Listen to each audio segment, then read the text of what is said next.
vaccine in America is unsafe. Not that you can't possibly have an adverse reaction, but that parents and children in my old school district and school districts all over this country would be better off not getting vaccinated than getting vaccinated. Unlike his own children who were vaccinated, unlike the people he invited to his house in Los Angeles for their party who were vaccinated. For everybody else, it's about peddling these half-truths. And he says it with such conviction that you want to believe him. And Mr. Kennedy, I just have there are many, many things in the record, but I hope that you could answer these questions yes or no. I've tried to ask these in a manner that's faithful to what you actually said, because I didn't want to have a debate about whether you actually said them. So I'm asking you yes or no, Mr. Kennedy. Did you say that COVID-19 was a genetically engineered bioweapon that targets black and white people, but spared Ashkenazi Jews and Chinese people? I didn't say it was deliberately targeted. I just quoted an NIH-funded and NIH published study. Did you say that it targets black and white people but spared Ashkenazi Jews? I quoted a study, Your Honor. I quoted an NIH study that showed that I'll take that as certain yes. races I have to move on, I have to move on. Did you say that Lyme disease is highly likely a materially engineered bioweapon? I made sure I put in the highly likely. Did you say Lyme disease is a highly likely militarily engineered bioweapon? I probably did say that. Did you say that? And that's what the developer of Lyme I want disease. all colleagues to hear it, Mr. Kennedy. I want them to hear it. You said yes. Did you say that exposure to pesticides causes children to become transgender? No, I never said that. Okay, I have the record that I'll give to the chairman, and he can make his judgment about what you said. Did you write in your book, and it's undeniable, that African AIDS is an entirely different disease from Western AIDS? Yes or no, Mr. Kennedy? I'm not sure if I made that. Okay, I'll give it to the chairman, Mr. Kennedy. And my final question, did you say on a podcast, and I quote, "I wouldn't leave abortion, to the states. My belief is we should leave it to the woman. We shouldn't have the government involved, even if it's full term." Did you say that, Mr. Kennedy? Senator, I believe that every abortion is a tragedy. Did you say it, Mr. Kennedy? This believe matters. It doesn't matter what you come here and say that isn't true, that's not reflective of what you really believe, that you haven't said over decade after decade after decade, because unlike other jobs we're confirming around this place, this is a job where it is life and death for the kids that I used to work for in the Denver public schools, and for families all over this country that are suffering from living in the richest country of the world that can't deliver basic health care and basic mental health care to them. It's too important for the games that you're playing, Mr. Kennedy. And I hope my colleagues will say to the president, I have no influence over him. I hope my colleagues will say to the president, out of 330 million Americans, we can do better than this. Thank you. We need to move on. Senator Cassidy. Mr. Kennedy, President Trump has sworn to protect Medicare. Republicans are exploring reforms to Medicaid that could help pay for Trump administration priorities. With this context, what will you do about dual eligibles? About dual eligibles? Well, dual eligibles are not right now served very well under the system. Those are people who are eligible for both Medicaid and Medicare. I suppose my answer to that is to make sure that the programs are consolidated, that they're integrated, and the care is integrated. I look forward to working with you, Dr. Cassidy, on making sure that we take good care of people who are dual eligible. And how do you propose that we integrate those programs? Does Medicare pay more, Medicare pay less, Medicaid pay more, Medicaid pay less? How do we do that? Well, I'm not exactly sure because I'm not in there. I mean, it is difficult to integrate them because Medicare is under fee-for-service. It's paid for by employer taxes. Medicaid is fully paid for by the federal government, and it's not fee-for-service. So I do not know the answer to that. I look forward to exploring options with you. Republicans, again, are looking at ways to potentially reform Medicaid to help, pay for President Trump's priorities, but to improve outcomes.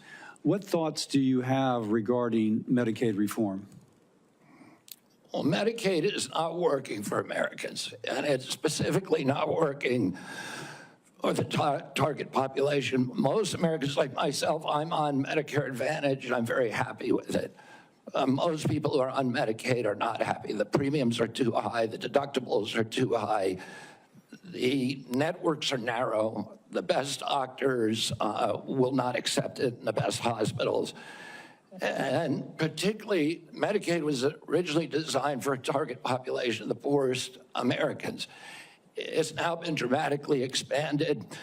And the irony of the expansion is that the poorest Americans are now being robbed. Their services have dramatically decreased, even though we've increased the price of Medicare by 60% over the last 4 years. The target population is being robbed. With that figure said, out other options. Obviously, you've thought about that, and I appreciate that. What reforms do you recommend, again, that would improve services, I suppose, but also make it more cost efficient?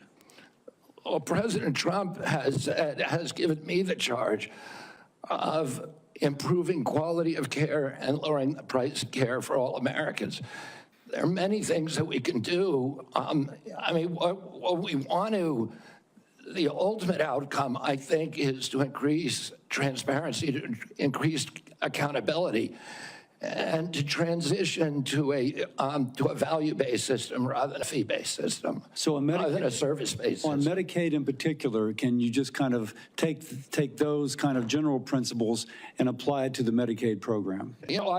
Listen, I think that there are many, many options with telemedicine, with AI right now.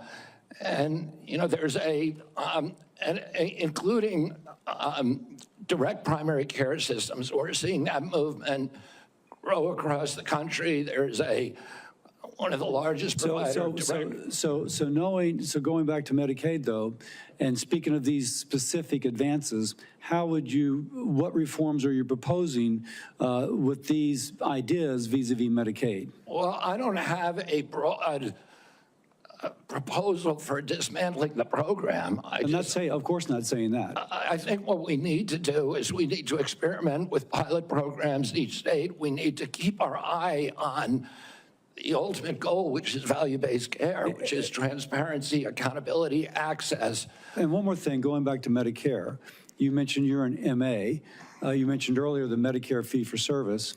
Do you have any kind of thoughts as to whether or not patients on fee-for-service should move into MA, or how should we handle that? Whether patients who are on Medicare on fee-for-service. traditional Medicare, Yes. that's their choice right now. We have, I think, 32 million Americans, or 30 million Americans on Medicare, on traditional Medicare, and then another 34 on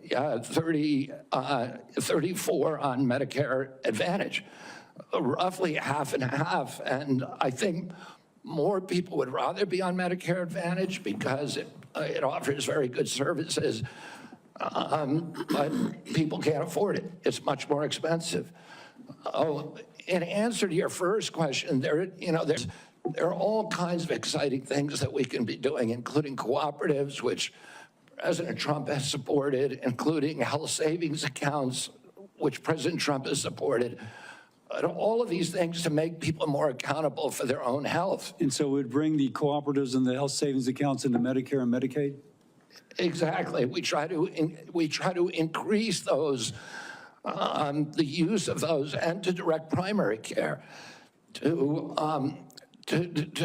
continue to transition into a value-based program that is that is private. Americans don't, by and large, do not like the Affordable Care Act.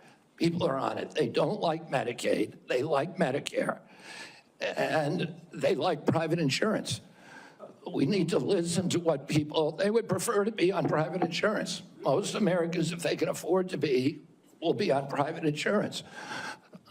We need to figure out ways to improve care, particularly for elderly, for veterans, for the poor in this country.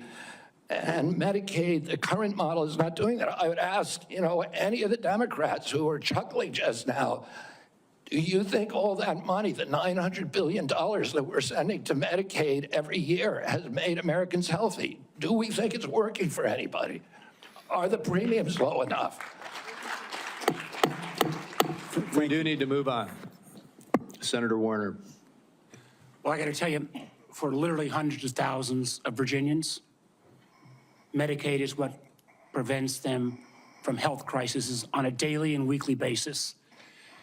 And some imaginary new plan, and if there was a new plan that was to be the basis of what Trump was going to do and repeal Obamacare, I would have thought by now we'd have seen it. I got to tell you, listen, Senator, can I reply to that? Senator, Mr. Kennedy, I got questions. I appreciate our visit. I know you take your views seriously, and I don't reflexively vote. I voted for 4 of President Trump's nominees already. Got a lot of grief from folks on this panel. But I got to tell you, I saw an email that you put out Monday night, or your campaign did, in a fundraising email. Your presidential campaign celebrated that the freeze on all new regulations, guidance, and announcements is a way to protect unelected bureaucrats from further undermining our health freedom. Then you ask your donors to help pay for your campaign debt. Did your campaign and you put out that? I don't think my campaign exists anymore. All right, well, listen, I got to tell you this. Somebody's out there soliciting money for it. Maybe you ought to find out who is.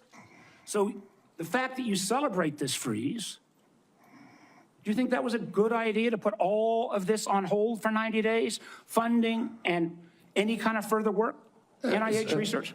As Chairman Crapo pointed out. I'm not asking for, I love Mike Crapo. I'm asking you. You're up for a very important position. As he pointed out, Senator, the portals that were closed were not closed as a result of the Trump administration. Let me just tell you, I'd like you to explain, excuse me, sir, I'd like you to explain to a domestic violence center in Richmond that's saying because this freeze, they may have to close down, where those battered women to go. Or a rural nonprofit I've got in the Shenandoah Valley who's saying that freeze is going to potentially shut down their ability to operate. So I guess if you deny or don't know what your campaign's sending on, you don't know if you raised a lot of money Monday night. I'm saying that the Trump administration you don't know if you raised money. The Trump administration has made clear that it does not want to freeze benefits for any Americans under Medicaid or Medicare, and I do not want to dismantle Medicaid. The freeze is affecting beyond Medicare and Social Security. I would hope you would have known that to be able to answer some of this. Now, you've said publicly you want to immediately get rid of 600 NIH workers on day one. When we had our meeting, you said you'd actually like to get rid of 2,200 people from HHS. Which offices are you going to start cutting and riffing these 2,200 workers from? Senator, there's 200 political appointees that are changed during every administration. So if you got rid of those 200 political appointees, you're not going to replace them with your political appointees? Well, President Biden this year changed 3,000 employees at HHS. 3,750 at NIH. Your 2,200, what departments are you going to pick them from? Well, the same as President Biden did when he changed 3,000 out. Let me just, I'm down to a minute 30. The chairman's been generous with colleagues on both sides. I may have to go a couple minutes over, but let me just say, so let's just answer, this would be, I hope, since you're asking to become the top healthcare official in the United States in terms of HHS, huge ramifications, and part of this job is to be the senior advisor to the president on health issues. So when we're looking at this purge and we're looking at laying off workers, when we're looking at potentially the president's illegal offer to try to buy out federal employees, which I would say to any federal employees, think twice. Has this individual in his business world ever fulfilled his contracts or obligations to any workers in the past? But if you are in this position, will you pledge that you will not fire federal employees who work on food safety, work on trying to preventing things like salmonella? Senator, there are 91,000 employees. So that, I take that as, that's a simple yes, and I'm going to take that as a no. Run that agency I take that as a no. Will you, actually, we talked about protecting Americans from cyber criminals, something we need to do a lot more on. Will you commit not to fire anyone in the health arena who currently works on protecting Americans from cyber attacks in their healthcare files? I will commit to not firing anybody who's doing their job. Based on your opinion, based upon your opinion, or your political agenda, or Mr. Trump's political agenda? Based upon my opinion. So I guess that means a lot of the folks who've had any type of views on vaccines will be out of work. Will you freeze grant funding for community health centers? Will you freeze federal funds for community health centers, the way the current administration has done? The White House has made clear that no funds are going to be denied to any American for benefits in any program. Do you know what happens at community health centers? Those are direct. Are you talking about the Indian health centers? No, I'm talking about community health centers across the country. I understand that. I mean, I strongly So you're going to excuse Indian health centers, which is good, but others are not. They're going to get their funds frozen. I strongly support community health centers, as does the president. So does that mean you're not going to freeze the funding that is currently frozen? The White House has made clear that none of that funding is supposed to be frozen. Sir, the direct payments are different than how the government operates. We fund the federal government down to community health centers. As a former governor, there's lots and lots of state programs that are related to health care that come from the federal government, they come down to the state, then it goes to local programs. All of those don't directly pay out $1 at a time, but they come from federal funding. They are all, even though they keep changing the guidance on a minute-by-minute basis, based upon 9:45 or 10:30 or 10:45, whatever time it is today, those funds are still frozen. Sir, I just honestly, I want to give you a fair shot, but I don't feel like you approach this job with the knowledge and candidly your willingness not to commit. Try to recommend to the president to make sure these funds are unfrozen and that people's lives are at stake is a very disappointing answer. Thank you, Mr. Chairman. Senator Lankford. Mr. Chairman, thank you. Mr. Kennedy, it's good to see you again. We had some great visits in my office. We've done some follow-up calls to be able to go through. You and I have talked about 100 different issues and backgrounds and things. You've been able to address a lot of them today and just different questions to be able to clear up social media rumors and the things that are out there on it. So I do appreciate that. We've talked about pharmacy benefit managers. We've talked about the nursing home rule the Biden administration put down. We talked about your views on agriculture and commercial and row crop agriculture. We've talked about food issues, and you made it very, very clear. You're not going to tell Americans what to eat, but you do want Americans to know what they're eating. And I think that's a pretty fair perspective on that. I do want to talk to you about some areas that you and I have talked about as well. We have some disagreements, you and I, on the issue of life and when life begins on that. You've been very outspoken on that, and we've had some good opportunities to be able to talk about that. Title 10 is specifically in the HHS area. This has been an area that has been interpreted for a long time, and President Trump in the first administration interpreted that rule to say that his administration will prohibit the performance, or promotion of abortion as a part of the Title 10 program. That he made that very clear in the first administration. Obviously, that's his decision to make again on that, on how he wants to handle that, and he's made a lot of public statements on that. The Biden administration not only reversed that, not only rescinded that rule, but they went one step the other direction. In my state in Oklahoma, as you and I have talked about, the Biden administration cut off funding to the state of Oklahoma for AIDS testing, for breast cancer screening, and for other areas of poverty health care because my state didn't promote abortion. It wouldn't provide. If my state wouldn't promote abortion in the state, we got cut off for federal funds for AIDS testing and for other things. My simple question to you is, how are you going to handle Title X on that? I saw how President Biden handled that in the punitive measures that came on my state for those that are in rural health care. How are you going to handle Title I'm X? going to support President Trump's policies on Title X. I agree with President Trump that every abortion is a tragedy. I agree with him that we cannot be a moral nation if we have 1.2 million abortions a year. I agree with him that the states should control abortion.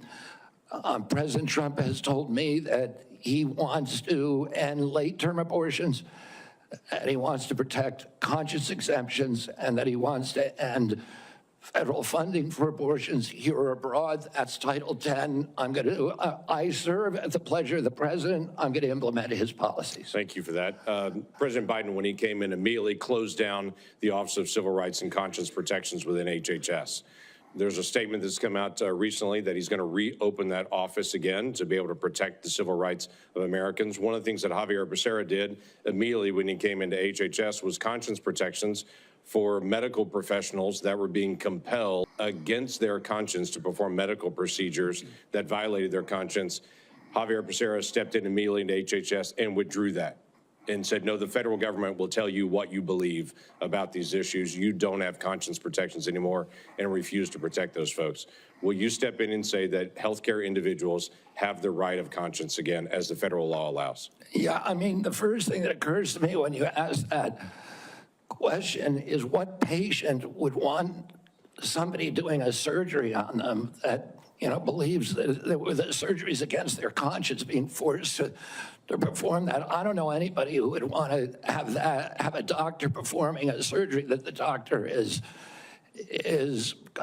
morally opposed to. Listen, I came from a family that was split on life and choice. I have cousins today who believe that abortion at any stage is equivalent to homicide.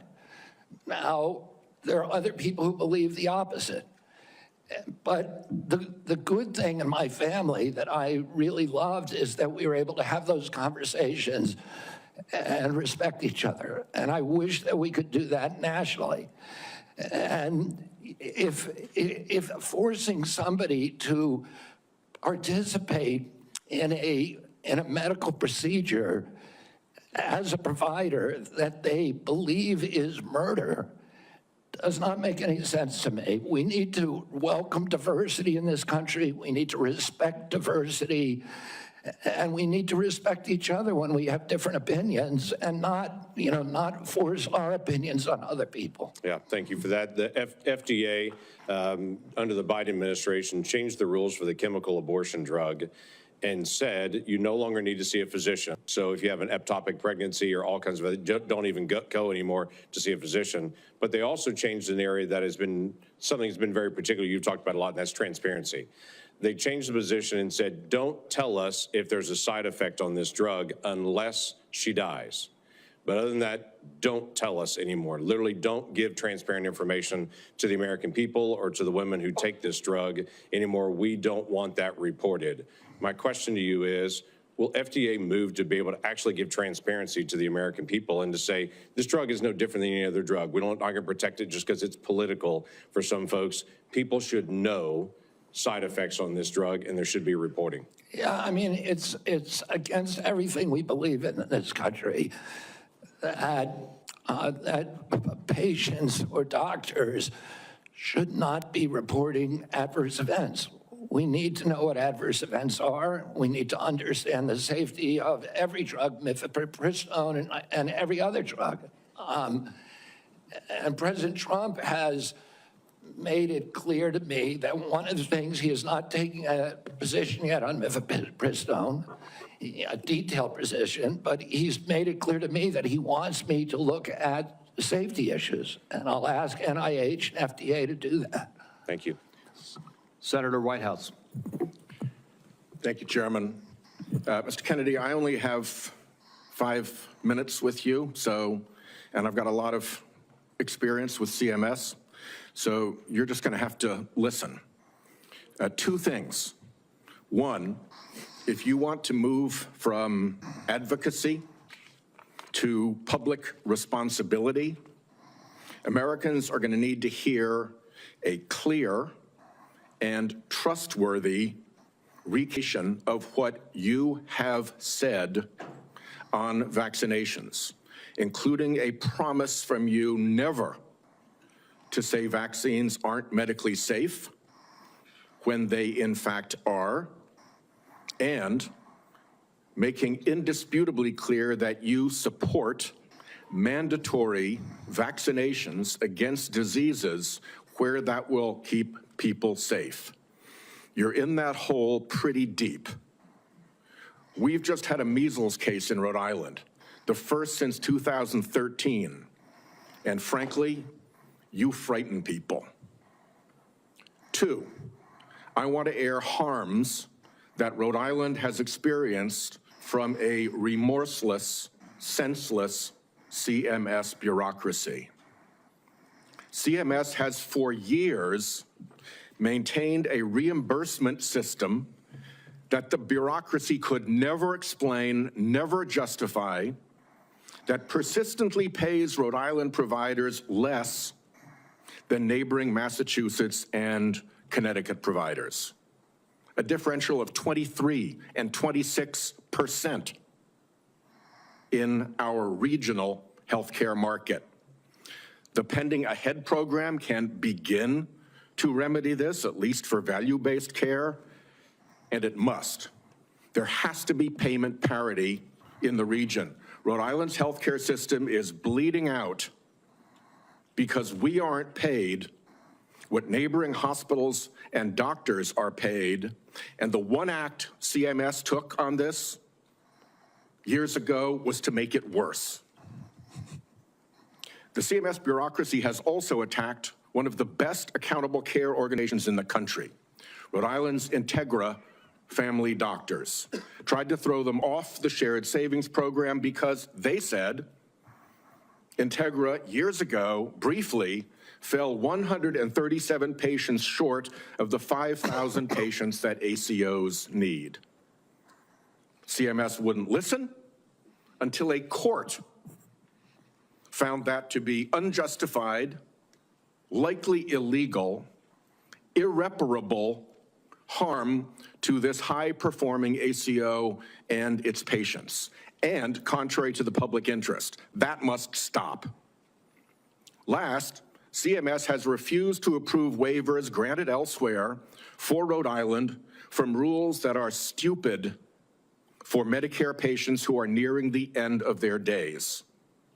Here's what families see. Granny is home dying. She needs to transfer to a nursing home, and Medicare insists on putting her 3 days and 2 nights in a hospital. Expensive, frightening to Granny and the family, and stupid.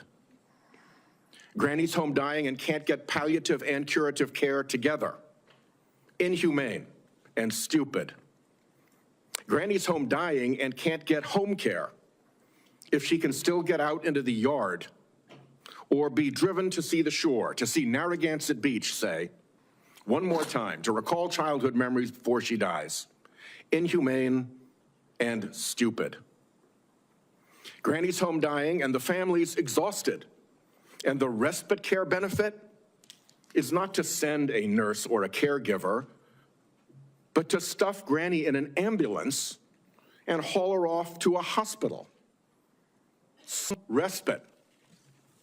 It's all expensive, frightening, inhumane, and stupid. But the insensate CMS bureaucracy takes a court order to be awakened to the harm they cause. I have had enough. CMS should let Rhode Island try humane end-of-life care through CMMI.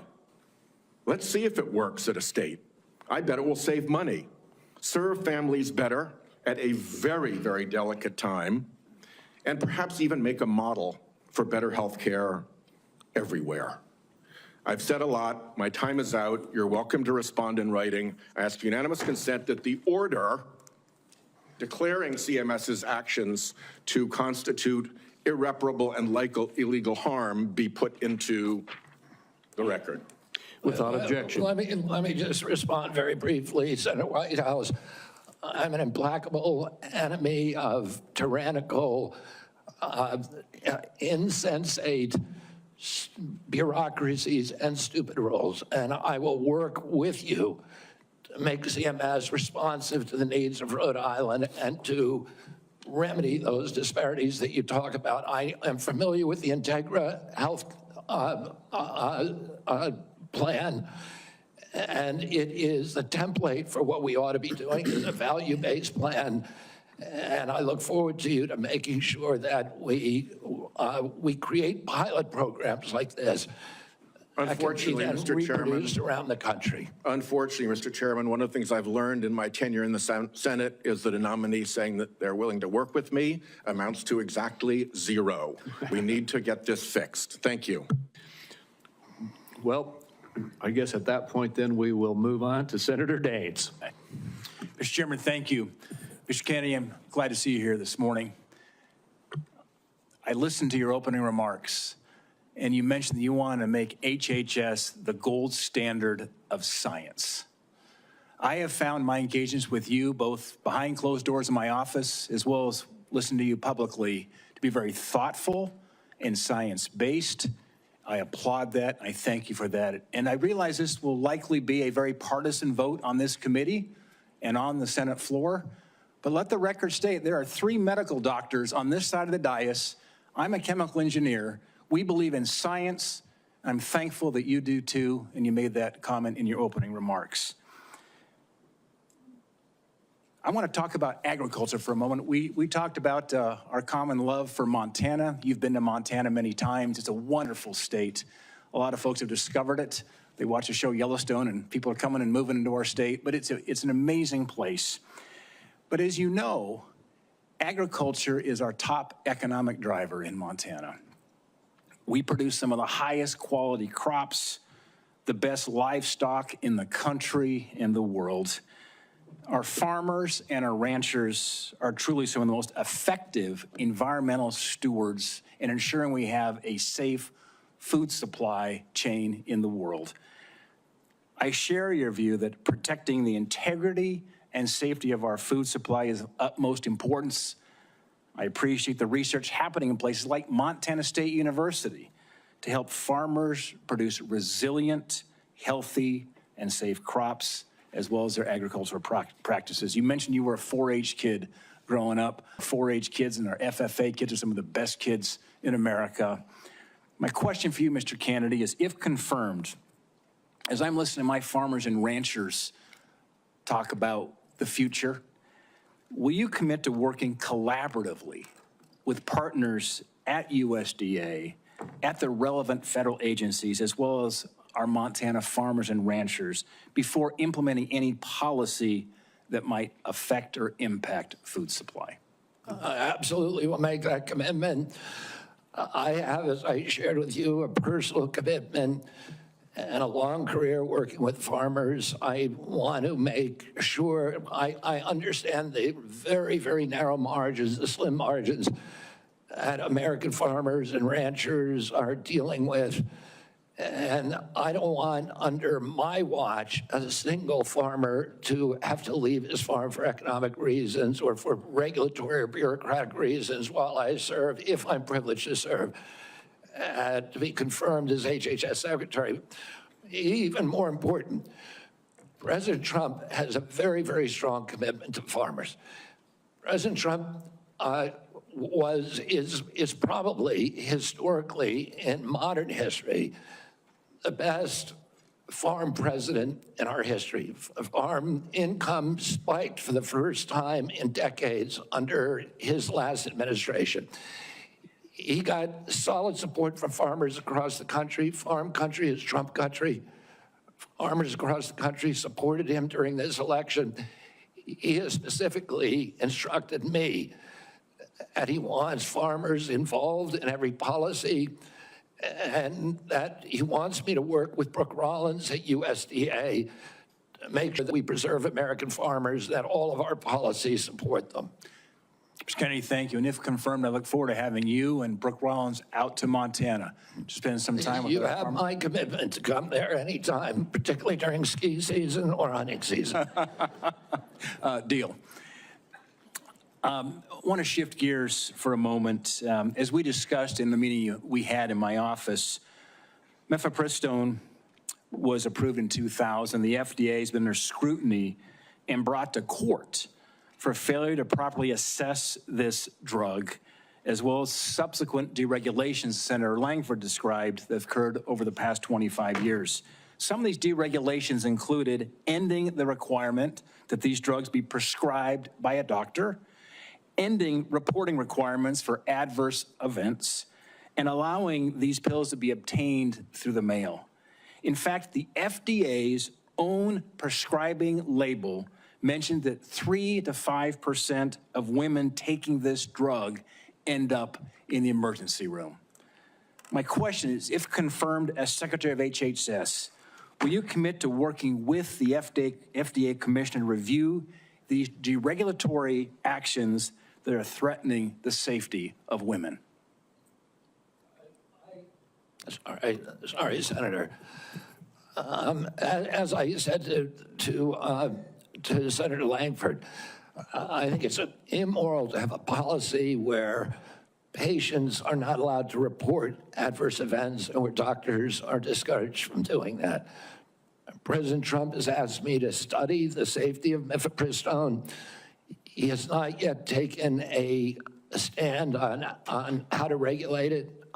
Whatever he does, I will implement those policies, work with this committee, make those policies make sense. Thank you, Mr. Kennedy. Senator Hassan. Thank you, Mr. Chair and Ranking Member Wyden, and welcome, Mr. Kennedy, and to your family as well.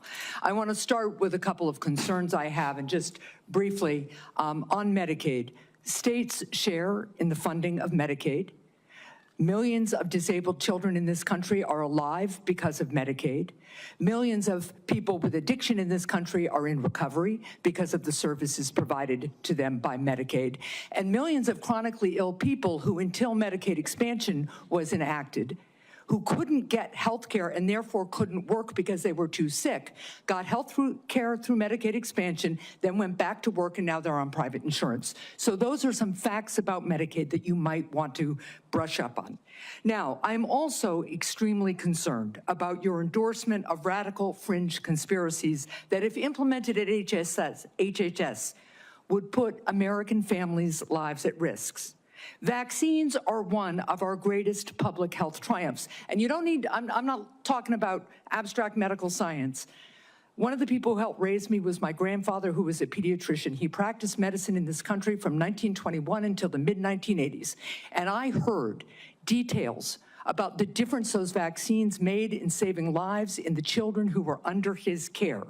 Vaccination has helped to eradicate many deadly diseases in the United States, including polio and smallpox, something we should be proud of as Americans. I am extremely concerned that as Secretary, you would be able to halt critical vaccine research and to exploit parents' natural worries by advising them not to vaccinate their children. This will lead to more children getting sick, and some will even die. Before the measles vaccine, 500 American children died a year from measles. This is too much of a risk for our country, and there is no reason that any of us should believe that you have reversed the anti-vaccine views that you have promoted for 25 years.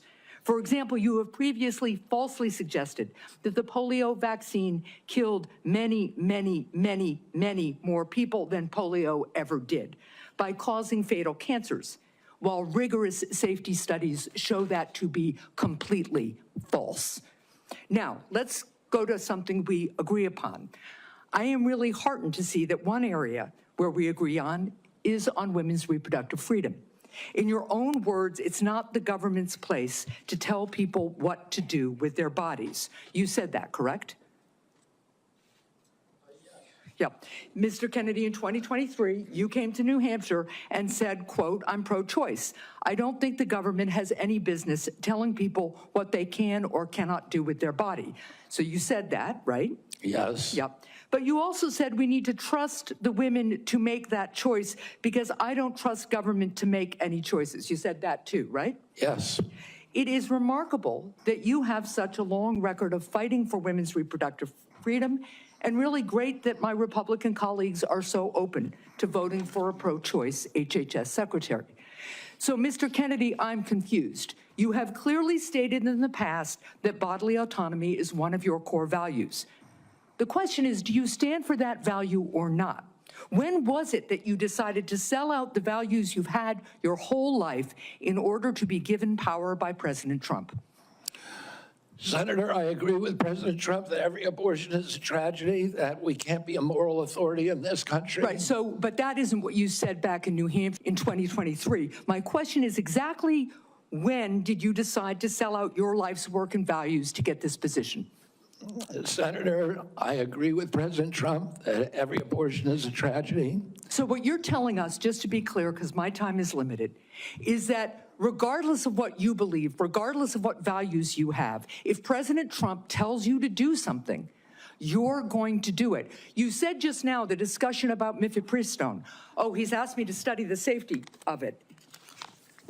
Here are the safety studies that tell us mifepristone is safe and effective. And I asked Mr. Chair that these about 40 studies be admitted to the record by unanimous consent. Without objection. So the studies are there. The safety is proved. The science is there. But what you're telling us is if President Trump orders you to take action to make it harder for women to get direly needed health care, you'll follow his order. If Mr. Trump, as he did yesterday, orders a halt on Medicaid payments that are essential for taking care of people with disabilities all around this country, you're going to follow that order because you are willing to sacrifice your values, your knowledge, if President Trump tells you to do that. That, to me, is unacceptable in a Secretary of Health and Human Services.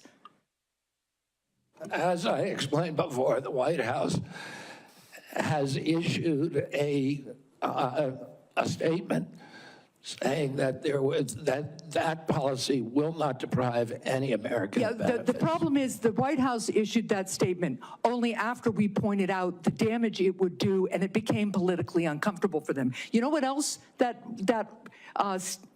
freeze on federal funding did? It halted funds for critical research that cure pediatric cancer.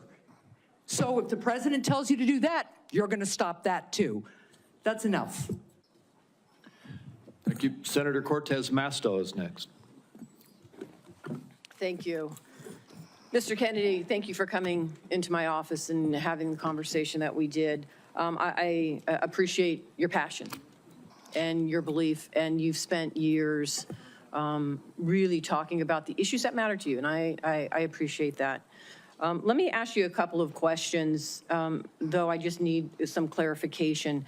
Right now, there's a 40-year-old law that requires hospital ERs accepting payment from Medicare to actually provide emergency care to patients. So let's say a woman experiencing a life-threatening condition like a heart attack goes to the ER. As a lawyer, you would agree that that federal law protects her right to emergency care, correct? Yes. So now a pregnant woman with life-threatening bleeding from an incomplete miscarriage goes to the ER. Let me rephrase that so you can hear. A pregnant woman with a life-threatening bleeding from an incomplete miscarriage goes to the ER, and her doctor also determines that she needs an emergency abortion. But she's in a state where abortion is banned. You would agree also as an attorney that federal law protects her right to that emergency care, correct? I don't know. I mean, the answer to that is I don't know if the state bans Well, let me ask you this as an attorney. Doesn't federal law preempt state law? The federal Constitution does. Sometimes not every federal law preempts state laws. It could be unconstitutional. Now, I'm Well, not I'll being tell you in this evasive, case, let me ask you Senator. I'm this. just telling you I don't know the I answer appreciate to that. question. But what authority do you have over this as the director of HHS? What authority do I have? Yeah, to enforce the law, In what regards? to make sure that a hospital that receives payment from Medicare is ensuring that they're providing the necessary emergency care to patients when they present. It's actually the EMTALA law. So what authority as HHS director do you have with respect to EMTALA? My understanding is that I have budgetary power and that it's pretty much limited to that. But if you tell me I have another authority, I don't even think that Well, let me tell you, we you have a do. law enforcement branch at HHS. Actually, you do, and that's CMS. CMS actually investigates complaints of EMTALA violations, as well as the Health and Human Services Inspector General, who, by the way, was just recently fired by Donald Trump. So you will be enforcing EMTALA laws, and it's important that you understand their impact and don't play politics with the patient presenting at the ER based on a position that this administration has taken. Let me ask you another question. When we met in my office, you said about lowering drug prices, that when Big Pharma price gouges, the American people suffer. I think we both agree on that. And I think you're sincere in your belief that you want to reduce prices for Americans, correct? Yes. Yeah. The Inflation Reduction Act empowered Medicare to negotiate prescription drug prices. It penalizes drug companies for price hikes above inflation, and it caps seniors' out-of-pocket drug costs, along with reducing insulin prices to $35 per month. But your future boss, Donald Trump, on his first day in office, revoked President Biden's executive order that actually directed the health secretary to examine ways to reduce drug prices and improve access to innovative therapies for the American people. And unfortunately, Republicans in Congress want to repeal the Inflation Reduction Act, which means reversing all of those things that we worked on to lower prices for Americans. So my question to you is, what do you do? Why are you there? Are you there to be a rubber stamp to this administration and cave into all of these positions that they're taking, even though you know they're in disagreement with your positions on lowering drug prices and that they could harm Americans? How do you handle that as HHS director? Senator, my understanding is that the White House issued an executive order, I believe today, supporting the drug negotiations under the IRA. President Trump was very aggressive during his first term about negotiating drug prices. He has instructed me, and I've met with him repeatedly on as that we need lower prices than seniors in this country, and So let me ask others you, are. let me ask you this, because I only have so much time.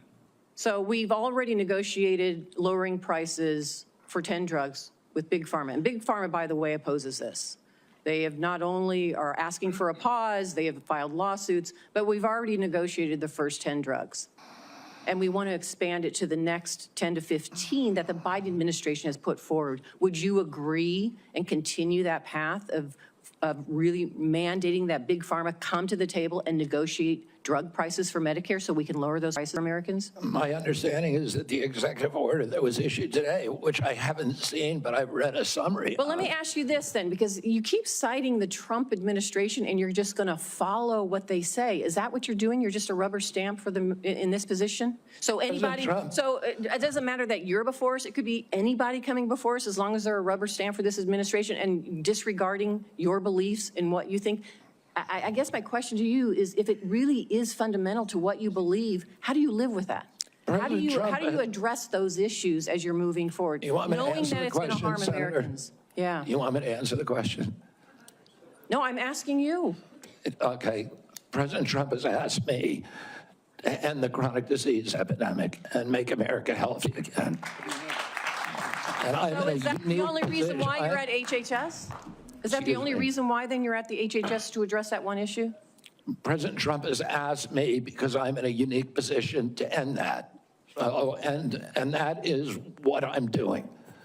And if we don't solve that problem, Senator, all of the other disputes we have about who's paying, and whether it's insurance companies, whether it's providers, whether it's HMOs, whether it's patients or families, all of those are moving deck chairs around on the Titanic. Our ship is sinking. Our 60% increase in Medicaid over the past 4 years is the biggest budget line now, and it's growing faster than any other. And no other nation in the world has what we have here. No other nation has a chronic disease. We have the highest chronic disease burden of any country in the world. We had, during COVID, we had 16% of the COVID deaths in a country. We only have 4.2% of the world's population. We had a higher death count than any in the world. And when CDC was asked why, they said it's because Americans are the sickest people on earth. The average person who died from COVID, American, had 3.8 chronic diseases. This is an existential threat economically, to our military, to our health, to our sense of well-being. And it is a priority for President Trump. And that's why he asked me to run the agency. And if I'm privileged to be confirmed, that's exactly what I'll do. Senator Barrasso. Thanks so much, Mr. Chairman. Mr. Kennedy, thank you for taking time to visit with me in my office prior to today's hearing to talk about a lot of the important issues affecting health care in my home state of Wyoming as well as the nation. And I appreciate your willingness to serve our country. During our meeting, we discussed the challenges that healthcare providers and patients are facing in rural America, financial obstacles facing rural hospitals, workforce shortages, issues of OBGYN, and then new regulations that are painful that have come out of the Biden administration, hurting our ability to provide nursing home staffing. So let me start, if I could, with rural hospitals and the closures of hospitals like that. There are a lot of challenges facing hospitals in rural communities and frontier areas. We have 33 hospitals in Wyoming. 26 are really located in areas, locations, often hard to get to. Weather impacts them. 6 of the hospitals are at risk of closing. 2 are at immediate risk of closing in the next 2 years. 10 have had to cut available services. And this is a concern of rural hospitals in both Republican and Democrat states, either way, bipartisan. Critical that the workforce challenges, financial challenges that we're facing are addressed. Can you commit to working with us on a plan to address the critical nationwide issue of rural health care? Yes, Senator. And I would say that during my visits, I visited almost 60 senators so far. And the most common unifying, I would say, issue among both Democrats and Republicans, there were 2. One was PBM reform, and the other is rural hospitals. And, you know, our nation made a commitment over 100 years ago to put up a hospital within 30 miles of every American. We generally succeeded in doing that. It's absolutely critical. It's life-saving. And rural hospitals are closing at an extraordinary rate right now. They not only provide important health care for the localities, but also they're economic drivers for localities all over this country.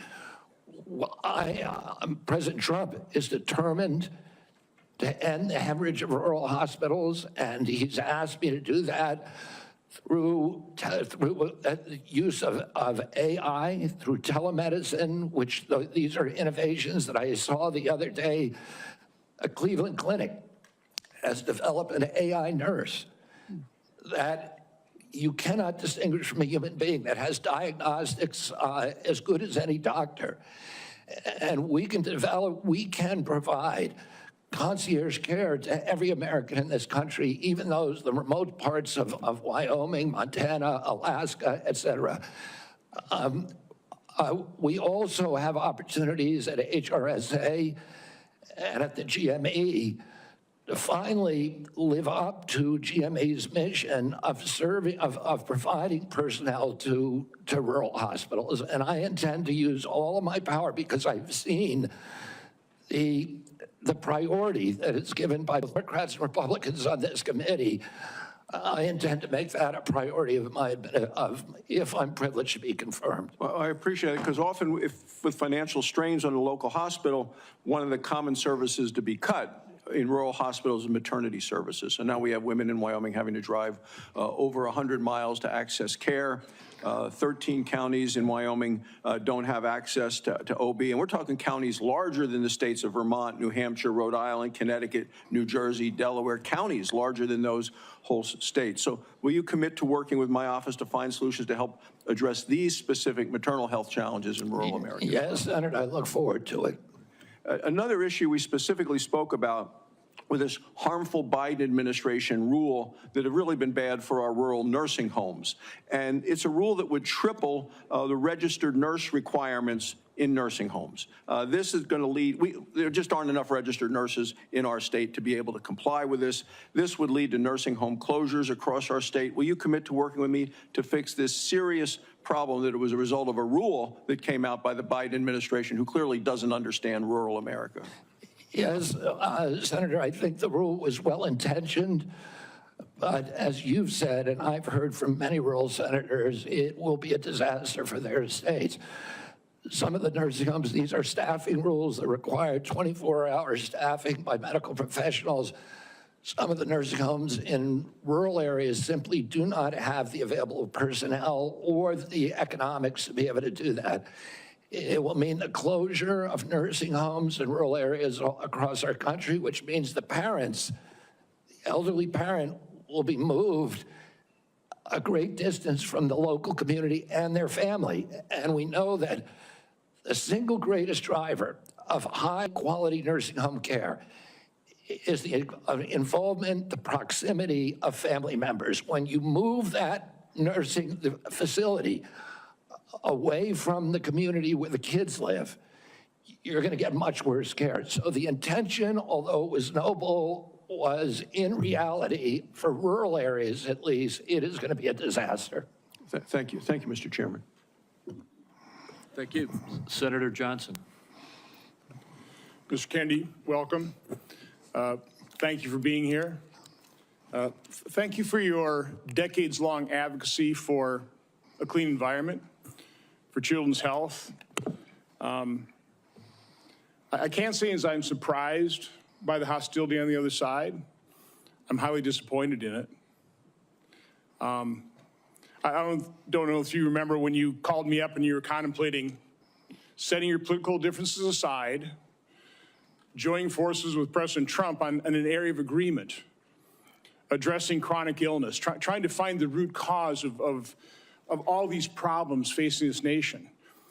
My first response was, Bobby, this is an answer to my prayers.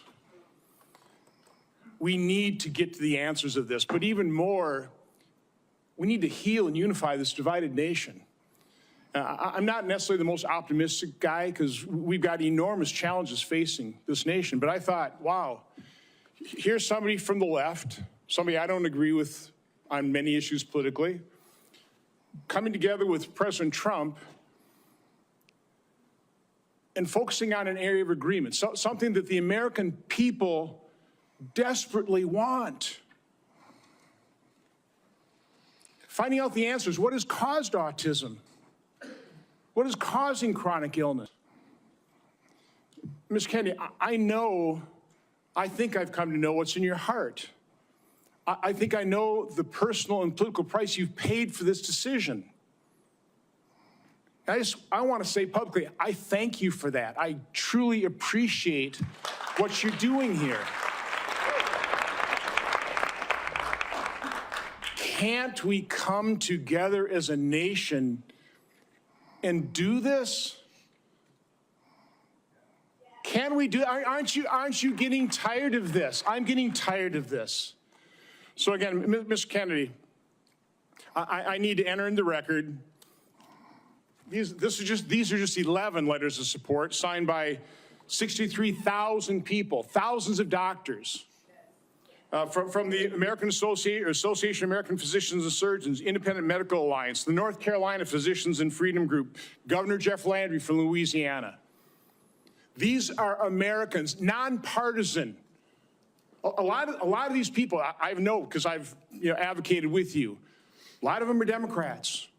They put their political differences aside. So, Mr. Chairman, I'd like to enter this in the record. Without objection. I also do want to, Mr. Kennedy, as long as I have you here, I've written over 70 oversight letters to the federal health agencies under the Biden administration. I've virtually gotten squat out of them, okay? What I get is we get, for example, 50 pages of Anthony Fauci's emails redacted. Oh, by the way, the latest one was 17 pages. Instead of issuing a health alert on the myocarditis they knew was impacting young men early in 2021, instead of issuing an alert on the Health Alert Network, they developed 17 pages of talking points. This was given to the public under a FOIA request. They had to go to court. They've got a new way of redacting. They don't black things out. They just give you white pages, so you don't even know what they have redacted. So again, I've issued a subpoena now to cover the information I've requested in 70 oversight letters. My question to you is, as Secretary of HHS, will you honor these requests from Congress, and will you make HHS transparent? Yeah, my approach to HHS, as I said before, Senator, is radical transparency. Democrats and Republicans ought to be able to come in and get information that was generated at taxpayer expense, that is owned by the American taxpayer. They shouldn't get redacted documents. Public health agencies should be transparent.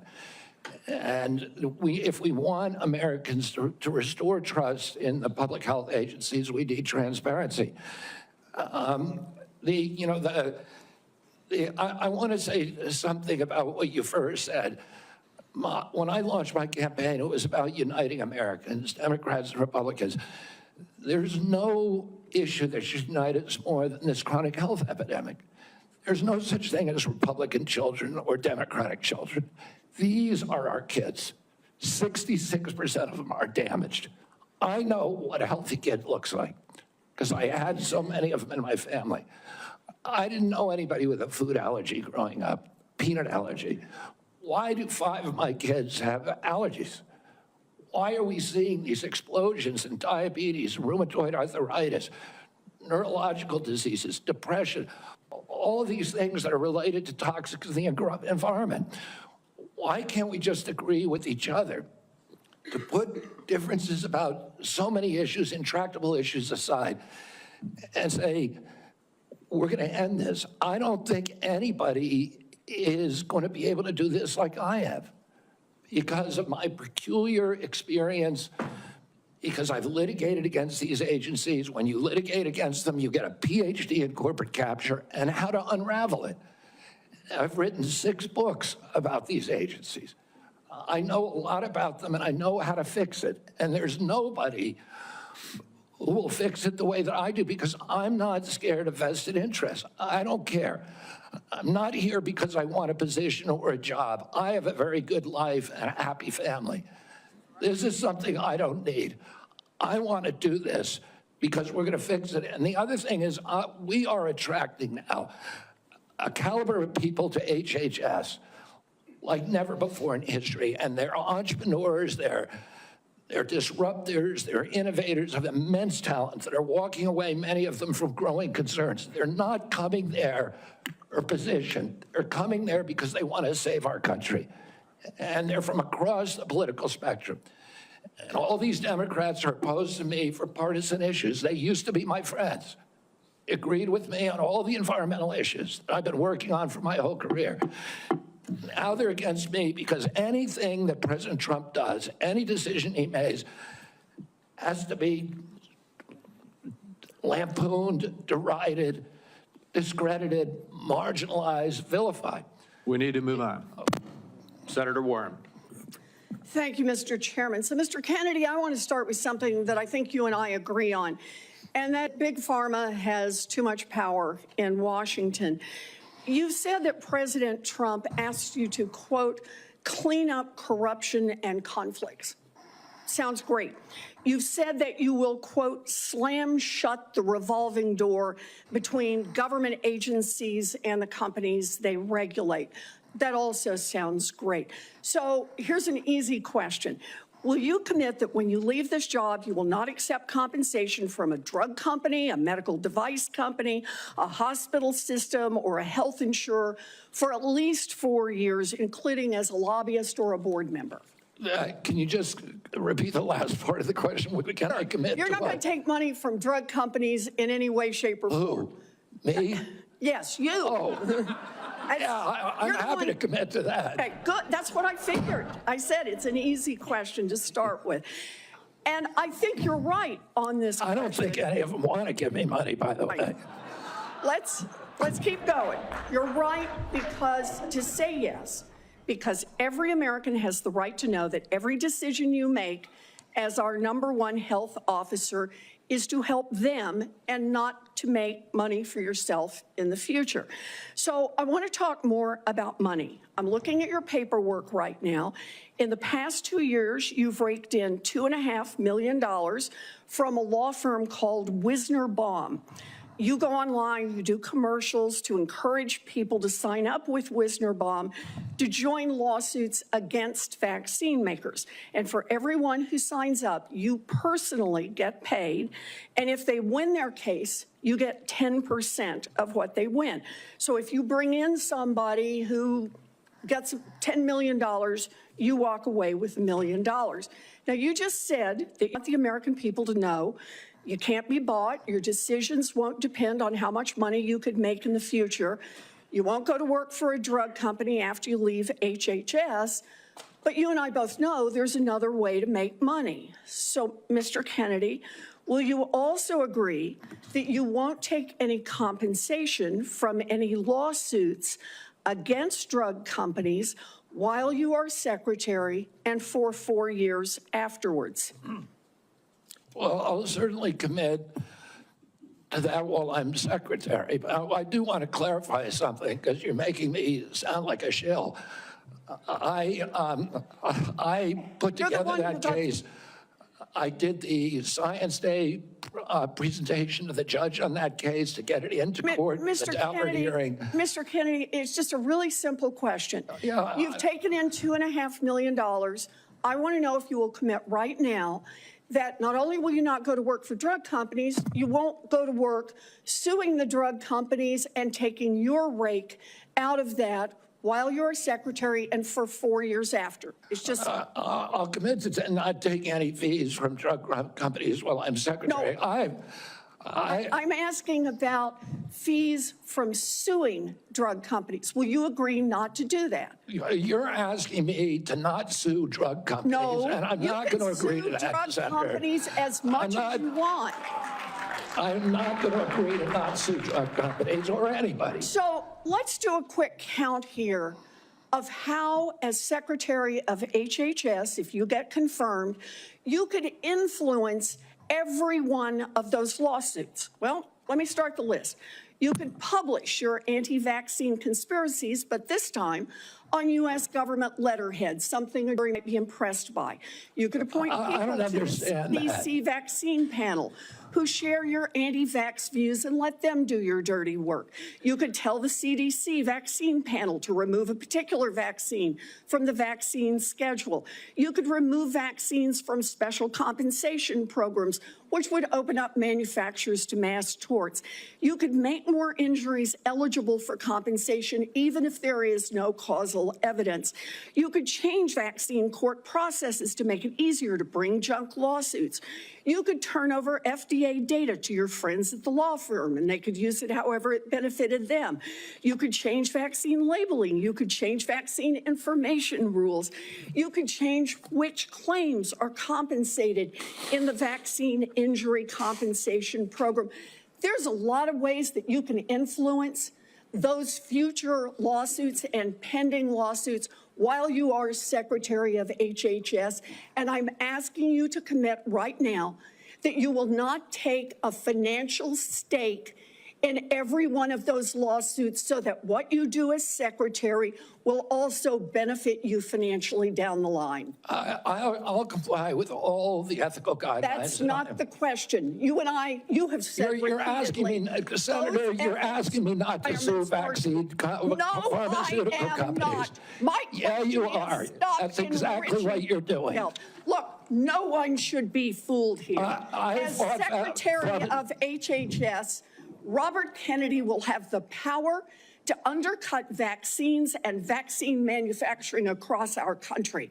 And for all of his talk about follow the science and his promise that he won't interfere with those of us who want to vaccinate his kids, the bottom line is the same. Kennedy can kill off access to vaccines and make millions of dollars while he does it. Kids might die, but Robert Kennedy can keep cashing in. Senator, I support vaccines. I support the childhood schedule. I will do that. The only thing I want is good science, and that's it. How about then say you won't make money off what you do as Secretary of HHS? Before we go to Senator Tillis, I think it would be important for me to make it very clear that Mr. Kennedy has gone through the same Office of Government Ethics process as every single other nominee in the Finance Committee this year and in previous administrations. In addition to listing his assets, including the items that you've identified, he has signed an ethics letter that has been reviewed by the Office of Government Ethics concerning any possible conflict in light of its functions and the nominee's proposed duties. And we have a letter from the Office of Government Ethics that he hasn't complied completely with all applicable laws and regulations governing conflicts of interest. Mr. Chairman, point of information here. Have we had a single nominee come through who's made $2.5 million off suing one of the entities that it would be regulating and plans to keep getting a take of every lawsuit in the future? Have we had that before? I haven't reviewed the past documentation of every other nominee's financial interests, and so no. But I know that every single time we get a nominee, their financial interests are attacked. That's why we have the Office of Government Ethics. That's why they've reviewed everything that's in his record, and that's why he has even, I think, and I don't know that I want him to get into it, but he has listed his assets and has gone through a discussion of the responsibilities under our ethics laws and is complied with all of those requirements. Senator Tillis. Thank you, Mr. Chairman. Mr. Kennedy, how's your morning going? So far, so good. Good. You came prepared. I'm glad that you did. You, I believe, addressed to my satisfaction a question about Title X and the president's priority with respect to Planned Parenthood. Can you just affirm that you are 100% behind the president's policy on Title X and the implementation? I'm 100% behind it, Senator. Thank you. You know, it's amazing to me that people, well, first off, you need to understand I was in a judiciary hearing this morning. It's very clear to me that some of these nominations are going to be shirts and skins.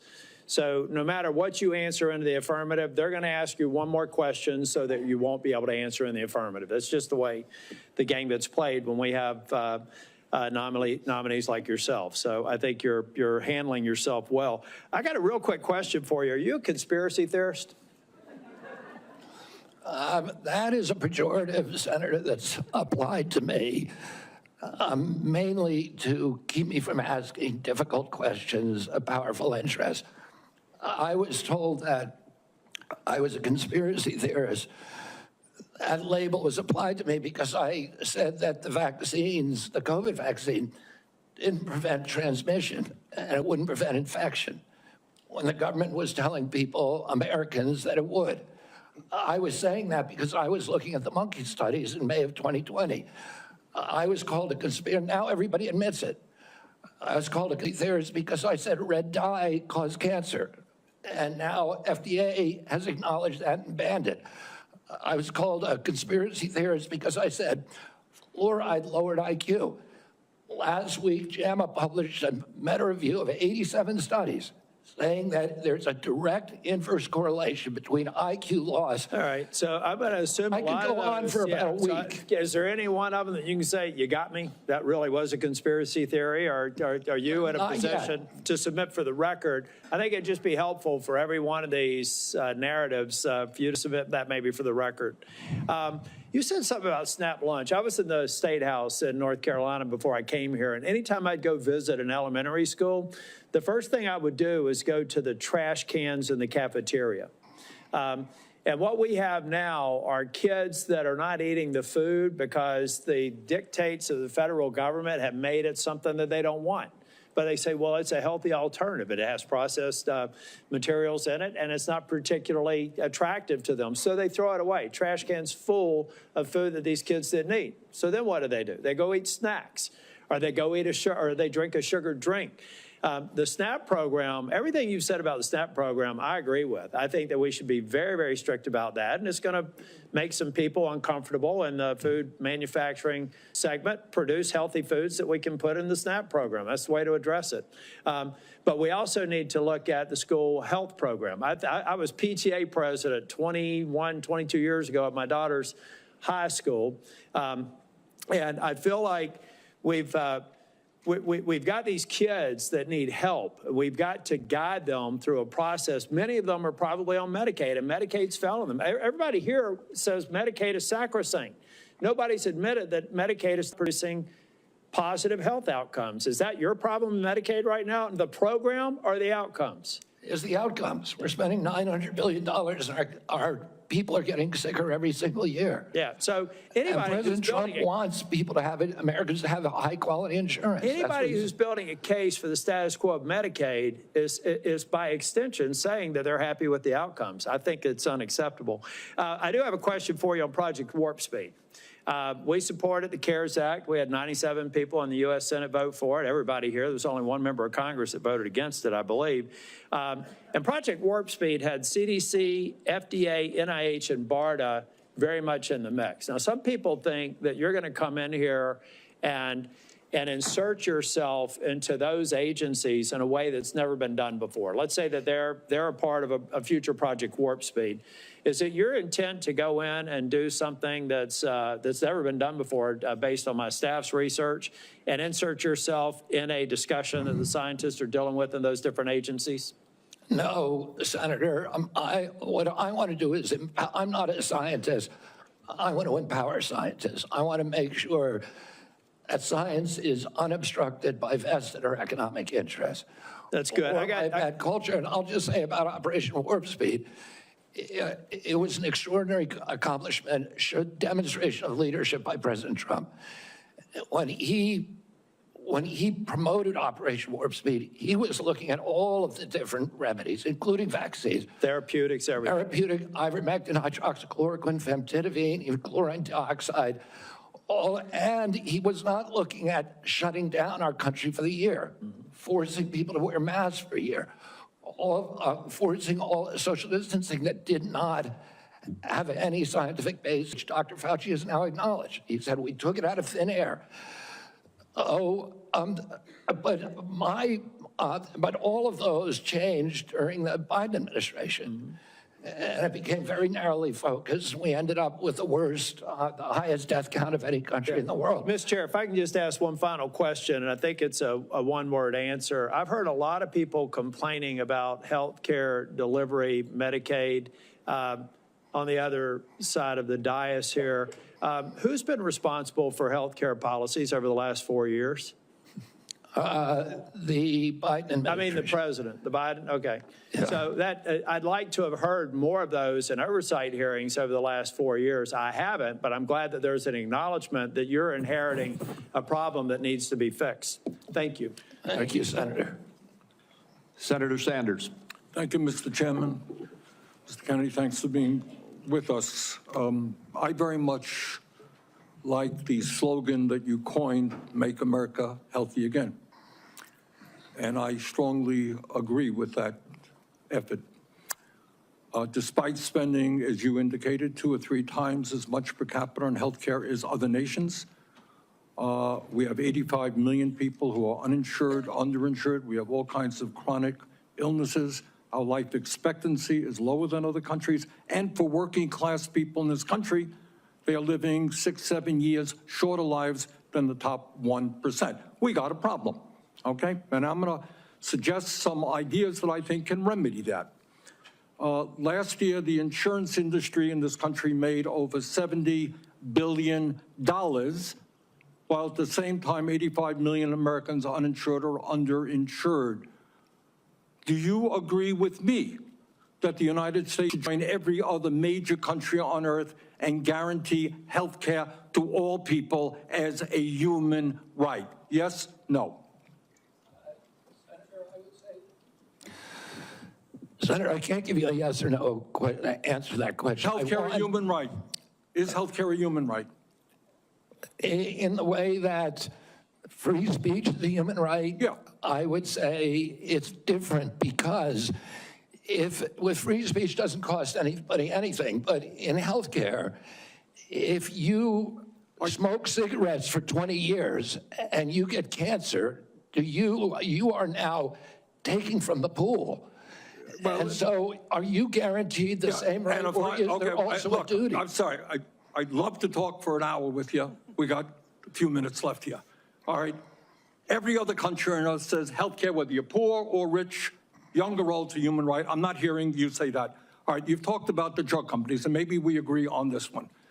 As you all know, despite the drug companies making over $100 billion in profits, paying CEOs outrageous compensation packages, we, in some cases, pay 10 times more for the same drug.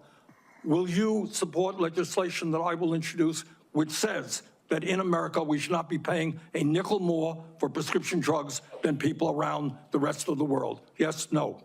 To equalize it? Not to equalize it, that we should not be paying more than other countries for the same damn drug.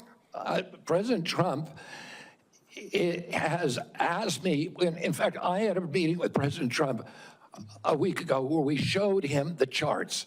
He knows the charts. We're paying 10 times more from Europe. That's right. And are you going to commit to us that you will end that absurdity? I think in principle, we should end that disparity. Good. Okay. That's great. All right. I happen to believe that climate change is real, it's an existential threat, and it is a healthcare issue. Donald Trump thinks that it is a hoax originating in China. Question is, in your judgment, is climate change a hoax or is it real, causing devastating problems? President Trump and I, from the beginning, from our first meeting, agreed to disagree on that issue. I believe climate change is existential. My job is to make Americans healthy again. All right, you believe that you disagree with Trump, you don't think climate change is a hoax, is what I'm hearing. My job here is to make I'm just asking you that, Mr. Kenny, not a trick question. I answered your question, Senator Sanders. Okay, you disagree with the president on that. I answered your question. Okay.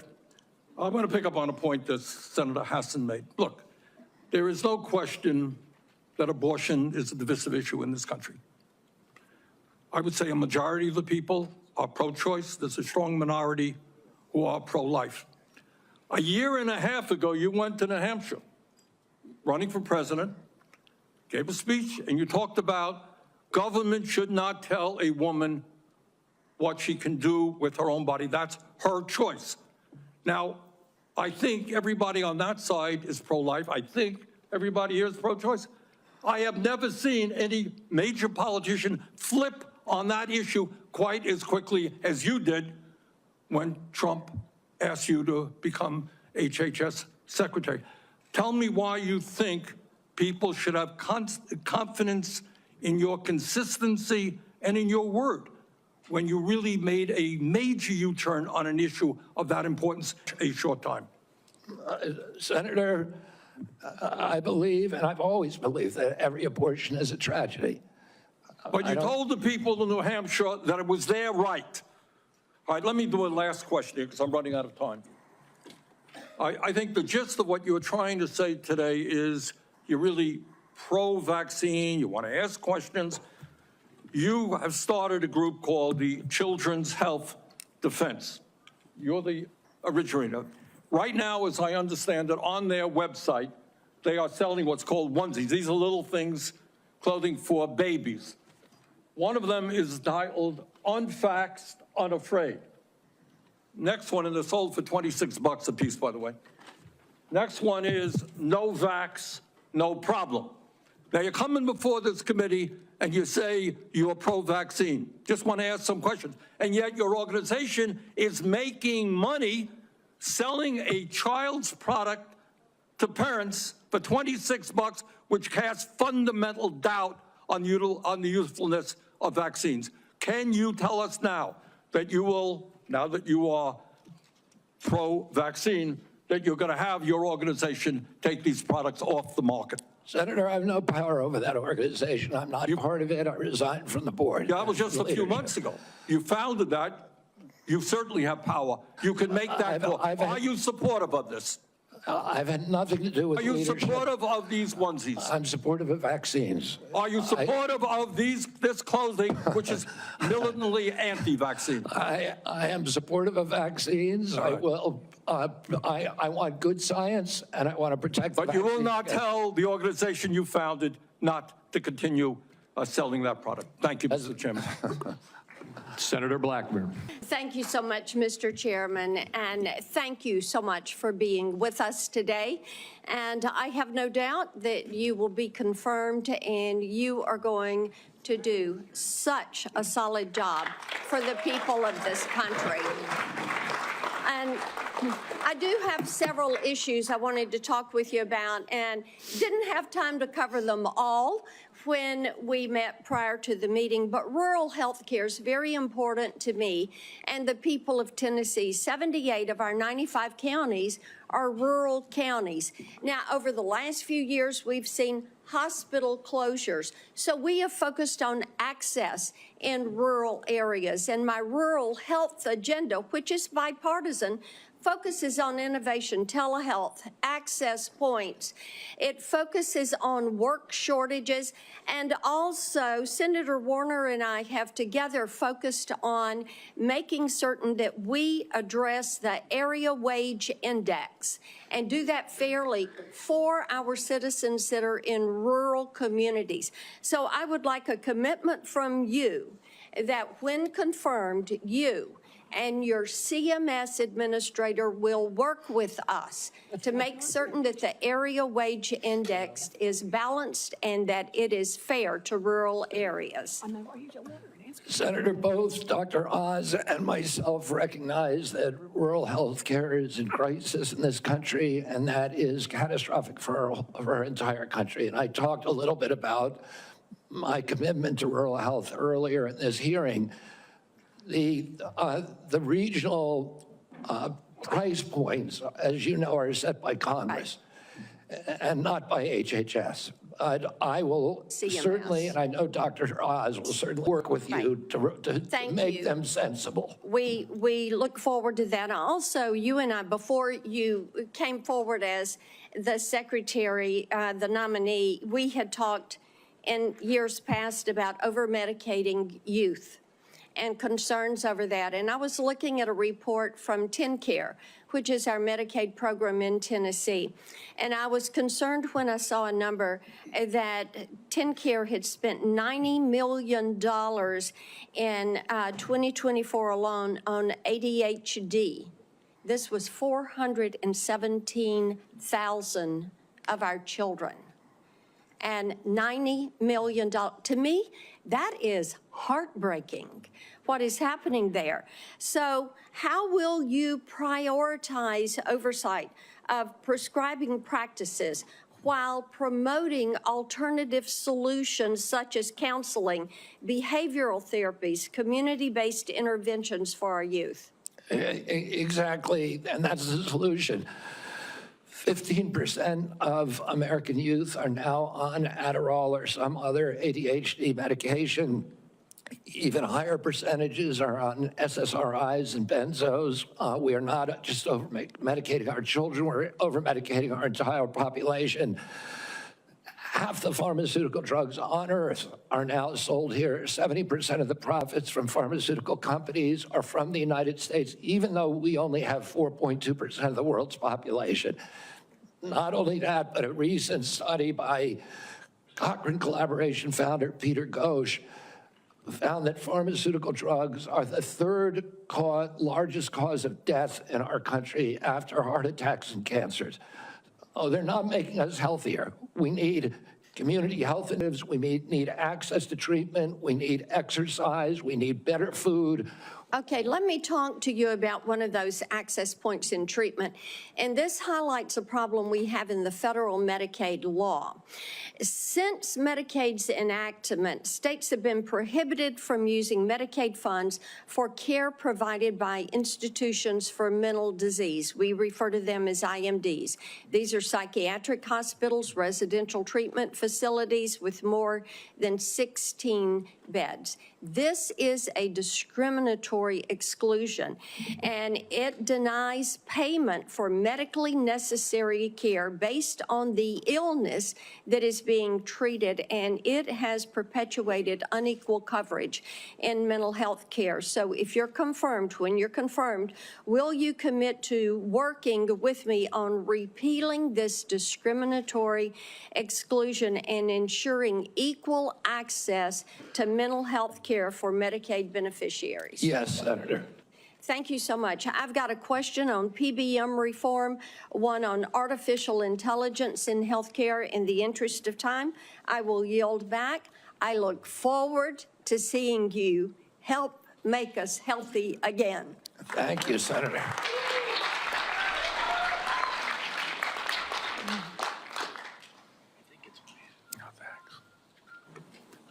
Senator Lujan.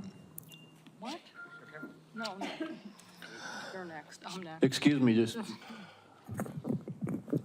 I made a mistake. It's Senator Cantwell. Thank you so much. Thank you, Mr. Chairman, and congratulations on your nomination, Mr. Kennedy. And I've been absent only because I've been in another hearing with the nominee to be the Commerce Secretary. So I will review everything that you've said today and look at that diligently.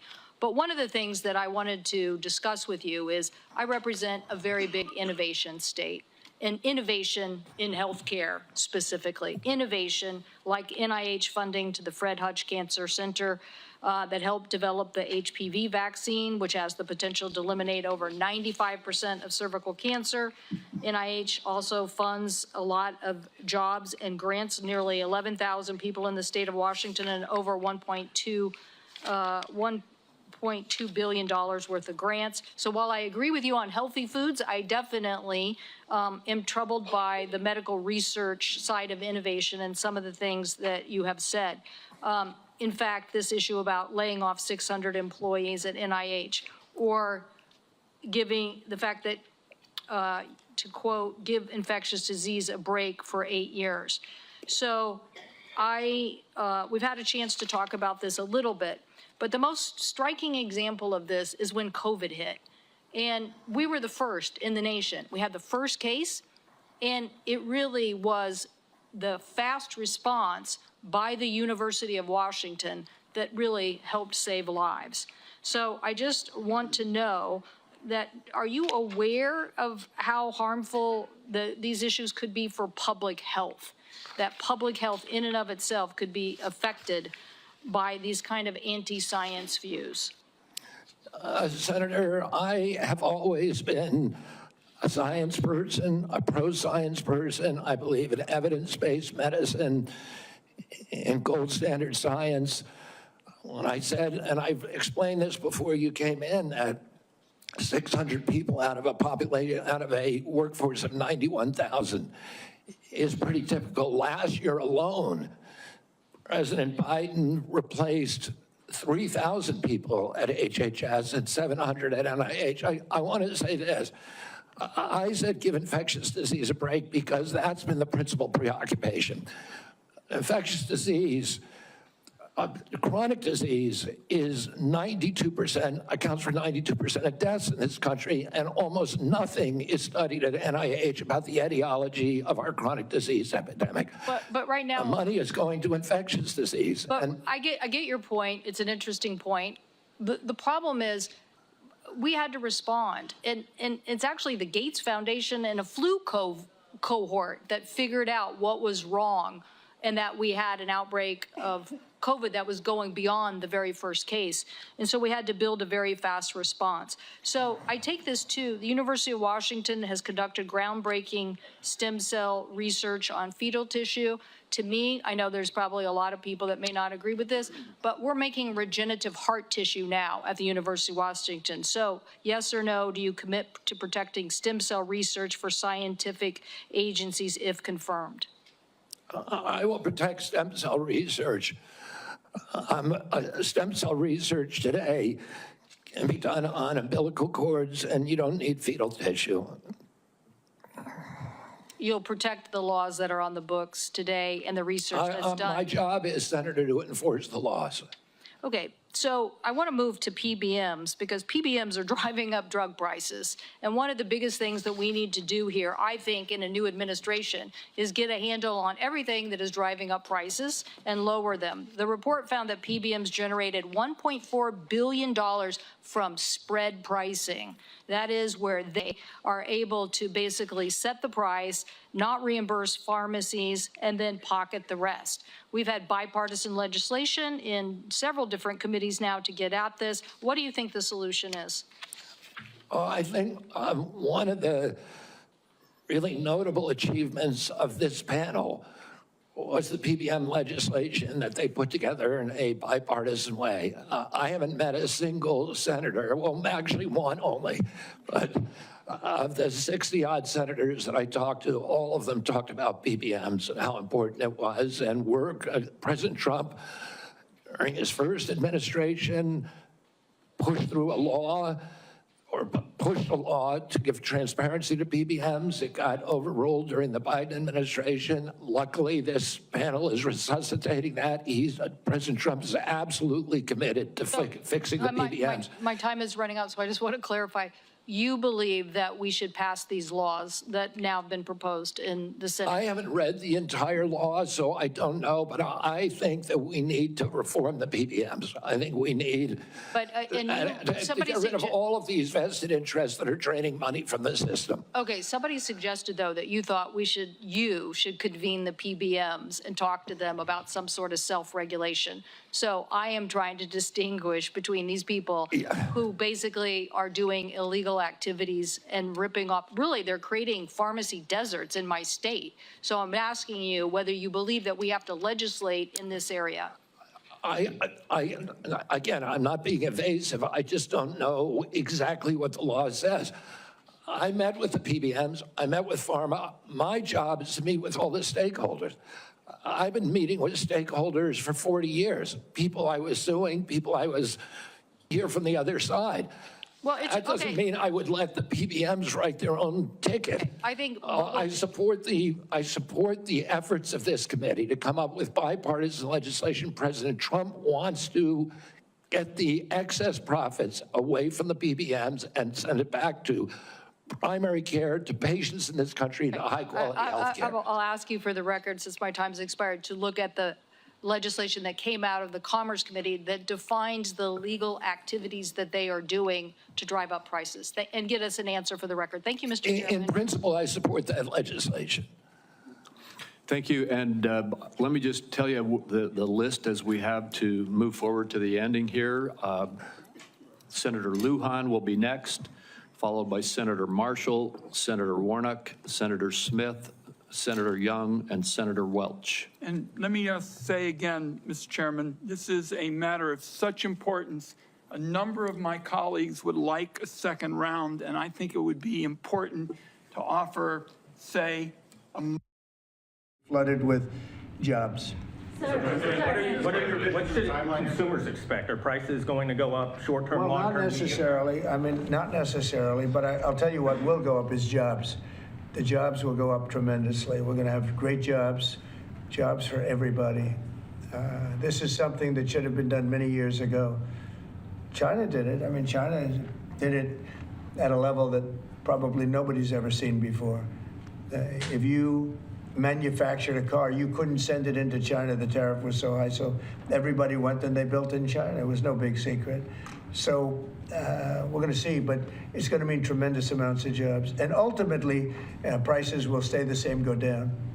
But we're going to have a very dynamic country. But if prices go up, Mr. President, because of these tariffs, who do you think voters should hold responsible? Oh, I think what's going to go up is jobs are going to go up, and prices could go up somewhat short term, but prices will also go down. And I think the farmers are going to be helped by this very much because product is being dumped into our country, and our farmers are getting hurt very badly by the last administration. The last administration hated our farmers, like at a level that I've never seen before. I think our farmers are going to be helped.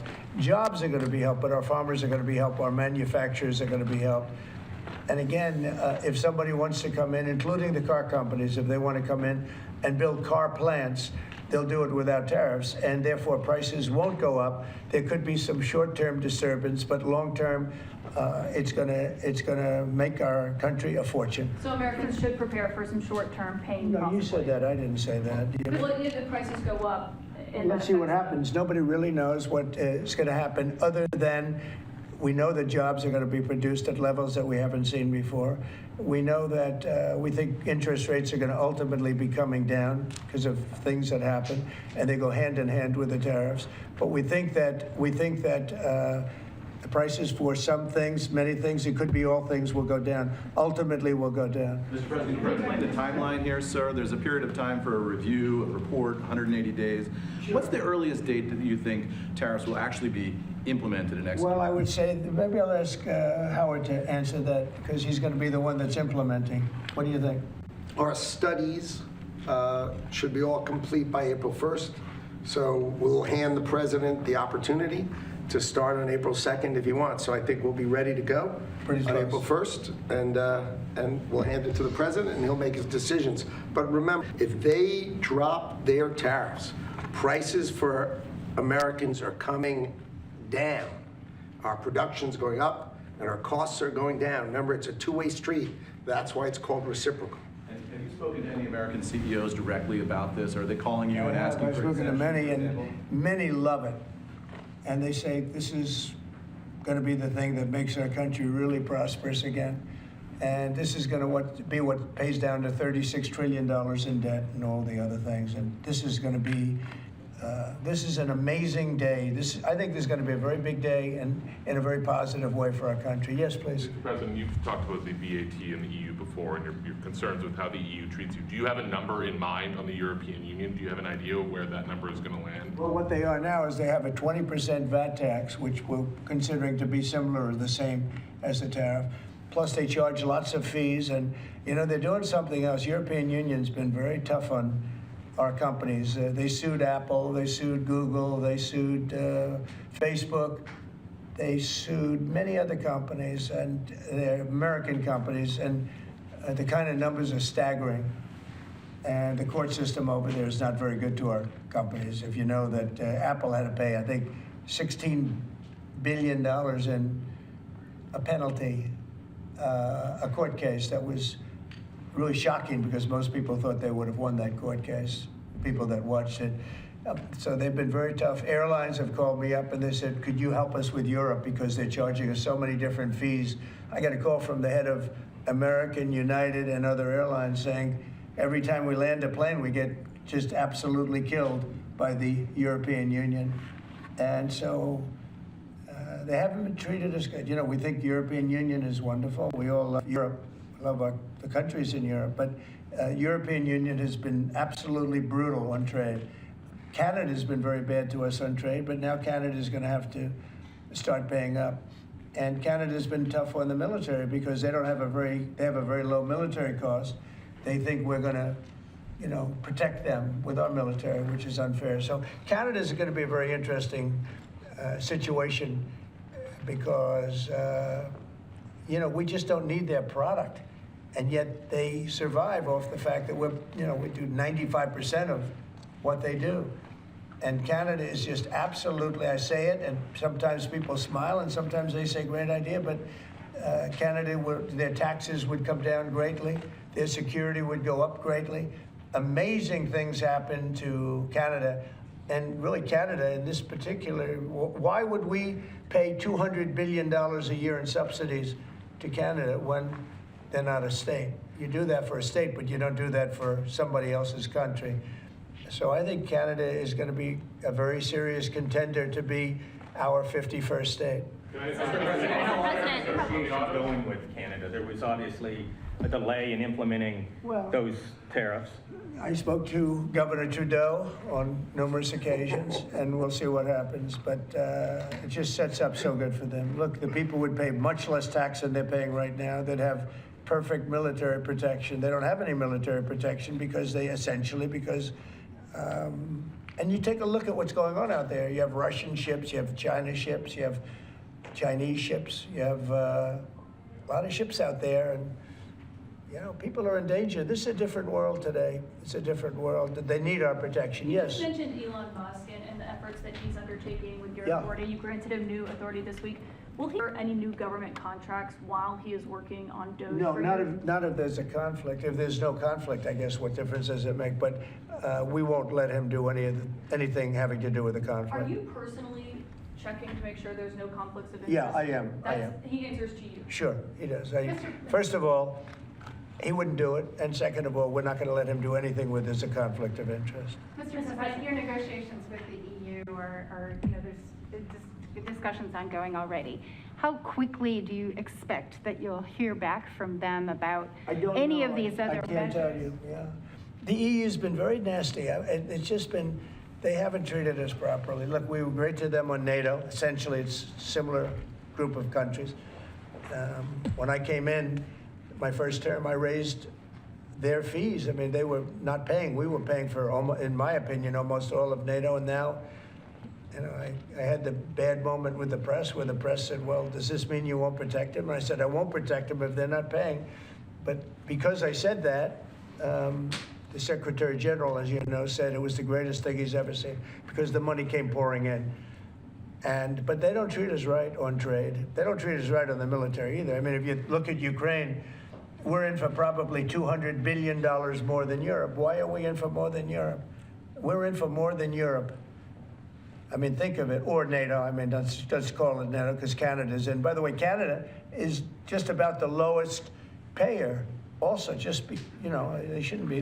They are just about the lowest payer in NATO, in addition to everything else. So Canada's really been taken advantage of. And if they had to pay just something modestly fair, they wouldn't be able to succeed as a country.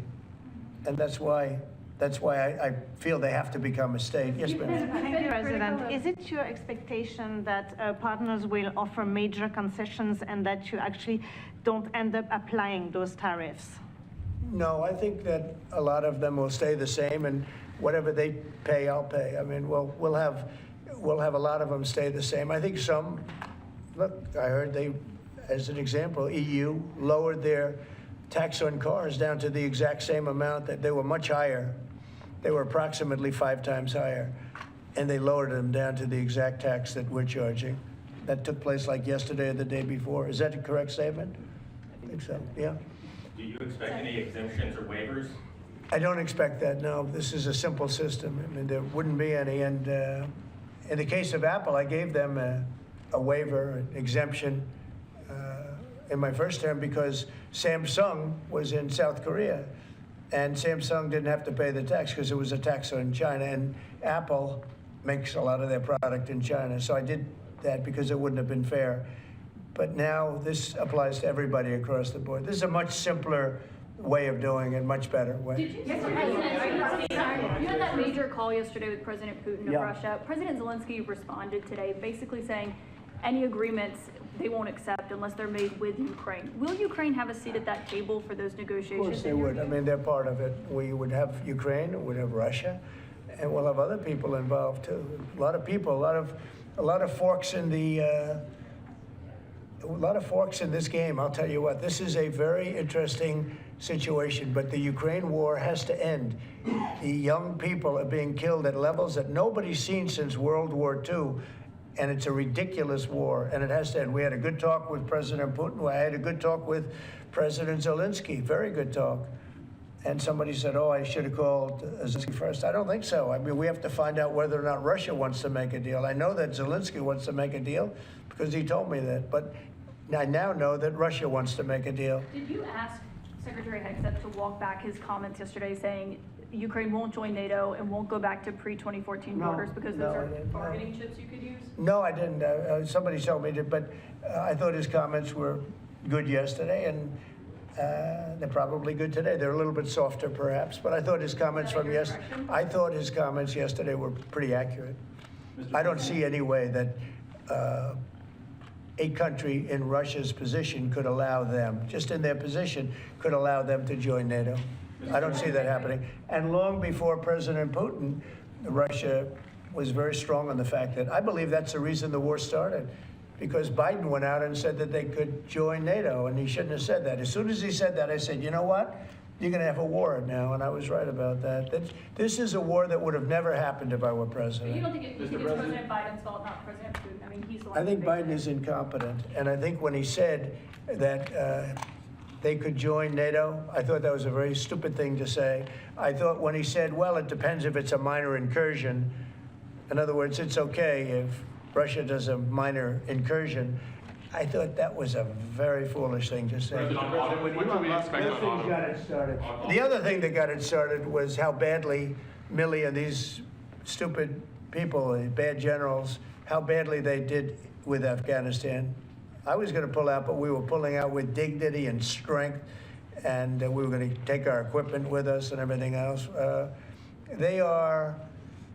I mean, what they're doing is, what they did with that, I think Putin looked at that mess and he said, wow, this is a great time, I'm going to go in. But what the Americans said, I'm not blaming Americans, but I will say what they said had a big influence on his deciding to go in. Yeah. When Elon Musk met with Prime Minister Modi earlier today, did he do so as an American CEO or did he do so as a representative of the U.S. government?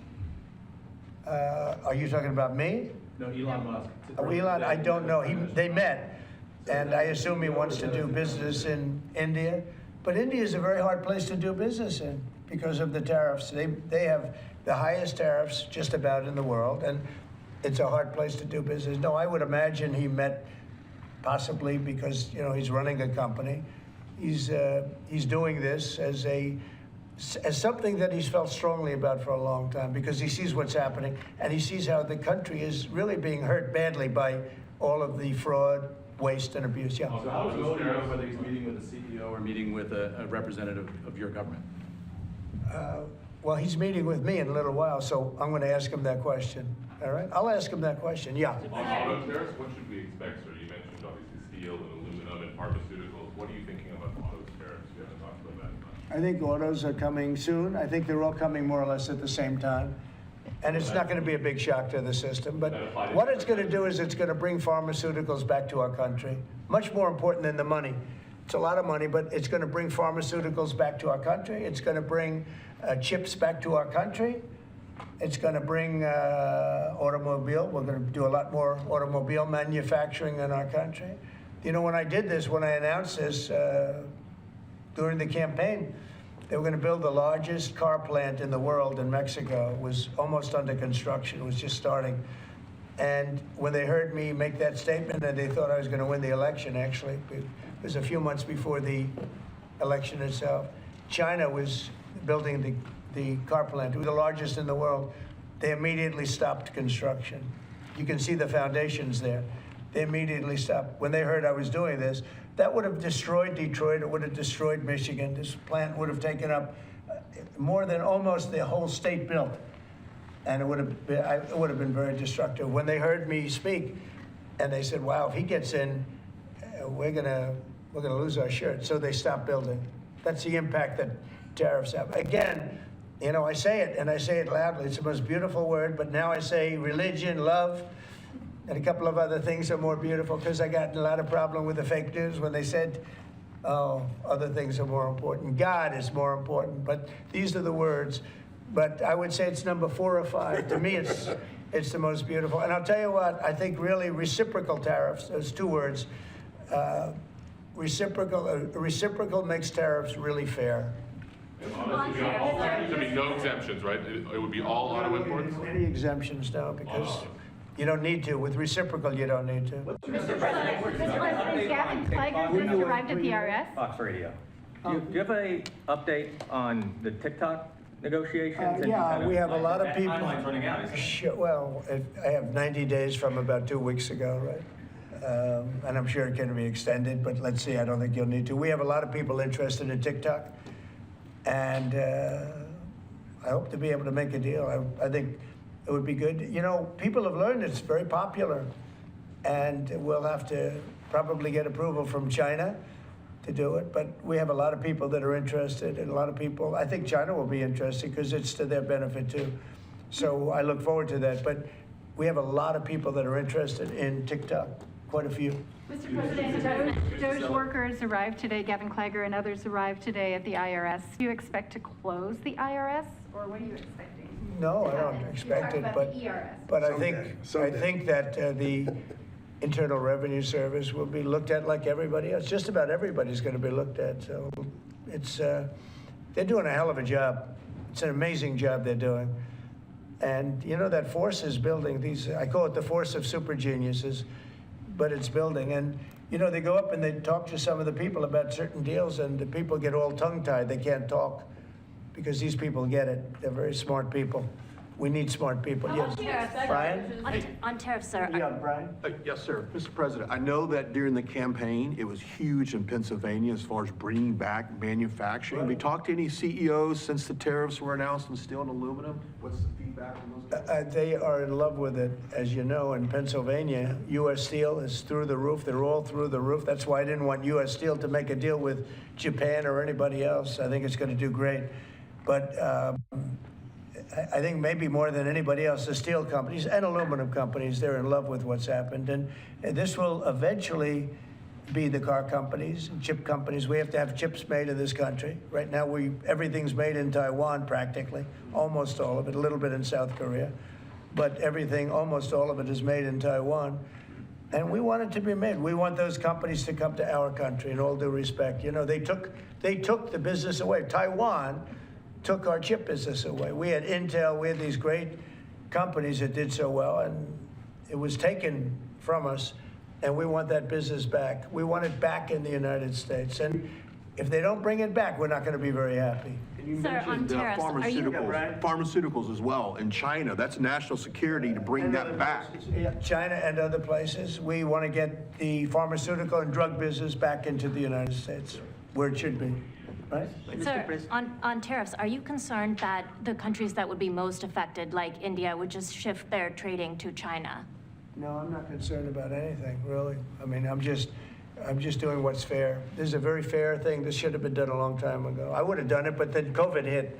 I was getting ready to do this years ago, and first term we had the most successful economy in history, and then COVID hit, and this was going to be the thing that I was most waiting to do, but it was awfully hard to do this with Italy and France and Spain, and all those people were dying, and then we put tariffs on.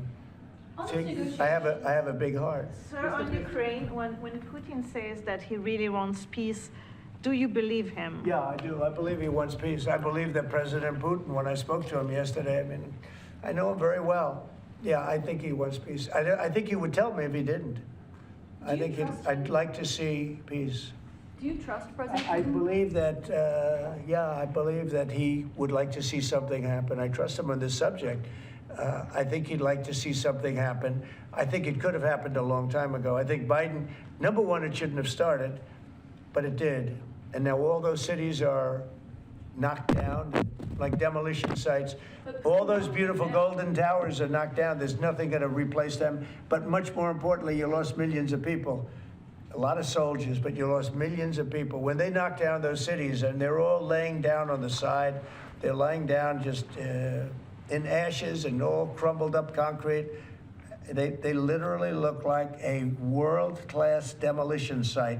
And many of them, almost all of them, but many of them, and this should have been done by Biden years ago. This should have never been allowed to happen. I know he's a friend of yours. But couldn't Putin just withdraw all his It's a today. CNN, that's why nobody watches CNN anymore, because they have no credibility. Okay, who else? Yes, please. Sir, if you could find a buyer in the United States for TikTok, do you think Xi Jinping will authorize the sale of it, or will So he? I'm going to make it worthwhile for China to do it. I think so. I mean, I got to know TikTok because during the election, I ended up with 36% higher than my opponent with youth, okay? That never happened before. I mean, you know, that's always been a Democrat thing, youth. It became a Trump thing. And I think TikTok, I think Joe Rogan was a part of it. Some of the great people that I did interviews with were a part of it. But I think that TikTok was I think it was a big part. Look, as you know, we were up by 36% with youth. The Republican was never up with youth. And I focused on TikTok, and I found it to be amazing, actually, and very fair. And I think the image of TikTok is different than it was before the election. I think people saw it, and they view it as a positive, not a negative. I think it'll be to China's advantage to have the deal be made, yeah. How much money do you think you'll raise from tariffs on an annual basis? That's the most interesting question. I think it'll be a staggering amount. It will be the external, I call it the External Revenue Service.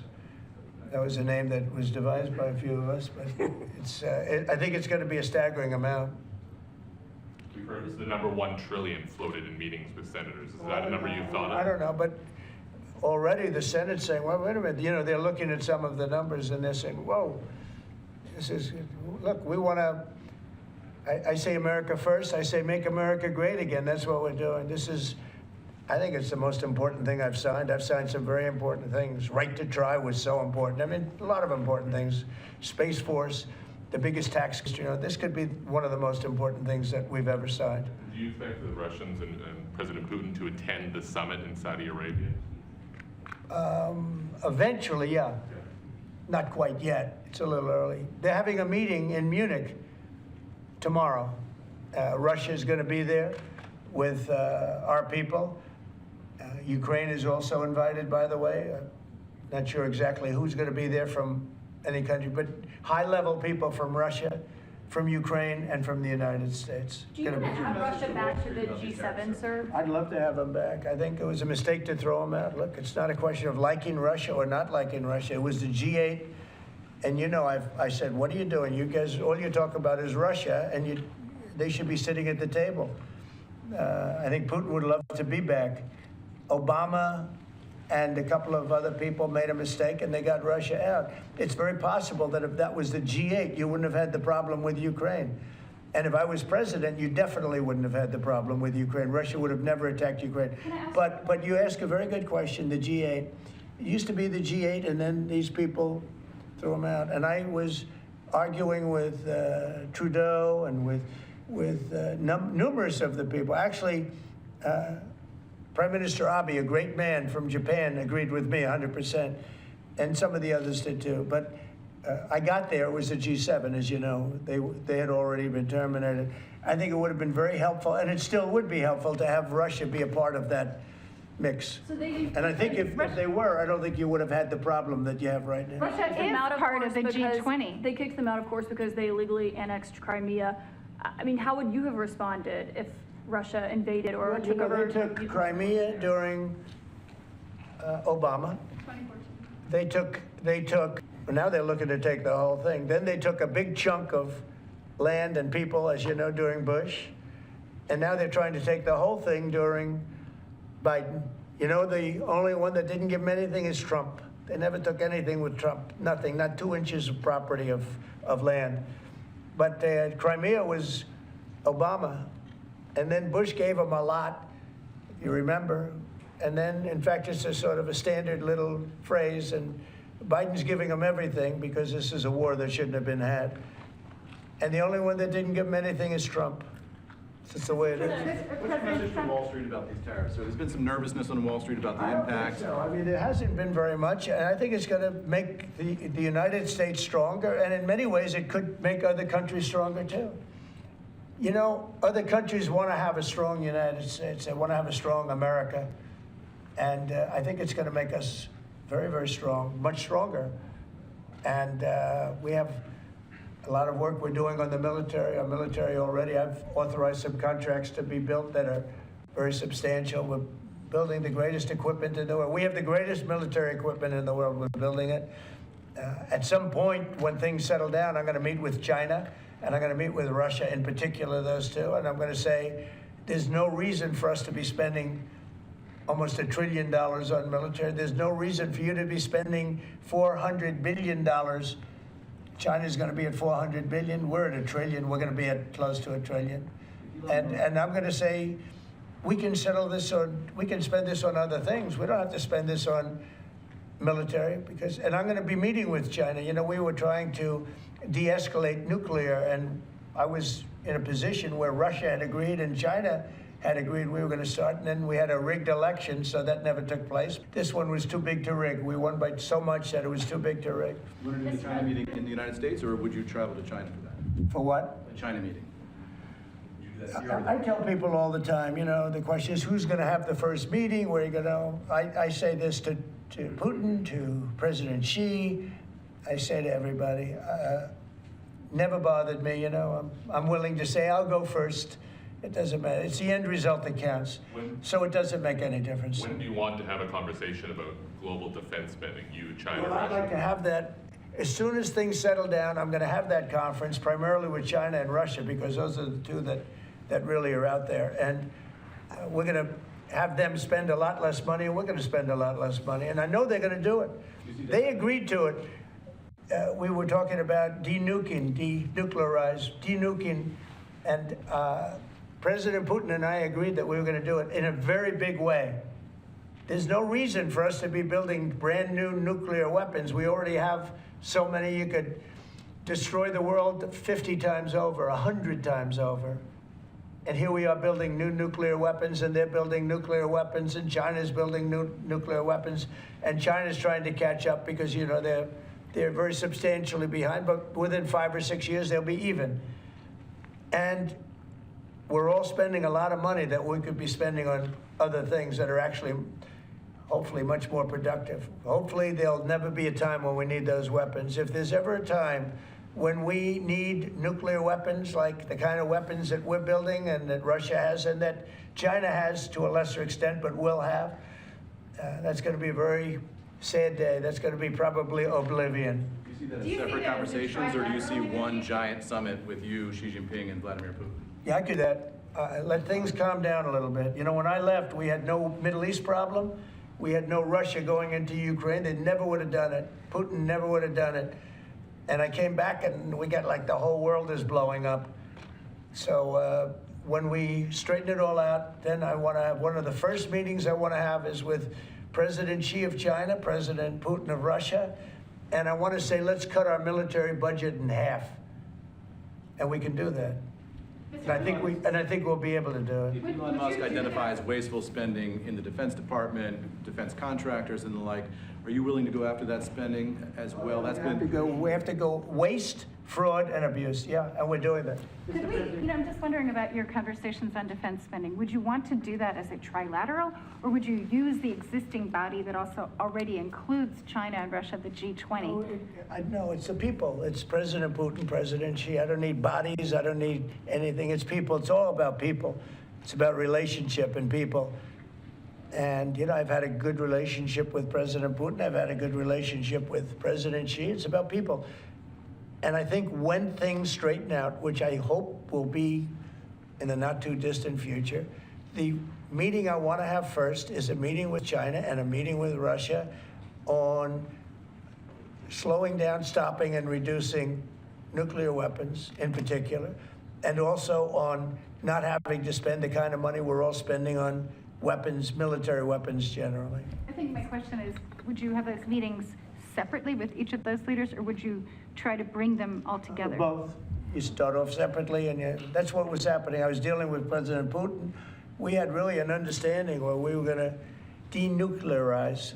What a beautiful term that is, right? Denuclearize. What a great thing if we could do that. And we were going to, he really liked the idea, and so did I. And we had then called China, and China was very open to it. And then COVID hit, and then we had a rigged election. But Now, there was no rigged election. Now we have an election that was too big to rig. That's what my whole theme was, too big to rig. And they tried, but they didn't pull it off. Sir, as part of the reciprocal tariffs, would you also direct agencies to study the impact they would have on prices in the U.S.? No, there's nothing to study. There's nothing to study. It's going to go well. The United States is going to become a very, very strong economically country. Yeah. Mr. President, in the past you have spoken against BRICS. India is part of BRICS. Do you want to dismantle BRICS, or you want to US want to be part of it? I don't care, but BRICS was put there for a bad purpose.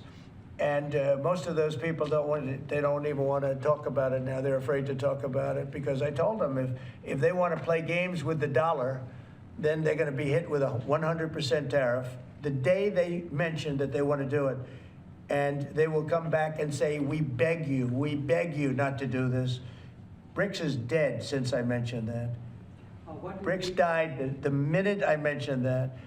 And I remember when Obama and Biden in particular, I guess he said that, they have us over a barrel. They don't have us over a barrel. We have them over a barrel.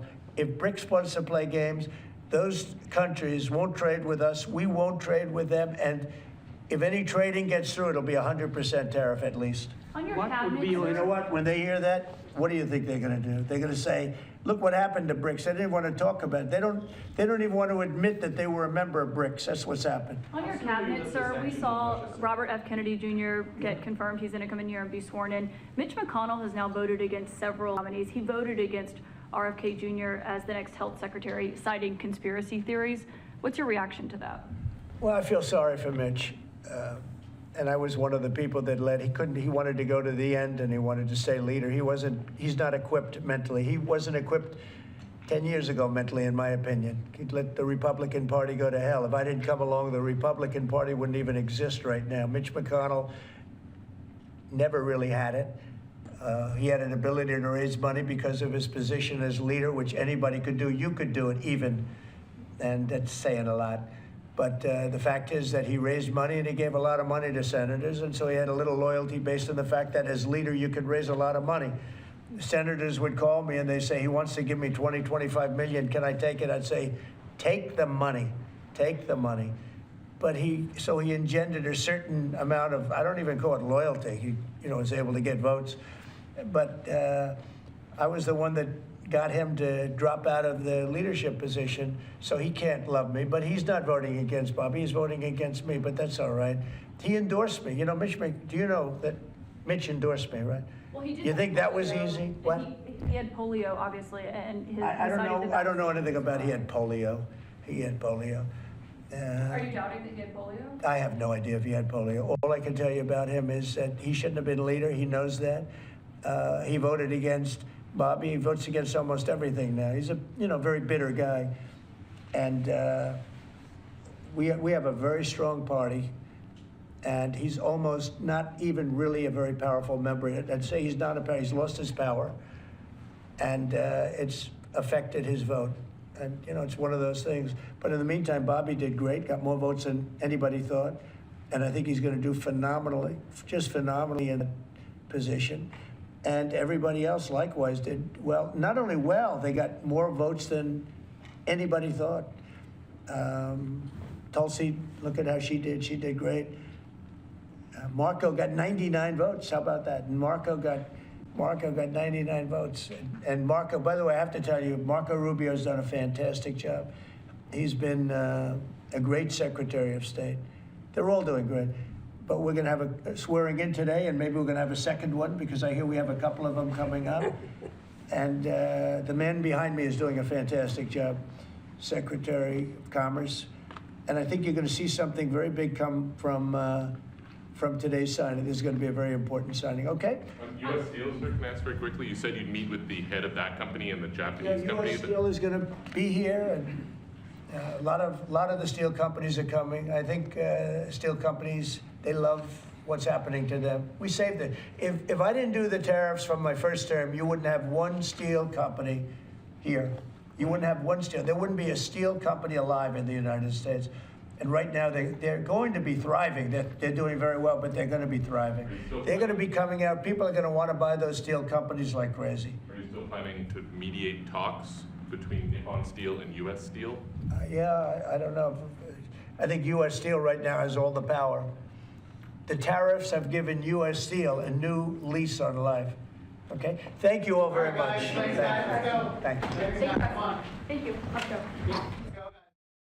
President Trump remarks inside of the Oval Office having that news conference setting. So we saw the playback version of him taking the questions. They should re-rack it again, and we will eventually see him signing the tariffs executive order. So we'll be keeping an eye on that for you right here on Live Now from Fox. Also coming up, RFK Jr.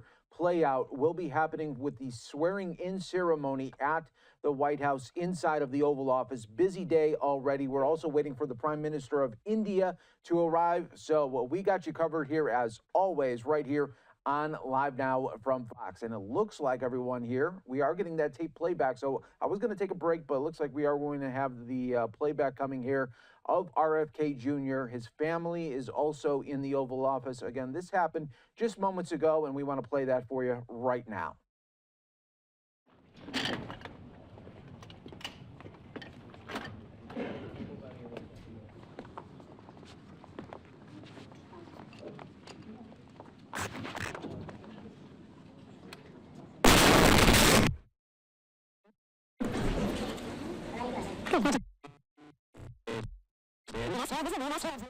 All right, looks like they are still queuing that up there, so we'll keep an eye on when they come out with the audio version. Sorry about that chaotic audio as they're still scrubbing through the video right now. We are going to wait for this moment here. Obviously, a big moment for RFK Jr. at the Oval Office right now, him and his family, as he is the newest health secretary for the United States, and it comes at a time when it was a very controversial pick. He went through the process, confirmed by the Senate. Now let's see if they got it queued up. It was very exciting. This is a very exciting day we just had a big tariff meeting, reciprocal tariffs. Should have been done 40 years ago, wasn't it? It is now. It's a big moment, actually. It's going to be a real...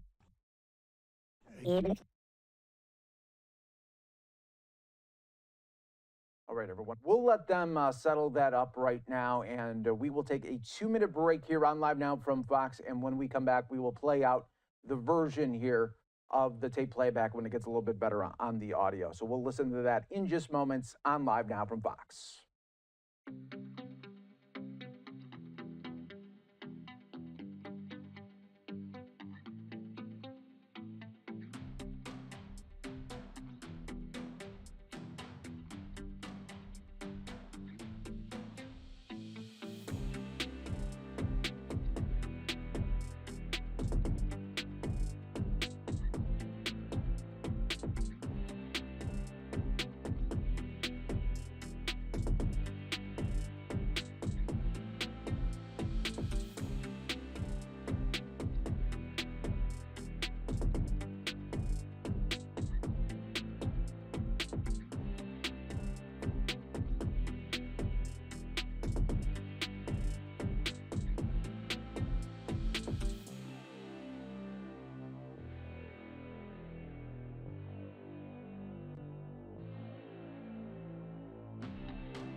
Back, everyone, here on Live Now from Fox. I'm your host, Mike Page. Always great to be with you. Thursday edition continuing to roll on right now. Busy day at the White House, and we have all the events coming to you here.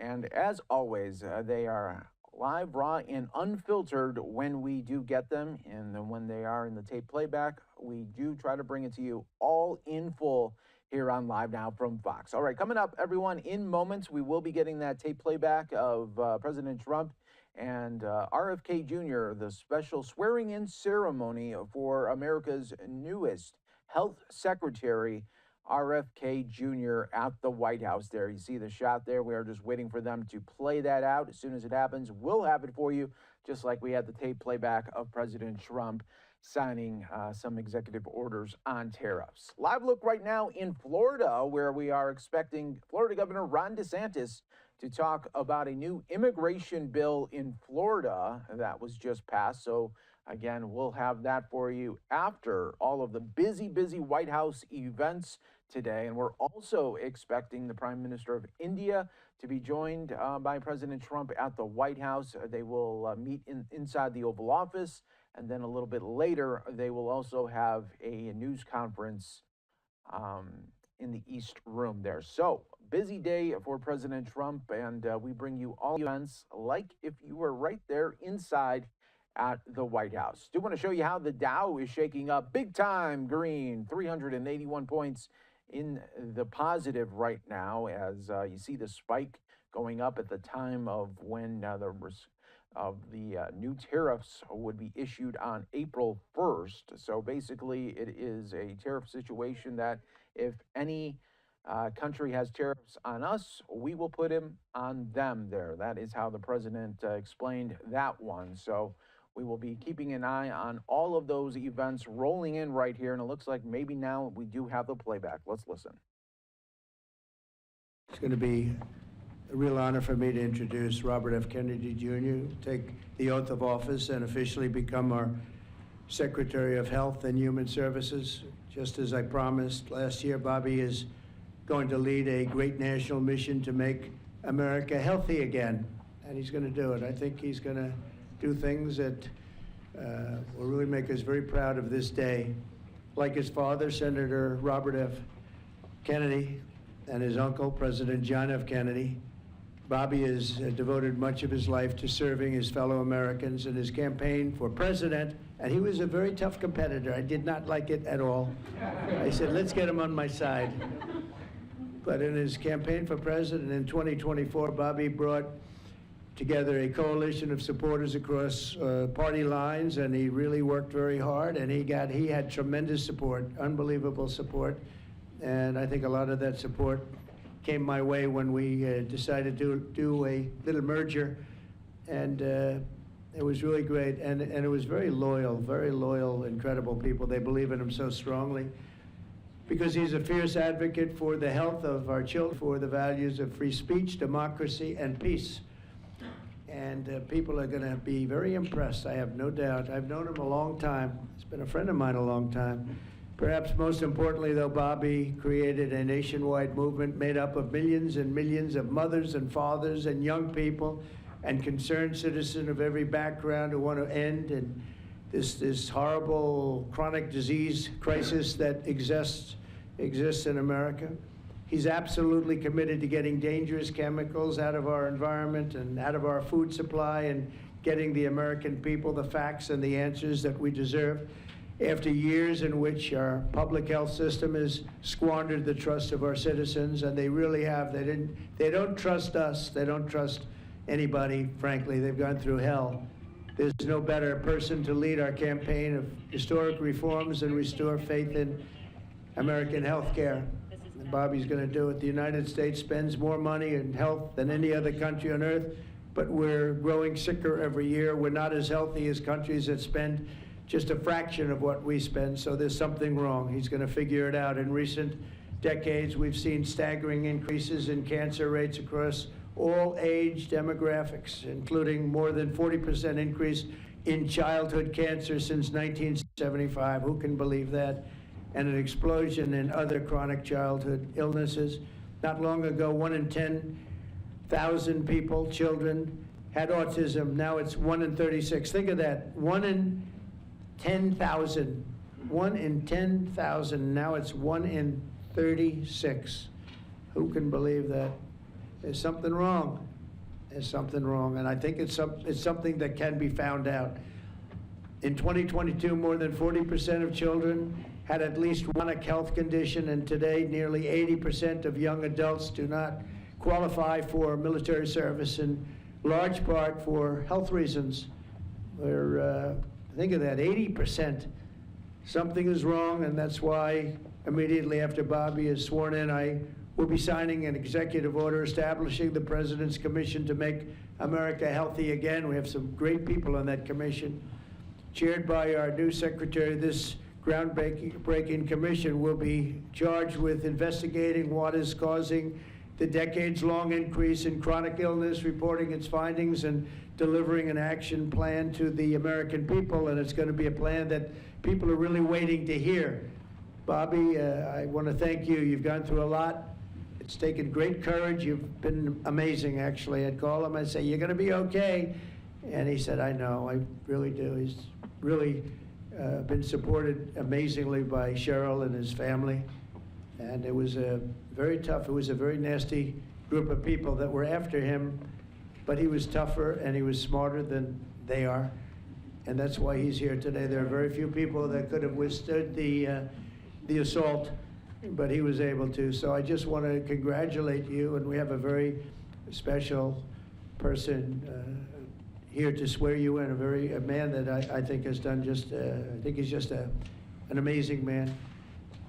As you know, his name happens to be Gorsuch, and he's a member of the Supreme Court in extremely good standing. He's highly respected by everybody, and I didn't know, are you two friends or something, or did this just happen to be the justice? Did this just happen to be the luck of the draw? What happened? I reached out to him. Did you reach out? Well, you reached out to a very good man, so please, if you would. Thank you very much.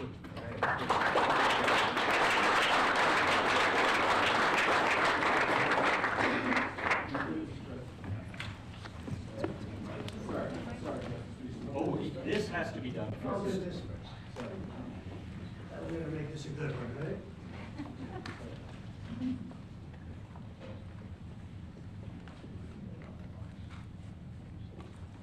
Okay, it's good so far.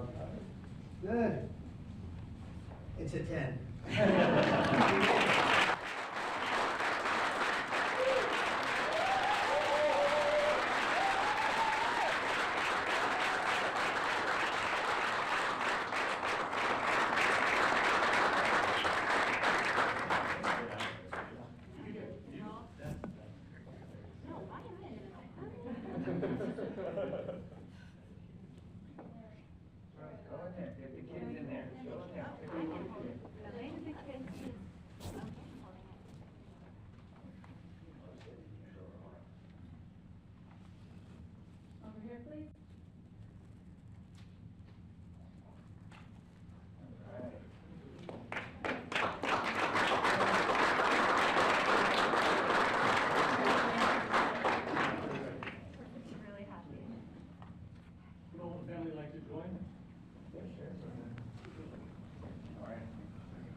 Place your left hand on the Bible and raise your right.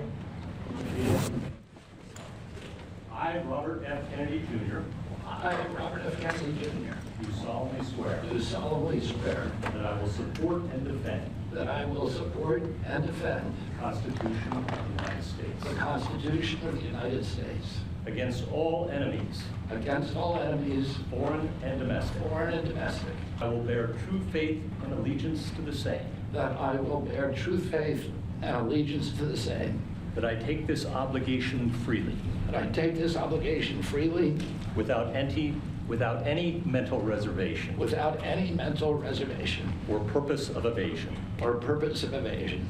And that I will well and faithfully discharge. And that I will well and faithfully discharge. The duties of the office. The duties of the office. On which I am about to enter. On which I'm about to enter. So help me God. So help me God. Congratulations, Mr. Secretary.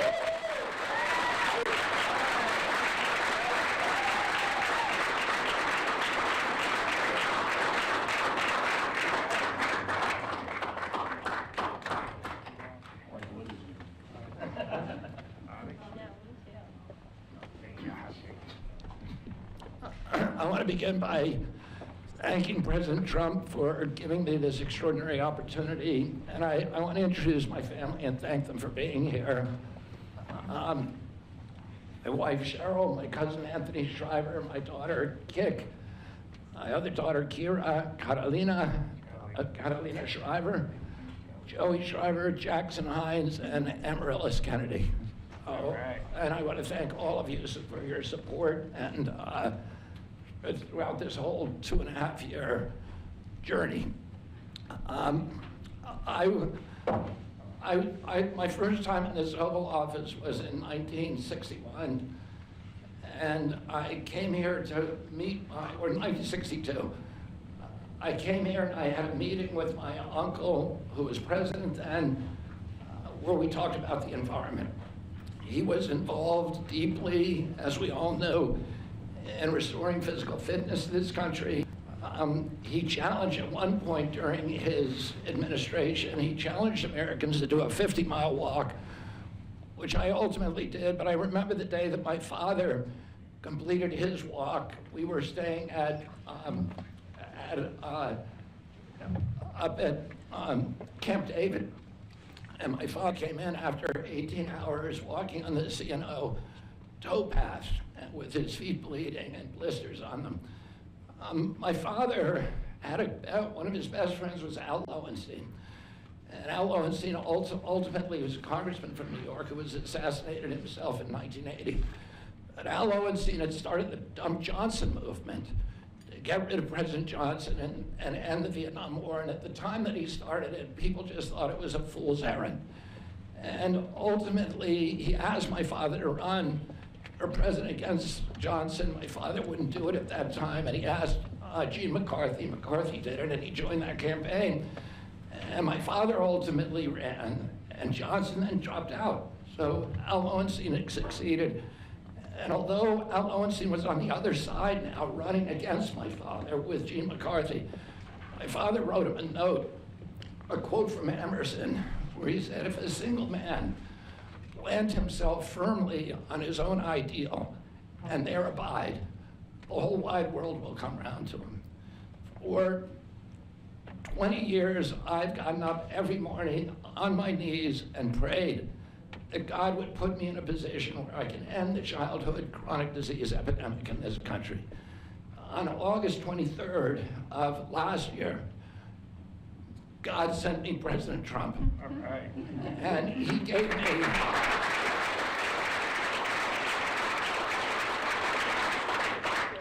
he's now given me, he's kept every promise that he's made to me. He's kept his word in every account and gone way beyond it. I'm so grateful to you, Mr. President. A lot of people told me that I couldn't trust President Trump, that I better get it in writing. And we did a handshake, and everything that he told me he was going to do, he has done. Right. And I'm so grateful to him, and I've told you before, I genuinely believe that you are a pivotal historical figure, and you are going to transform this country at a time when we see all of the indicia of democracy now in tatters in our country. We see the rise of the military-industrial complex, the rise of totalitarianism, these attacks on our Constitution, and this breathtaking epidemic that is disabling our people. President Trump has promised to restore the American dream in this country. A healthy person has 1,000 dreams. A sick person only has one. 60% of our population has only one dream, that they get better. President Trump has promised that he's going to restore America's strength. But we can't be a strong nation if we have a weak citizenry. If people are sick, 60% of our people are sick, 77%, as President Trump mentioned, of our children cannot qualify for military service. And we need a man on a white horse now. We need somebody who is willing to come in and has the spine and the guts and the strength to challenge orthodoxies, to stand in the way of vested interests, and to break institutions that have turned against our democracy. President Trump has shown again and again he is that hero. And most recently, I greatly appreciate, and I called you the day that you announced the termination of USAID. My uncle started USAID in 1961 for humanitarian purposes to put our country on the side of the poor. It has been captured by the military-industrial complex. It has become a sinister propagator of totalitarianism and war across the globe. And very few people understand how sinister this agency really is. And President Trump saw that, and he stood up to it with a masterstroke. And we want to do the same thing with the institutions that are stealing the health of our children. We need a revolutionary figure, and you are that figure, and I'm very grateful for you for giving me this opportunity. I want to recognize some of the allies that I've had in this battle for a long time: Senator Rand Paul, Senator Ron Johnson, Senator Roger Marshall, Marjorie Taylor Greene, and Buddy Carter, who've all been champions of the MAHA agenda before I even came along. I'm very grateful for you for standing strong. Thank you very much, President.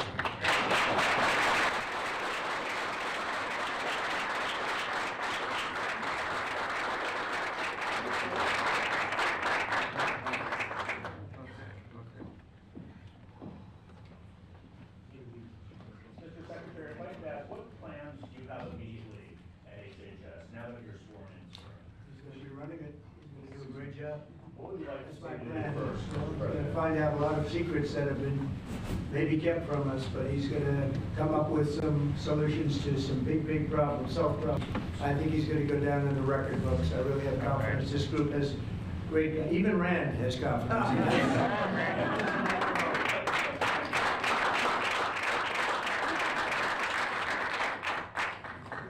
If I could ask you, Mr. Secretary, do you plan to fire anyone immediately, or what are your plans on day one, which I guess is today? Our plans are radical transparency and returning gold standard science, the NIH, the FDA, and CDC, to ending the corruption, ending the corporate capture of those agencies, getting rid of the people on those panels that have conflicts of interest.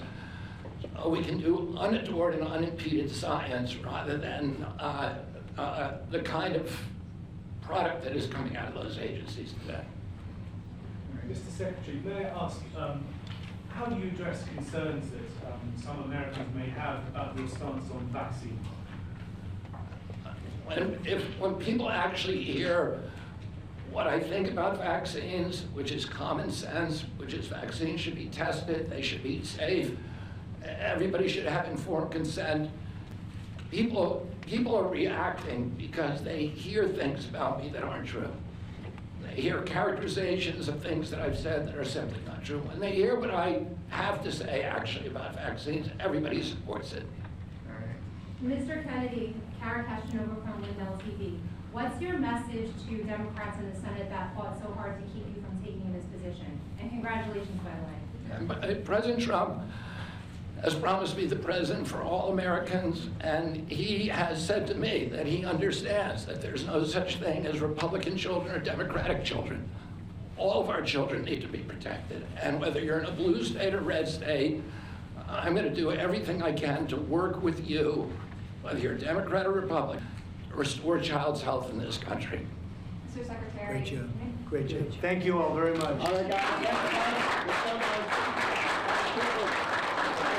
All right, the swearing-in ceremony is complete. Inside the Oval Office, there's RFK Jr. speaking as now the secretary talking about what his role will be, his goals, his aspirations as he talks about the life and legacy of his family and really the meaning going forward here for his role in the President Trump administration. So we will take another 2-minute break, our final one here of the hour, and we will get you to some other top stories, headlines. We thank you for joining us here for this special portion of some of the tape playbacks, major ones today, inside of the Oval Office at the White House. A little bit later, we are expecting the Prime Minister of India to be coming, and we will have more coverage from inside the White House a little bit later. You're watching live now. We'll take a 2-minute break.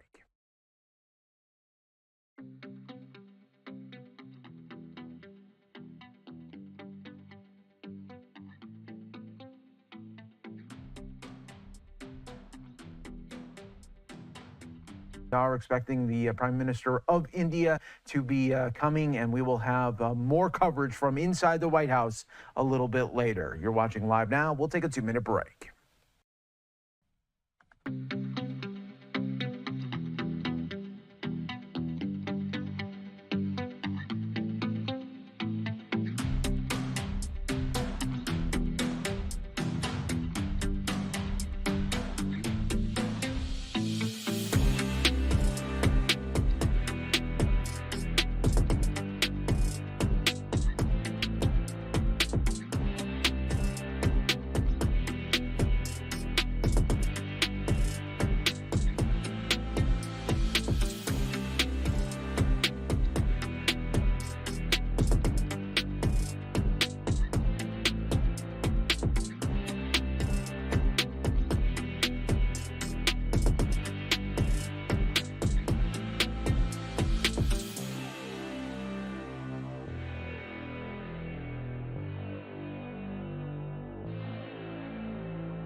All right, everyone, we are back here for you on Live Now from Fox as we continue to roll on. We have another live event here coming up at any moment. Florida Governor Ron DeSantis will be speaking on a new legislation that he will be signing on immigration for you.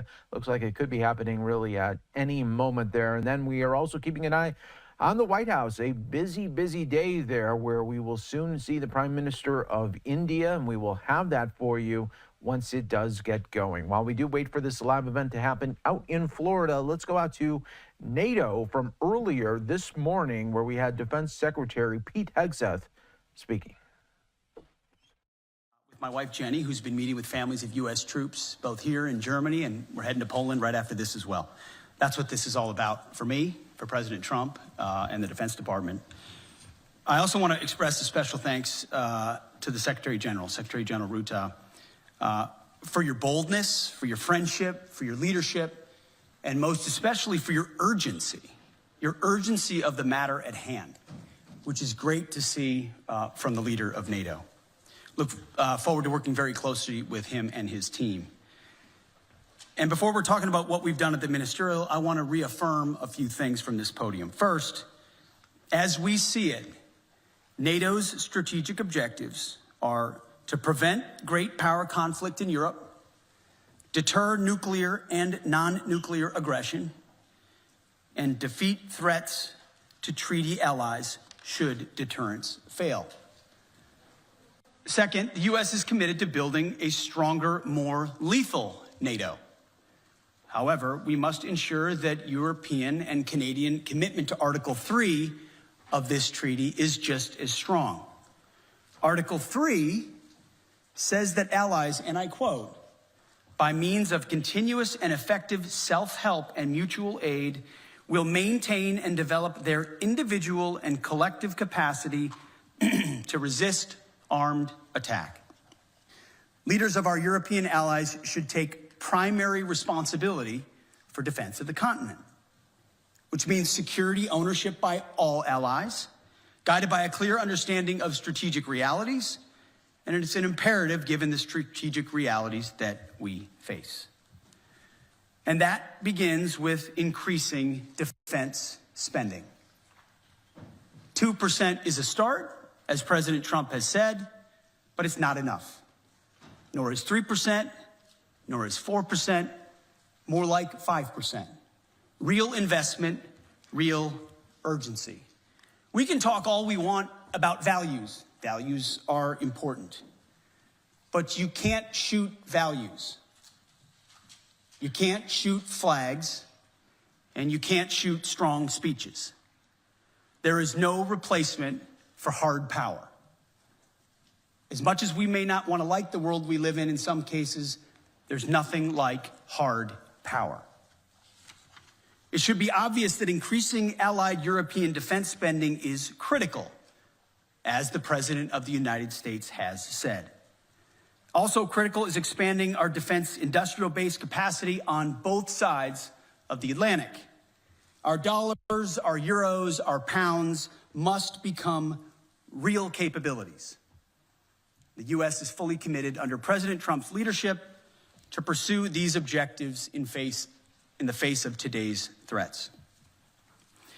Yesterday, I had a chance to attend the Ukraine Defense Contact Group. Today, participated in both the NATO Ministerial and the Ukraine Council.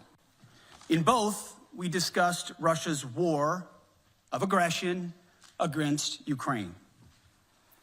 I had the chance to brief allies on President Trump's top priority: a diplomatic, peaceful end to this war, as quickly as possible, in a manner that creates enduring and durable peace. The American Defense Department fully supports the efforts of the Trump administration. And we look to allies to support this important work with leading on Ukraine security assistance now through increased contributions and greater ownership of future security assistance to Ukraine. To that end, I want to thank my UK counterpart, Defense Secretary John Healey, for hosting this Ukraine Defense Contact Group and for his leadership on support of Ukraine. President Trump gave me a clear mission: achieve peace through strength, as well as put America first, our people, our taxpayers, our borders, and our security. We are doing this by reviving the warrior ethos, rebuilding our military, and reestablishing deterrence. NATO should pursue these goals as well. NATO is a great alliance, the most successful defense alliance in history. But to endure for the future, our partners must do far more for Europe's defense. We must make NATO great again. All right, everyone, you are watching live now from Fox. Just wanted to bring you a little bit there of the coverage from earlier of Pete Hegseth, Defense Secretary, speaking at NATO. Now I want to take you back out to the White House. This is where we are getting more tape playback of the actual signing of President Trump on the executive orders of tariffs. Let's listen in. Kennedy, Brad Wenstrup, Katie Miller, Wayne Berman, Reince Priebus, Robert O'Brien, Joshua Lobel, Sander Gerber, Jeremy Katz, and Thomas Hicks Jr. Okay, good, all good. Next, sir, we have a presidential memorandum for your attention entitled Reciprocal Trade and Tariffs. This memorandum will reshape American trade policy with the guiding principle being that our tariffs and our treatment of other countries should be reciprocal based on their treatment of us. It charges your Secretary of Commerce, your U.S. Trade Representative, and other cabinet secretaries to pursue that policy vigorously and to develop trade policies in accordance with it. That's good. Well, we'll sign that. And before we do, I think I'll mention that some numbers have come out. And as you know, we're looking for waste, fraud, and abuse. And this just came out from the Government Accountability Office. And they're pretty staggering numbers. The federal government loses as much as $521 billion in fraud every single year. That's what Elon's working so hard on with his group of almost 100 geniuses. In 2023, there was an estimated $236 billion in improper payments made. and they think that number is very low. Should be much higher. 236 billion. This is why we're doing what we're doing. This is why I campaigned so hard and discussed this so much. And since 2003, there have been $2.7 trillion in improper payments, meaning payments that went to the wrong bill or payments that shouldn't have been made. According to the Economic Policy Innovation Center, very respected, in 2024, there was an estimated $162 billion in improper payments. Earned income tax credit, this is having to do with earned income tax credit, it was $15.9 billion. Having to do with food stamps, improper, $10.5 billion in improper payments. Restaurant Revitalization Fund, $8.7 billion. Supplemental security income, $6.5 billion. This is all bad stuff, bad payments, fraud, largely fraud. Unemployment insurance, $5.6 billion. According to House Ways and Means in 2024, Social Security, Disability Insurance, and Survivors Insurance Programs sent an estimated $8.3 billion in improper payments, including $6.5 billion in overpayments where they overpaid. So these are staggering numbers, and this has been going on for a long time, and we're finding a lot of it.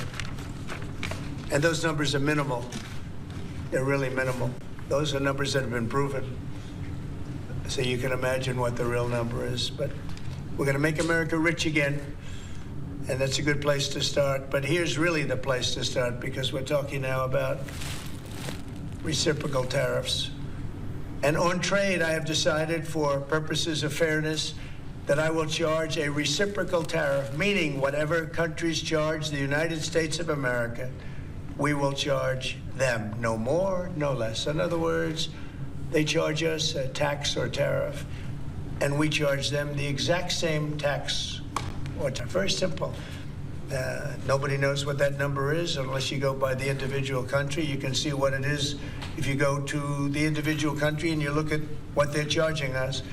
In almost all cases, they're charging us vastly more than we charge them, but those days are over. For purposes of this United States policy, which is a big one, we will consider countries that use the VAT system. You know, you hear about a VAT tax all the time, the VAT system, which is far more punitive, actually, than a tariff. Similar, but more punitive. To be similar, so that the way we're going to look at it, we're going to call it a tariff, because they use that as a way of getting away from the tariff and the designation of tariff, but it's essentially similar or the same thing. So a VAT tax will be viewed as a tariff. Certain areas of Europe do it, to put it mildly. They have about a 20% VAT tax. Sending merchandise, product, or anything by any other name through another country for purposes of unfairly harming America will not be accepted.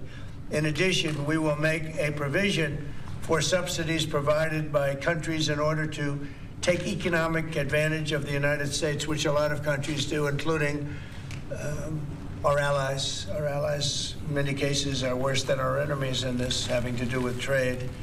And this has been going along. That's why we have a $36 trillion amount of money that we owe. We owe $36 trillion, but that'll come down rapidly. Likewise, provisions will be made for non-monetary tariffs, and a non-monetary, that's where they charge and they do things that aren't, there's no dollar amount, but they make it impossible for you to do business. They do tests on cars, like dropping a bowling ball on the hood of a car, and if the hood doesn't withstand it, which no hood would except for an army tank, then they say, I'm sorry, you can't sell your car into a certain country. That's a non-monetary tariff. So this is in order to take economic advantage. Likewise, the provisions for the non-monetary tariffs and trade barriers that some countries charge, and most countries, many countries have something to that effect in order to keep our product out of their domain, or if they do not even let the U.S. businesses operate. So in some countries, they just won't let us even operate there. They charge us a lot, but they won't even let us go in.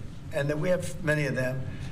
And what our Secretary of Commerce, standing right behind me, Howard Lutnick, what he's going to be doing is he's going to come up with a number that's an equivalent number to that. But in many countries, not too many, but quite a few, they don't let us do business. They effectively don't let us do business. So we're going to put a number on that that is a fair number.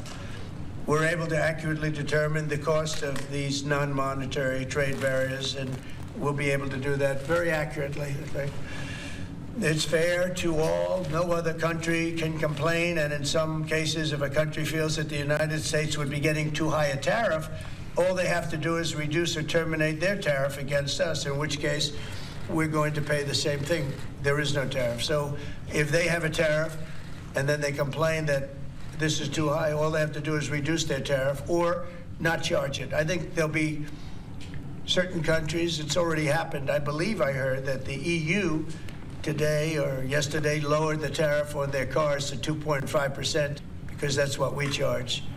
And they lowered it from 10%, but it was really much higher than 10%. But 10% to 2.5, that's already happened. That's a big win. We've been after that to happen for many years, but it never happened, but nobody did anything about it, sitting in this lovely chair.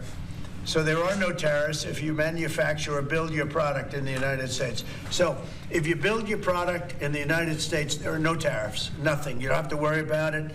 It doesn't exist. A lot of companies will come back to the United States to build their product, make their product in the United States, because there will be no tariff, nothing. For many years, the U.S. has been treated unfairly by other countries, both friend and foe. This system will immediately bring fairness and prosperity back into the previously complex and unfair system of trade. We had a very unfair system to us. Everybody took advantage of the United States, and we paid a big price for it. America has helped many countries throughout the years at great financial cost. It is now time that these countries remember what we've done for them and treat us fairly. We want a level playing field for all American workers. We want a level playing field for the United States of America. I've instructed my Secretary of State, my Secretary of Commerce, Secretary of the Treasury, and the United States Trade Representative to do all the necessary work to deliver reciprocity. In other words, reciprocal reciprocity to our system of trade. So we're going to have a reciprocal tax.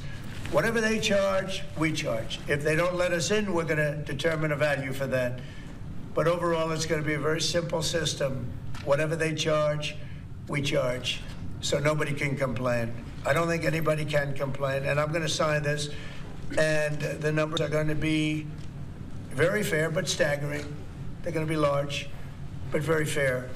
And this should have been done years ago. And I did it in a different form with tariffs and taxes on China. We took in hundreds of billions of dollars. No other president, as you know, ever took in 10 cents. But that was a few countries. That wasn't what we're doing now. Now we're doing it with every country. So this is every country.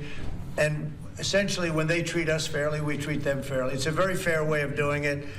And I don't know that it's ever been done before, but that's the way. I'd like to ask Secretary of Commerce to say a few words, please, Howard. So reciprocal tariffs sound fair, but when you understand how brutally unfair the world's trading has been since we opened ourselves up after World War II, right? We tried to export the power of our economy to rebuild the world. And what happened since then is everyone else has taken advantage of us. Some countries, like the VAT that the president spoke about, 20% on everything we sell, just casually. And when they sell to us, of course, they drop that 20 right away. So it's sort of an export subsidy, if you will. So we are going to address each country one by one. But here's the key. They'll get an invitation to trade with the greatest consumer economy in the world. And in exchange for trading at the greatest consumer economy in the world, you have to treat us the way we're going to treat you. It's going to be the same, but no more inviting bad people to the party. So what the president spoke about with Mexico and Canada is we gave them the greatest invitation ever right? You're our neighbor, you're our friend. Trade for free with us. And what did they do? China came in, right? Done by India. Aluminum done by Australia. You have Australian aluminum mines operating at 90%, and U.S. aluminum mines and aluminum production 50%. We're going out of business, and they're using Canada to come in. So the president is keenly aware, keenly focused on changing this model. We will be fair to each country, but no inviting any other country in. And Kevin, could you say a few words, please? Oh, sure, sir. Kevin Hassel. Yeah. One of the things that we noticed, sir, when you asked us to look into the numbers was that last year, U.S. companies paid foreign governments $370 billion in tax. And then we in the U.S. Asked them to pay us tax for what they did, and the U.S. gathered $57 billion. And so we paid them $370 billion, and they paid us $57 billion. And when people say, oh, you're doing this tariff thing, how could you do that? Why would you do that? It's so unfair. Let's think about this. They have 3/4 of world GDP. We have 1/4 of world GDP, and we're paying them $370 billion, and they're paying us $57 billion. Yeah, it's amazing. Thank you, sir. Well, it's big numbers. Mr. Trade Rep, would you like to say something? Congratulations, by the way. I watched you 2 days ago on television, and you did fantastically. Thank you, sir. Congratulations. Thank you. You make it easy for me, Mr. President. We have $1 trillion deficit coming out of the last administration. We can't have that anymore. We've had 60,000 factories lost during the period of globalization. All of these things have harmed our workers, they've harmed our farmers, they've harmed our families and our communities, and that stops right now. We're going to look at everything. We'll certainly look at the tariffs, but we're also going to look at subsidies. We're going to look at taxes that are discriminatory. We're going to look at fake antitrust regimes in other countries that try to regulate our companies, our competitive companies, at all of these things, and we're going to figure out exactly what we should be charging other countries. Good, thank you. And it won't be complicated. It'll be very easy. Big numbers, too. Very. The biggest you've ever seen. Peter, go ahead. Yes, sir. Tariffs are bad. Around the world, they're higher than we have, but tell you what, the non-monetary barriers that are imposed on us are even worse. And President Trump has been right to single out, for example, the VAT tax, the value-added tax. There's a reason why Germany sells 8 more cars to every one we sell them. But it's not American craftsmanship, it's not American design. It's simply the unfair trade practices. And that VAT is a killer. It's a hidden tariff. It's also, as Secretary Lutnick said, it's a hidden export subsidy. There's about a $20,000 differential between when we try to sell them a car and they sell us a car, and that's going to stop with this man. Well, I want to say that actually tariffs are good. Tariffs are great, actually. And the problem is we didn't charge them and everyone else did. They charged us, but we didn't charge them because we were generous or foolish or stupid or all of the above.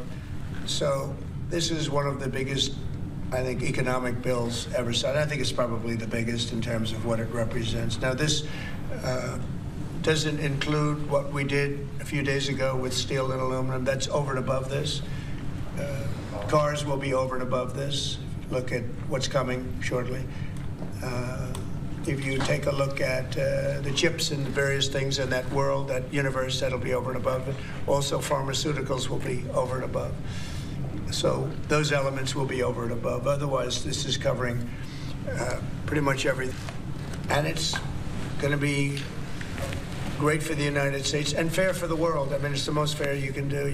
We could charge just a flat tariff, and that would be in many ways easier, but you could make a case that that wouldn't be fair to other countries. This is fair. Remember, whatever they charge, we charge.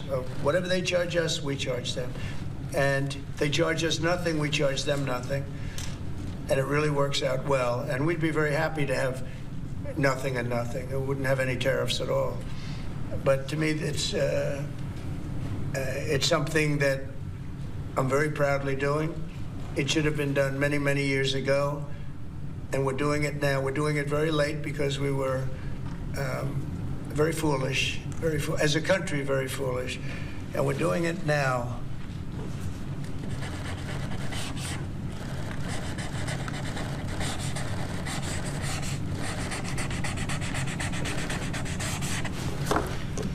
that's a good one. Mr. President, you won the White House in part because of high inflation. If your tariffs make prices go up... Excuse me, we haven't asked you to speak yet, please. Right? Okay. Go ahead, please. You won the White House in part... Go ahead, please. Mr. President, you are meeting Prime Minister Modi of India this afternoon. What kind of trade and tariff relations you would like to have with India, and what's your vision for India-US relationship? India traditionally is the highest, just about the highest tariffed country. They charge more tariffs than any other country. And, I mean, we'll be talking about that. But, again, whatever they charge us, we're charging them. So it works out very well. It's a beautiful, simple system. And we don't have to worry about, gee, we're charging too much or too little. But traditionally, India is right at the top of the pack, pretty much. There are a couple of smaller countries that are actually more. But India is a they charge tremendous tariffs. I remember when Harley Davidson couldn't sell their motorbikes into India because of the fact that India, the tax was so high, the tariff was so high. And Harley was forced to build, I guess they built, I don't know, that was a while ago, but I think they built a factory in India in order to avoid paying the tariffs. And that's what people can do with us. They can build a factory here, a plant or whatever it might be here, and that includes the medical, that includes cars, that includes chips and semiconductors, that includes everything. If you build here, you have no tariffs whatsoever. And I think that's what's going to happen. I think our country's going to be flooded with jobs. Mr. President, what should consumers expect? Are prices going to go up short-term, long-term, medium-term? I mean, not necessarily, but I'll tell you what will go up is jobs. The jobs will go up tremendously. We're going to have great jobs for everybody. This is something that should have been done many years ago. China did it. I mean, China did it at a level that probably nobody's ever seen before. If you manufactured a car, you couldn't send it into China. The tariff was so high, so everybody went and they built in China. It was no big secret. So we're going to see, but it's going to mean tremendous amounts of jobs. And ultimately, prices will stay the same, go down. But we're going to have a very dynamic country. But if prices go up, Mr. President, because of these tariffs, who do you think voters should hold responsible? Oh, I think what's going to go up is jobs are going to go up. And prices could go up somewhat short term, but prices will also go down. And I think the farmers are going to be helped by this very much because product is being dumped into our country and our farmers are getting hurt very badly by the last administration. The last administration hated our farmers, like at a level that I've never seen before. I think our farmers are going to be helped. Jobs are going to be helped, but our farmers are going to be helped. Our manufacturers are going to be helped. And again, if somebody wants to come in, including the car companies, if they want to come in and build car plants, they'll do it without tariffs, and therefore prices won't go up. There could be some short-term disturbance, but long-term, it's gonna make our country a fortune. So Americans should prepare for some short-term pain, possibly. You said that. I didn't say that. Well, if the prices go up, and that affects them. Let's see what happens. Nobody really knows what is going to happen, other than we know that jobs are going to be produced at levels that we haven't seen before. We know that we think interest rates are going to ultimately be coming down because of things that happen, and they go hand in hand with the tariffs. But we think that the prices for some things, many things, it could be all things, will go down. Ultimately, will go down. Mr. President, there's a timeline here, sir. There's a period of time for a review, a report, 180 days. Sure. What's the earliest date that you think tariffs will actually be implemented and executed? Well, I would say, maybe I'll ask Howard to answer that, because he's going to be the one that's implementing. What do you think? Our studies should be all complete by April 1st. So we'll hand the president the opportunity to start on April 2nd if he wants. So I think we'll be ready to go on April 1st, and we'll hand it to the president, and he'll make his decisions. But remember, if they drop their tariffs, prices for Americans are coming down. Our production's going up, and our costs are going down. Remember, it's a two-way street. That's why it's called reciprocal. And have you spoken to any American CEOs directly about this? Are they calling you and asking for exemptions, for example? Many love it, and they say this is going to be the thing that makes our country really prosperous again. And this is going to be what pays down to $36 trillion in debt and all the other things. And this is going to be This is an amazing day. I think this is going to be a very big day and in a very positive way for our country. Yes, please. Mr. President, you've talked about the VAT and the EU before and your concerns with how the EU treats you. Do you have a number in mind on the European Union? Do you have an idea where that number is going to land? Well, what they are now is they have a 20% VAT tax, which we're considering to be similar or the same as the tariff. Plus, they charge lots of fees. And, you know, they're doing something else. European Union's been very tough on our companies. They sued Apple, they sued Google, they sued Facebook, they sued many other companies, and they're American companies, and the kind of numbers are staggering. And the court system over there is not very good to our companies. If you know that Apple had to pay, I think, $16 billion in a penalty, a court case that was really shocking because most people thought they would have won that court case, people that watched it. So they've been very tough. Airlines have called me up and they said, could you help us with Europe because they're charging us so many different fees.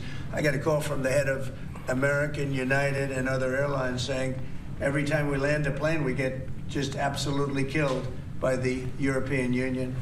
And so they haven't been treated as good. You know, we think European Union is wonderful. We all love Europe, love the countries in Europe. But European Union has been absolutely brutal on trade.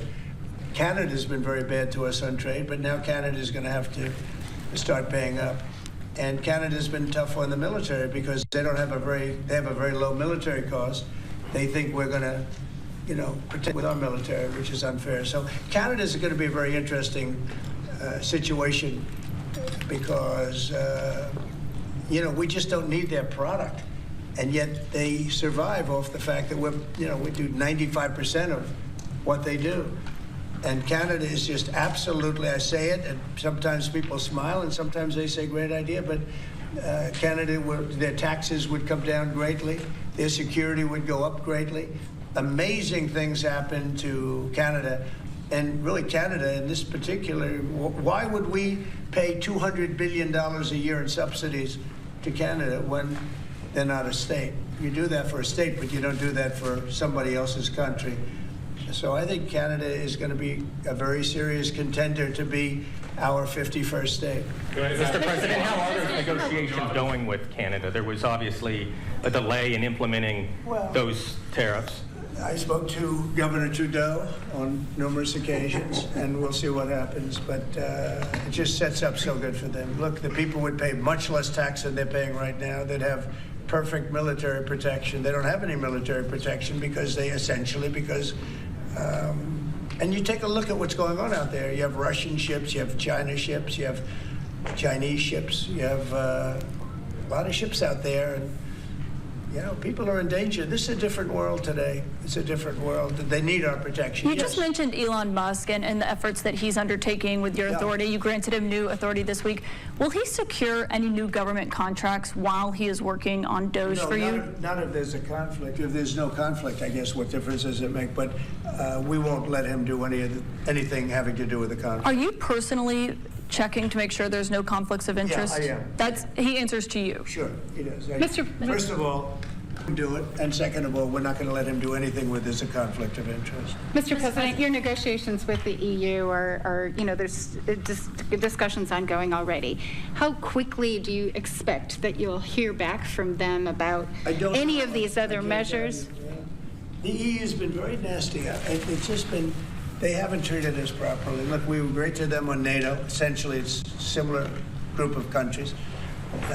When I came in, my first term, I raised their fees. I mean, they were not paying. We were paying for, in my opinion, almost all of NATO. And now, you know, I had the bad moment with the press where the press said, well, does this mean you won't protect them? And I said, I won't protect them if they're not paying. But because I said that, the Secretary General, as you know, said it was the greatest thing he's ever seen because the money came pouring in.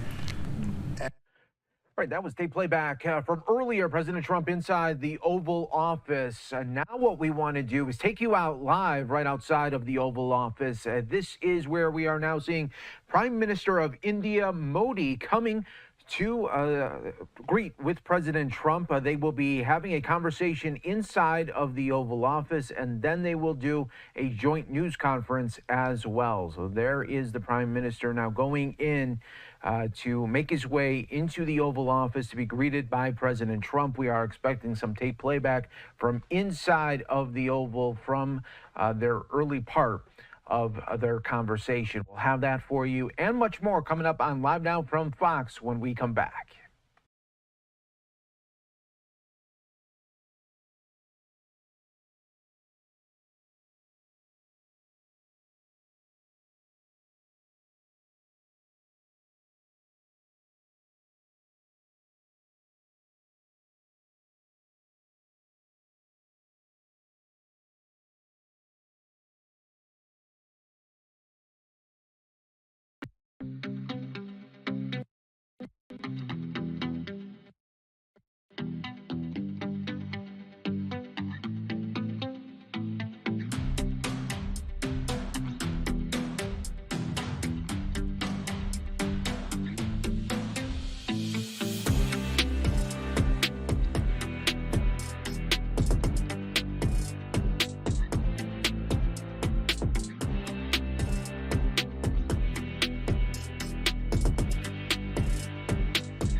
Welcome back to Live Down from Fox, everyone. I'm your host, Mike Pace, as we continue to roll on. Do want to take you out to Florida. Just moments ago, Florida Governor Ron DeSantis speaking on a new immigration bill that he will be signing. Let's listen in.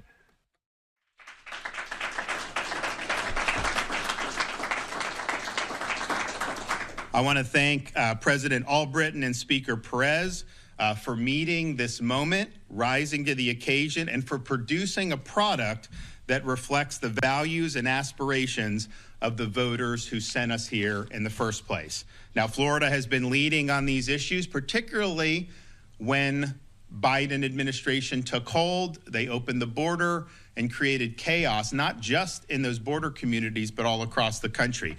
We have led with Operation Lone Star, the first state in the country to send support for Texas during the Biden administration to combat the illegal border crossings. We also launched Operation Vigilant Sentry, plugging the holes that Biden left in our marine defense and interdicting over 17,000 illegal aliens that have now been repatriated by the Coast Guard just in the last year and a half alone. Of course, we had our illegal alien transport program, and then we've enacted legislation, no ID cards of any kind. That's a huge deterrent for illegal immigration. Increased penalties on illegal aliens for a variety of things, including driving, including voting, and also making sure we're monitoring hospital costs. And we deterred a lot of costs healthcare system. So as Florida has led on this, it's been a team effort. The legislature has been with us on issue after issue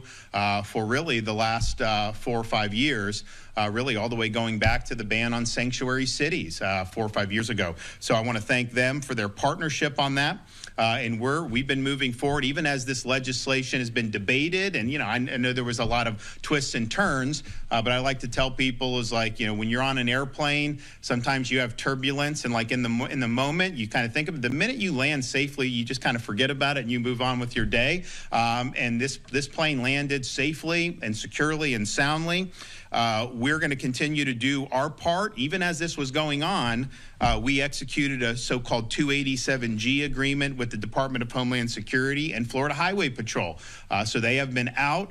They have been conducting operations. FDLE has been doing it. I'd imagine you'll see an agreement between DHS and FDLE very shortly to be able to protect our communities. Now, when we called for this special session, we outlined a number of things that we thought were important. And it wasn't about, like I was saying this. These are things that our voters had asked for.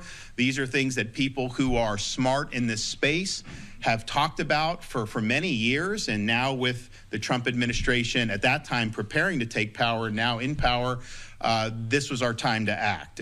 We wanted to make it a state crime to enter the state of Florida illegally. We wanted to make sure there were duties on state and local law enforcement, including having appropriate sanctions up to and including removal from office, so that they're participating with the enforcement of federal immigration laws. We wanted there to be a coordinating officer to be able to help work with these local authorities. We wanted to broaden the gang language so that we could sweep in more of these illegal alien gangs and hold them accountable. We wanted to make sure that we were able to exercise transport as appropriate. We wanted to repeal in-state tuition and focus on Floridians for people that were here illegally, no in-state tuition. Wanted to make sure there were strong penalties on voter fraud and registering to vote as an illegal alien.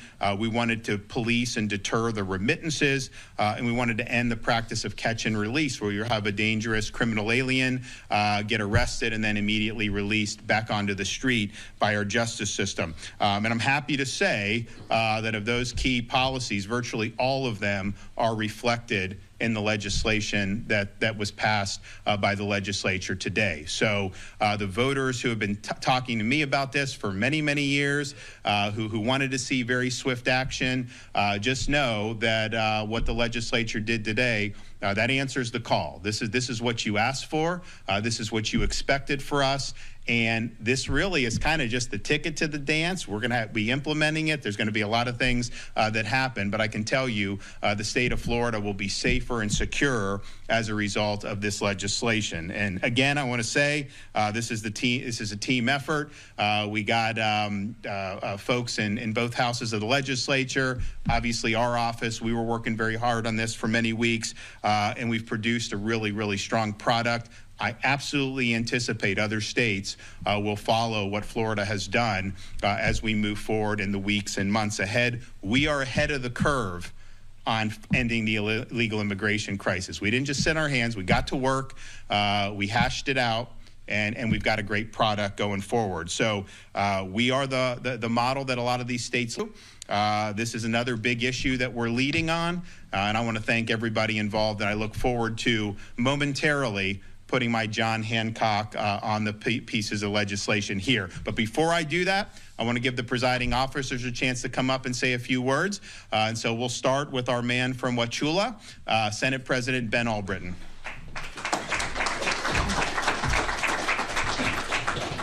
Good afternoon. This is a sunshine state, and today the light is shining brightly. We have taken incredible steps over the last 10 days to be with President Trump and work with his organizations, his agencies, our agencies here in Florida, to make a meaningful difference and really go forward and attack the challenge we have here with illegal immigration. Speaker, I want you to know that I love you. I love you. You're a good friend and trusted. Thank you very much for all the work that you put into this. Governor, You've been the tip of the spear on this entire discussion. Your leadership has been phenomenal. Thank you so very much. And the last thing that I want to leave you with is this. At the end of the day, what happened over the last 10 days leading to this event today is all about Floridians. And what I know is this.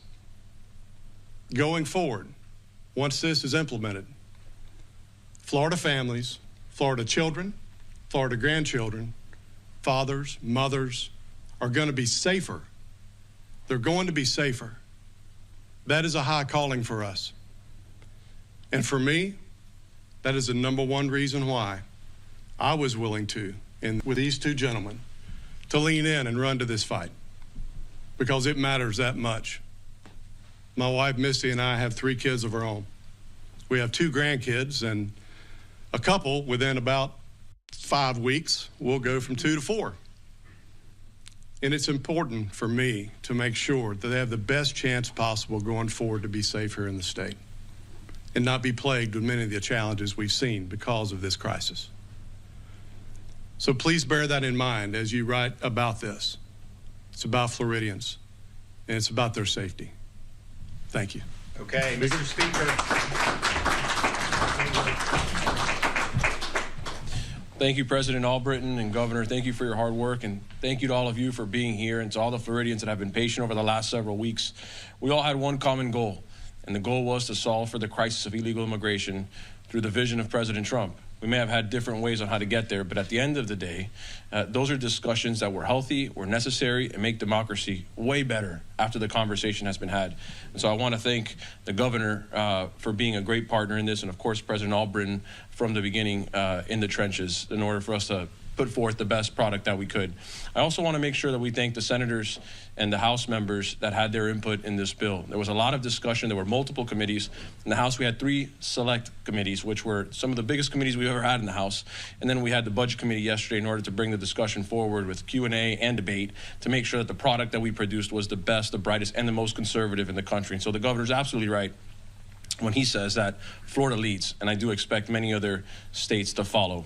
So thank you all for working together alongside me. It was a privilege. I hope that Florida is proud of the work product that we have put forward. I know the 3 of us and our colleagues are very proud of it. So thank you all for being here. All right, let's get it done right here. All right, so, okay. Here we go. Today is the 13th of February.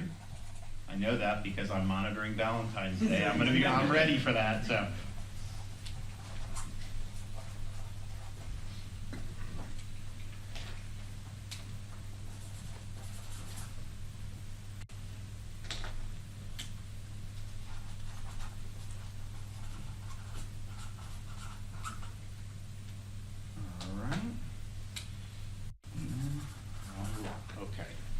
You, sir? Thank you.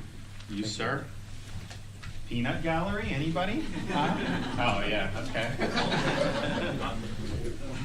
All right, here you go. Great work, big deal right there.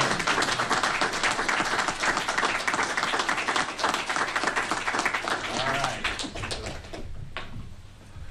Well, I just want to thank both the leaders again for their hard work on this, and just also, you know, to point out, we've had a lot of success in Florida. People are always, you know, I meet all these legislators from other states because they're coming down here asking, you know, kind of what's going on with all this stuff. And, you know, we've had a lot of great folks to be able to work with. But, you know, Ben and the Speaker, they've been here with me since day one. You know, they weren't necessarily in the leadership positions then, but all these accomplishments, you know, they've had a great hand in. So I appreciate that. I appreciate landing this product. And guys, buckle up, because this isn't just window dressing. We are getting to work. You are going to see a lot of things happening very quickly. Okay, any questions? Governor, I'm curious, when you made the call originally, had like 3 ideas that you wanted to get done in special session. That was conduit reform, hurricane relief, and I think petition reform as well. We've got a couple weeks to go till regular session. You're going to push for those during the regular session? Of course, yes. So I've talked to both the presiding officers. They are going to do overhaul the petition process and combat the fraud. I think we have broad agreement on that. I think the membership has agreement on that, and a lot of our supporters in the grassroots and even in the business community realize that that this thing has gone off the rails. So I'm confident that they're going to address that, and I think pretty early in the session from what I hear. The other issues, I stand ready to work with them positively on it, and I think they can get something done on it. On the hurricane stuff, we've got the people that have been approved for My Safe Florida Home, even a part of the thing. It ran out of money. I think the legislature has been supportive of the program. I've been supportive of it. And so my suggestion was, because, it does cost money, at least let's get those people off the waiting list. They've already been approved, had their inspections. They're just waiting for the money, who are in those hurricane damaged areas, because if they're having to rebuild anyways, this way you help it and you get back and you have better resilience for future storms. So I think we'll be able to work through all those. I will say that doing this like we did with the immigrants is important, because DHS, Biden gutted it. Biden gutted ICE. So they're trying to kind of rebuild. And the fact that Florida, they're already leaning on us, but we're happy to help, especially in this intervening period before they can get all the resources flowing into those agencies. And so I think the fact that the legislature acted soon, you're going to see that pay dividends, and you're going to see states that lag on this. They're just not going to be able to have the same impact that I think this legislation will. Yeah, Governor, after Deputy Michael Hartwick was killed a couple of years ago by an illegal immigrant working for a state contractor, your administration didn't hold the contractor accountable. That's not true. That is not true. That is not true. No. That's not true. We absolutely pursued. The reality was this was an out-of-state contractor. There was a lot of shady things going on, but they absolutely did pursue that. And so what you're saying is just totally false. What you're saying is totally false. Well, what did you guys do? What you're saying is totally false. Next. Governor, have you talked to the Trump administration? Are there plans to use the unauthorized billing transfer program to deport people? Have you heard anything about how they plan to use that state program? So there, obviously, our guys have been working with the DHS throughout this whole period. And that's why we have the 287G agreement. That's why we've got probably some more agreements from the state level going. I think you're going to see some sheriffs spring into action pretty quickly on that as well. But they're also in a situation where they have to stand up the training. They have to stand up some of the things. So you have to go through a certain type of course or tutelage before you can exercise the authorities under federal immigration law. That was decimated under Biden. They're now bringing it up. So we're going to go through that. We're now well positioned because we're ready to act. So as they get this online, we're going to spring into action. And that's true for all of these things. But I think that they have a lot of different needs. And again, our legislation's like, look, you have a duty, to use, your maximum efforts to be able to assist with this. Now, there may be some law enforcement that may not be able to do some of the things they want because it's just outside their purview. There's others that can. Highway patrol, I know we're going to be able to do a lot, and there's a lot that goes into it. Certainly the transport. So, for example, right now, if you're not qualified to do immigration enforcement, if you have an illegal alien that gets pulled over on the highway, you can call ICE. If ICE comes, they get them, no problem. But unless you're trained to exercise those authorities, you cannot, as the highway patrol, transport them to an ICE facility. That will change, obviously, as our troopers are trained in this. And so just think about it, like that's going to save, that'll save lives, quite frankly.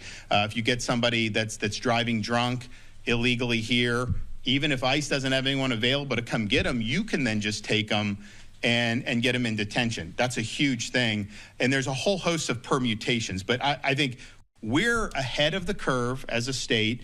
We're working closely with them, particularly on the ground level. There's a lot of things that are happening in the agency because, quite frankly, I think, Biden, he decimated the morale. Some of the people that were in the agency were almost like anti-ICE officers, like they didn't want to enforce the law. Morale was low amongst those who did want to enforce the law. So there's a lot of things that are in flux right now. And so as that gets landed, man, you got a great partner in the state of Florida. So I think what we've done is going to have really important repercussions, not just in the state, but really throughout the country. So yeah, so I went through the policies that we had kind of suggested at the beginning, and the one thing that's not reflected is the remittances. And I think part of it was just there was good feedback about, okay, you know, we didn't want to tax the remittances because I don't know that we could get the votes to do that. And then it's also you would be taxing legitimate remittances, right? So we wanted to just focus on the illegal remittances, but then to create like an e-verify bureaucracy, there were some concerns. So I think the remittances is an important issue. I'm for doing something about it. I think we've got to get to where we get a product that will be administrable, and maybe the federal government will take action on remittances. I think if they do something on remittances, then that would probably obviate the need for us to do it. Ideally, it really does need to be a federal issue. I know Oklahoma, maybe one other state, has tried to tackle it at the state level. I'm open to doing it if we can get a product, but what I don't want is, and it wasn't our intent, but if it's going to create a Byzantine bureaucracy to be able to ensure that someone's here legally, because most payments that are processed are just from normal citizens who are working normally. They can send payments outside the country. That happens.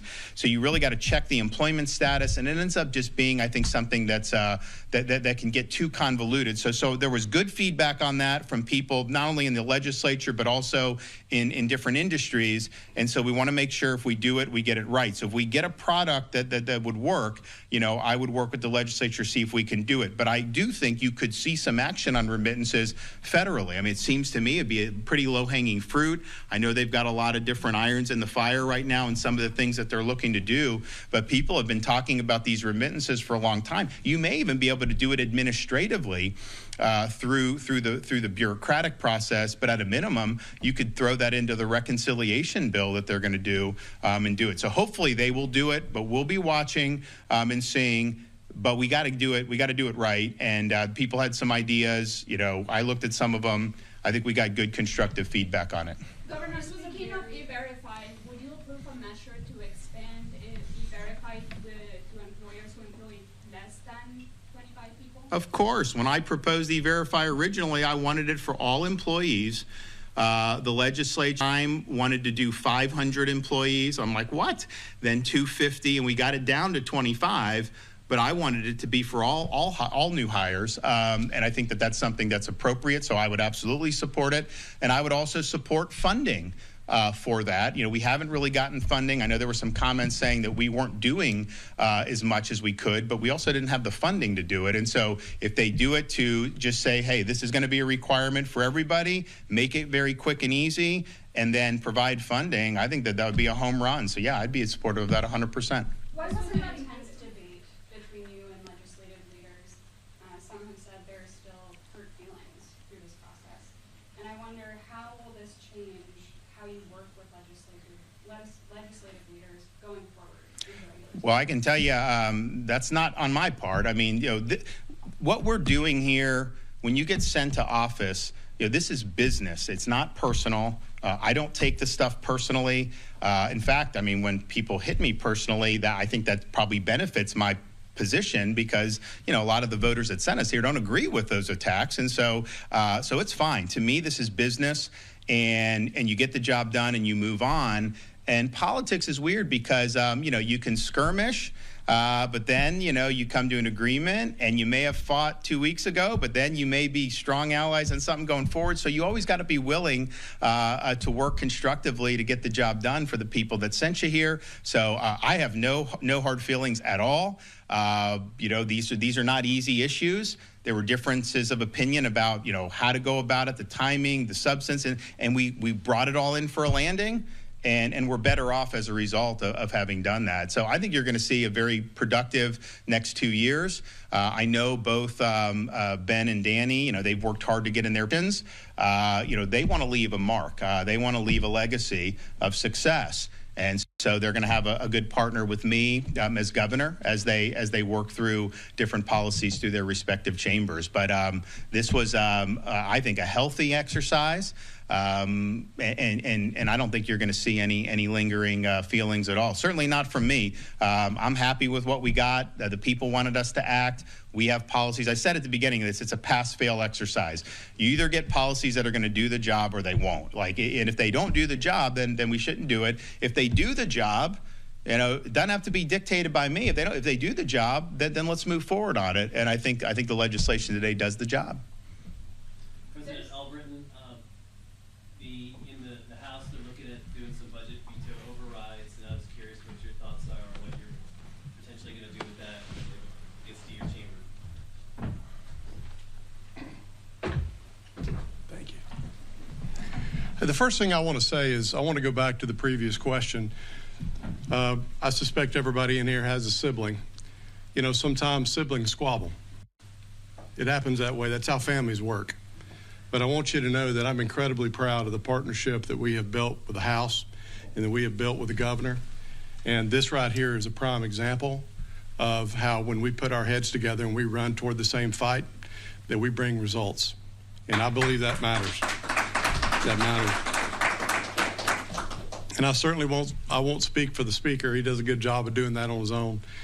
Good friend, trusted friend. I will tell you, I agree with the governor. I think the exercise that we've been through for the last 10 days, maybe, the exercise we've been through for the last 10 days has made this family stronger.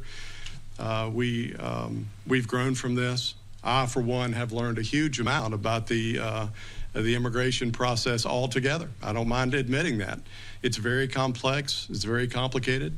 So a lot of it's in flux, as you said, Governor. So I'll just tell you that our Republican family, we're together, and we are moving forward together. And I also agree for the next couple of years we're going to have a lot of successes together, and that really matters.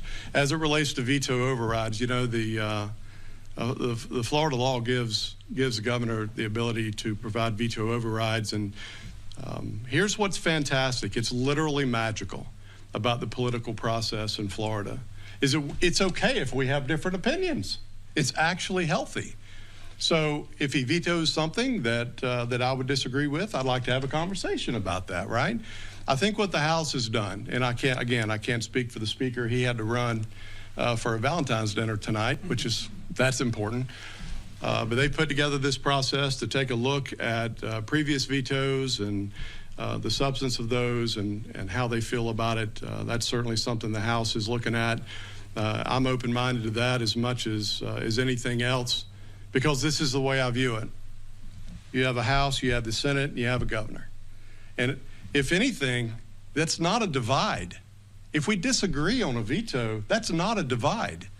It's another opportunity for us to work together. That matters. It matters. So the House is working on the process, certainly supportive of that. And I look forward to, over the next 2 years, working with the governor and building budgets that can get the job done for Floridians. Yeah, I would just, obviously, you can read the Constitution, like the prerogatives are there. But I think the issue is just, what the voters that sent us here, what do they want us to do? And Florida, I think we've developed a reputation. I mean, we were Doge before Doge was cool. If you look at that, we have the lowest number of state workers per capita in the country. We've paid down 36% of our state's total debt, taxpayer-supported debt. We've got big reserves, and we've held the line on the budget. And so the issue is there a political mandate for members who ran on fiscal responsibility to be adding in what a lot of voters would think would be pork barrel spending back into this current fiscal year, rather than focusing on the issues like condos, like hurricane, like all these others. And all I can say on that is it's their prerogative, but I'm with Doge, I'm with Elon, I'm with Trump. We should be holding the line on spending. We shouldn't be looking for ways to increase spending if we don't need to. Okay, thanks everybody. God bless you. You're watching live now from Fox, everyone. So that was Florida Governor Ron DeSantis and other state officials there for the signing ceremony of some new tougher immigration laws out in Florida. We'll take a 2-minute break. Stay right here with us. More to come. We're also keeping an eye on the White House. So we are awaiting tape playback of President Trump once again, this time with the Prime Minister of India.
We are back here for you on Live Now from Fox. Let's head out live right now to New York City.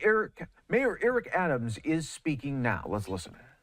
Maybe worrying about our businesses is going to stay open. I was up in Harlem where a young lady has a skincare where we gave her $60,000 in our small business services.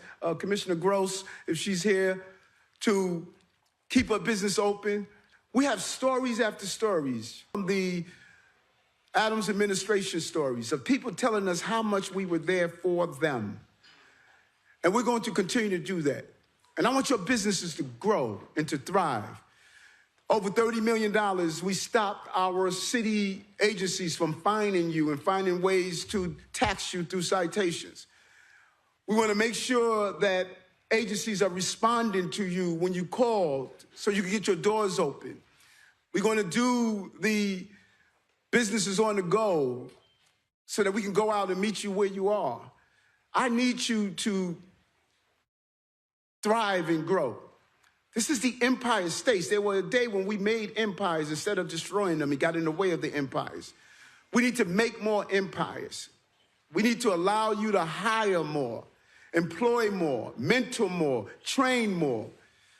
That's why we're doing what we're doing. I am living up to my promise. And we're going to expand our partnership with those entities like the laborers and Gary and others. We've been very successful as an administration. And when people reflect on this administration, this is going to be one of the greatest mayoral administrations in the history of this city. And it's not only what we have done, but what we have overcome. What we have overcome. We are who we believe we are. And we're going to continue to forge ahead. And so I say to you, as I say to the team, ignore the noise. Stay focused on the mission. And we're going to accomplish that mission together. Congratulations to all my businesses and congratulations to our honorees. Thank you very much.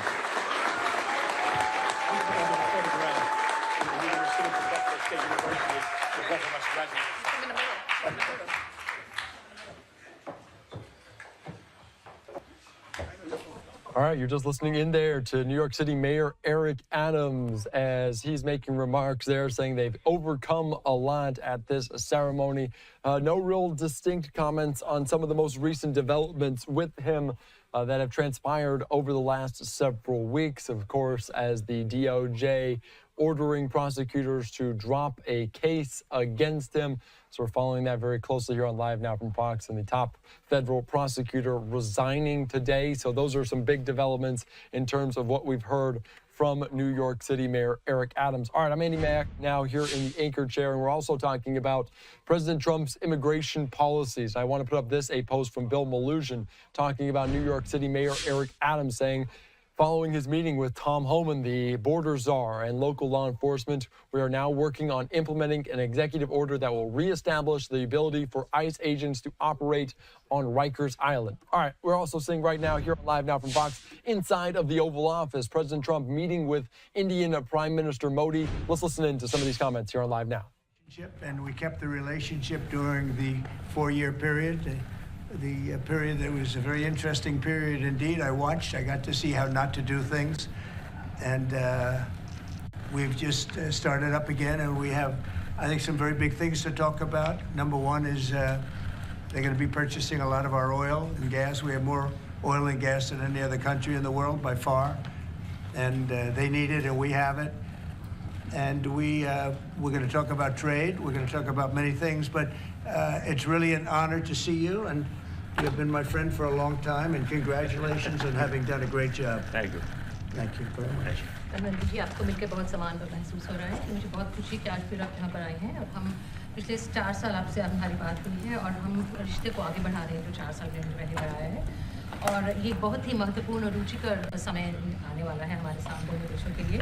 आपने देखा है कि हमारे पास बहुत कुछ करने को है अभी। पहली बात है तेल और गैस की बात है और हमारे पास काफ़ी तेल और गैस है और आप इंडिया में इसकी ज़रूरत है जो हम देंगे।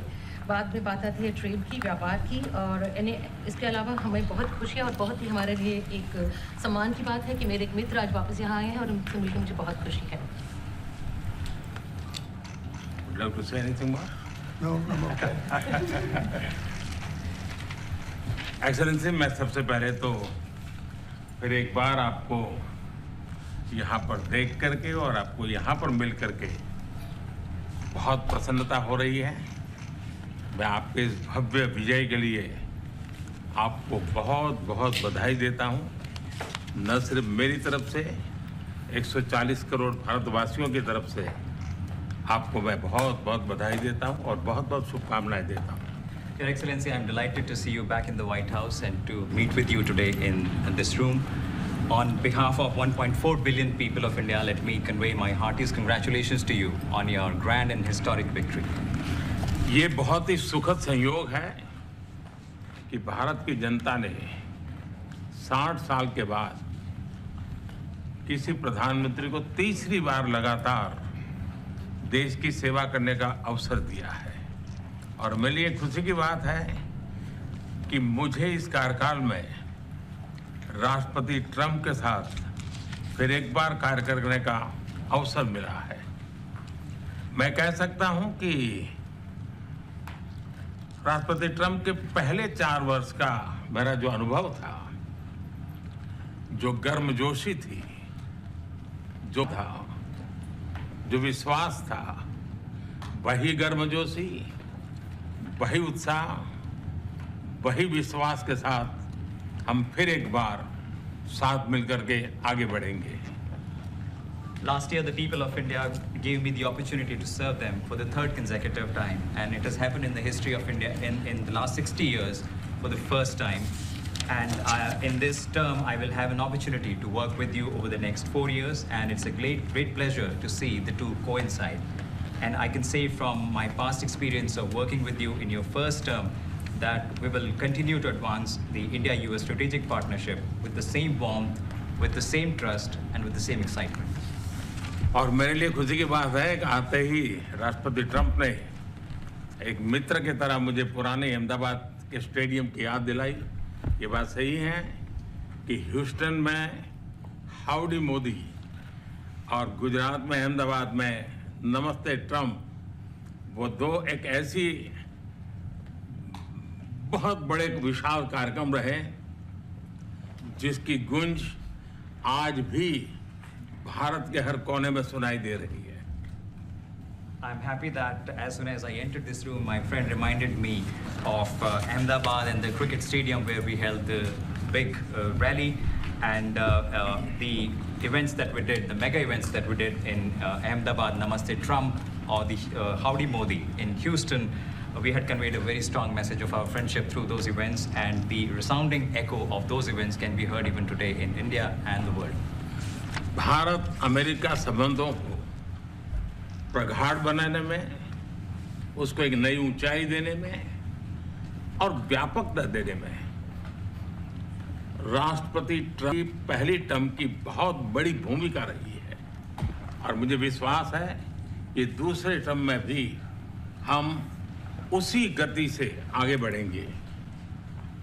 Excellency, you made immense personal contribution towards strengthening of our relations, towards making them more comprehensive, and in attaining unprecedented heights in our relationship. And I firmly believe that in your second term, we will work with even more speed. और मैं जैसे भारत के नागरिकों को वादा किया है कि मैं तीसरे टर्म में 3 गुना गति से काम करूंगा, और मुझे विश्वास है कि राष्ट्रपति ट्रंप के साथ आने वाले 4 वर्ष हम भारत अमेरिका के संबंधों की गति में 2 गुना गति से काम करेंगे। As I had promised to the people of India that in my third term as the Prime Minister of India, we will work with thrice the speed. I firmly believe that with President Trump during the next 4 years, during his second term, we will work with twice the speed that we did in the first term. मैं राष्ट्रपति Trump से एक बात हमेशा appreciate करता आया हूं, सीखता आया हूं कि वे राष्ट्रहित को सर्वोपरि रख करके काम करते हैं। राष्ट्रपति ट्रंप की तरह मुझे भी भारत के हितों को सर्वोपरि रखते हुए कार्य करना ये मेरे लिए सौभाग्य की बात है। One thing that I deeply appreciate and I learned from President Trump is that he keeps the national interest supreme, and like him, I also keep the national interest of India at the top of everything else, and this has been my real fortune. राष्ट्रपति Trump की जब भी बात आती है तब make America great again हर किसी को याद आता है, हर किसी को उससे प्रेरणा मिलती है। वैसे ही भारत में विकसित भारत 2047, जब भारत के 100 साल होंगे, तब तक भारत को विकसित बनाने के संकल्प के साथ 140 करोड़ देशवासियों का संकल्प, उसको आज नई गति मिल रही है, नई ऊर्जा मिल रही है। President Donald Trump and Make America Great Again are inseparable. Whenever we talk about President Trump, one has to talk about Make America Great Again. Similarly, that vision inspires everybody. Similarly, in India, we have the resolve of 1.4 billion people of India that by the time India reaches the 100th anniversary of its independence, we will make our country a developed country by 2047. And this is getting new speed and new resolve. America विश्व का सबसे पुराना लोकतंत्र, भारत विशाल लोकतंत्र, और इसलिए हम दोनों का मिलने का मतलब 1+1 2 नहीं, 1 और 1 11 होता है, और ये 11 की तख्ती वो ताकत विश्व के कल्याण के भी काम आएगी। US is the world's oldest democracy, and India is the world's largest democracy. So when India and the US come together, they make 1+1 11 and not 2. And this is the power of 11 that is going to work for the welfare of the humanity. मैं राष्ट्रपति Trump का, मेरे एक अच्छे मित्र का हृदय से आभार व्यक्त करता हूं कि हम फिर से एक बार प्रगति की राह पर नई ऊंचाइयों को छूने के लिए चल पड़ेंगे। I once again thank my friend President Trump, and we together resolve that we will together march towards progress and towards prosperity for our nations. Thank you. Thank you. Thank you very much. And he's doing a great job in India. Everybody talks about it. He's doing a really fantastic job. A great leader. Modi ji बहुत अच्छा काम कर रहे हैं भारत में, और हर कोई इसी की बात कर रहा है। कोई बहुत बड़े नेता हैं, बहुत महान नेता हैं। मैं आपका बहुत आभारी हूं आपके इन शब्दों के लिए, और मुझे विश्वास है कि भारत का हर नागरिक आपकी इस भावना का आदर करता है। I thank you for your warm words, Mr. President, and I firmly believe that every person in India respects your sentiments. Thank you. Thank you very Thank much. you. Thanks a lot. Any questions, please? Yes, President. You are both very popular leaders in your respective countries. You've spoken about a common sense diplomatic doctrine. So what's a Trump-Modi doctrine that we should expect from the meetings today to make our world better and safer? Well, I think more than anything else will be the unity. We have great unity. We have great friendship, he and I and our countries. And I think it's only going to get closer. But it's very important that we remain united as countries. We're friends and we're going to stay that way. President Trump, how are you going to fight China if you're going to be tough with India on trade? How are you going to beat China then? We're in very good shape to beat anybody we want, but we're not looking to beat anybody. We're looking to do a really good job. We've done a fantastic job for the American people. We had a great 4 years, and we were interrupted by terrible administration, absolutely terrible. They didn't know what they were doing, and now we're putting it back together, and I think it's going to end up being much stronger than it was before, even much stronger than it was before.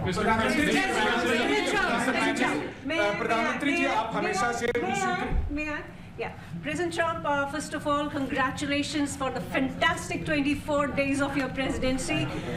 Historic and unprecedented decisions that you made, transformational reforms. I'm particularly impressed by the expose on USAID. And I would like you to share with us if you think USAID had a role in election interference in the US in 2020 and Indian elections in 2024. So it could have had a role.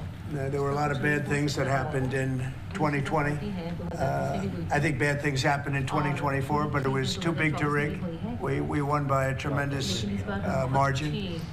We won every swing state. We won the popular vote by millions of votes. So it was too big to rig. But yeah, I think they probably tried. We're looking to go to a system now much different, where one-day voting, voter ID, and we have to do that. And paper ballots. We want paper ballots. And when they do that, we're going to clean it up very, very well. But we had a great 2016. We had a much better 2020 election, but bad things happened. And we had the best of all. We had, they say, the most consequential in history, 129 years. Most consequential. So it was a great election, and it gives me a chance to work again with the Prime Minister and India. And we're going to have a great relationship together. Mr. Prime Minister, प्रधानमंत्री जी, कल president Trump ने president Putin से बात की है और युद्ध को रोकने की बात कही है. आप हमेशा से, sir. Do you see India playing a role in your plan to broker a peace in Ukraine? And if I could ask you about a development in your hometown today, the U.S. Attorney has resigned over the DOJ's request to drop the case into Eric Adams. Did you personally request the Justice Department to drop that case? No, I didn't. I know nothing about it. I did not.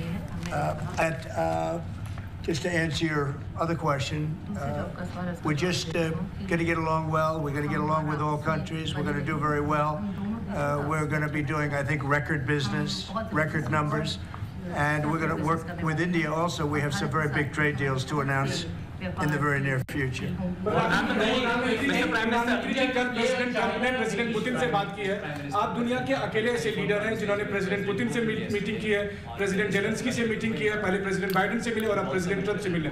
आपको लग रहा है कि जिस शांति की बात आप करते आए थे, उसमें अब भारत रूस और यूक्रेन को युद्ध खत्म कराने के लिए अमेरिका के साथ मिलकर कोई नया रास्ता बना सकता है. और दूसरा, प्रेसिडेंट ट्रंप भारत आने वाले हैं, प्रेसिडेंट पुतिन भारत आने वाले हैं, तो क्या भारत भूमि से शांति का संदेश जा सकता है? And Mr. President, what you would like to say about the Bangladesh issue, because we saw and it is evident that how the deep state of United States was involved in regime change during the Biden administration. Then Mohammed Yunus made Junior Soros also. So what is your point of view about the Bangladesh? Soros, and what is the role that the deep state played in the situation in Bangladesh? Well, there was no role for our deep state. It was This is something that the Prime Minister has been working on for a long time and has been worked on for hundreds of years, frankly. I've been reading about it.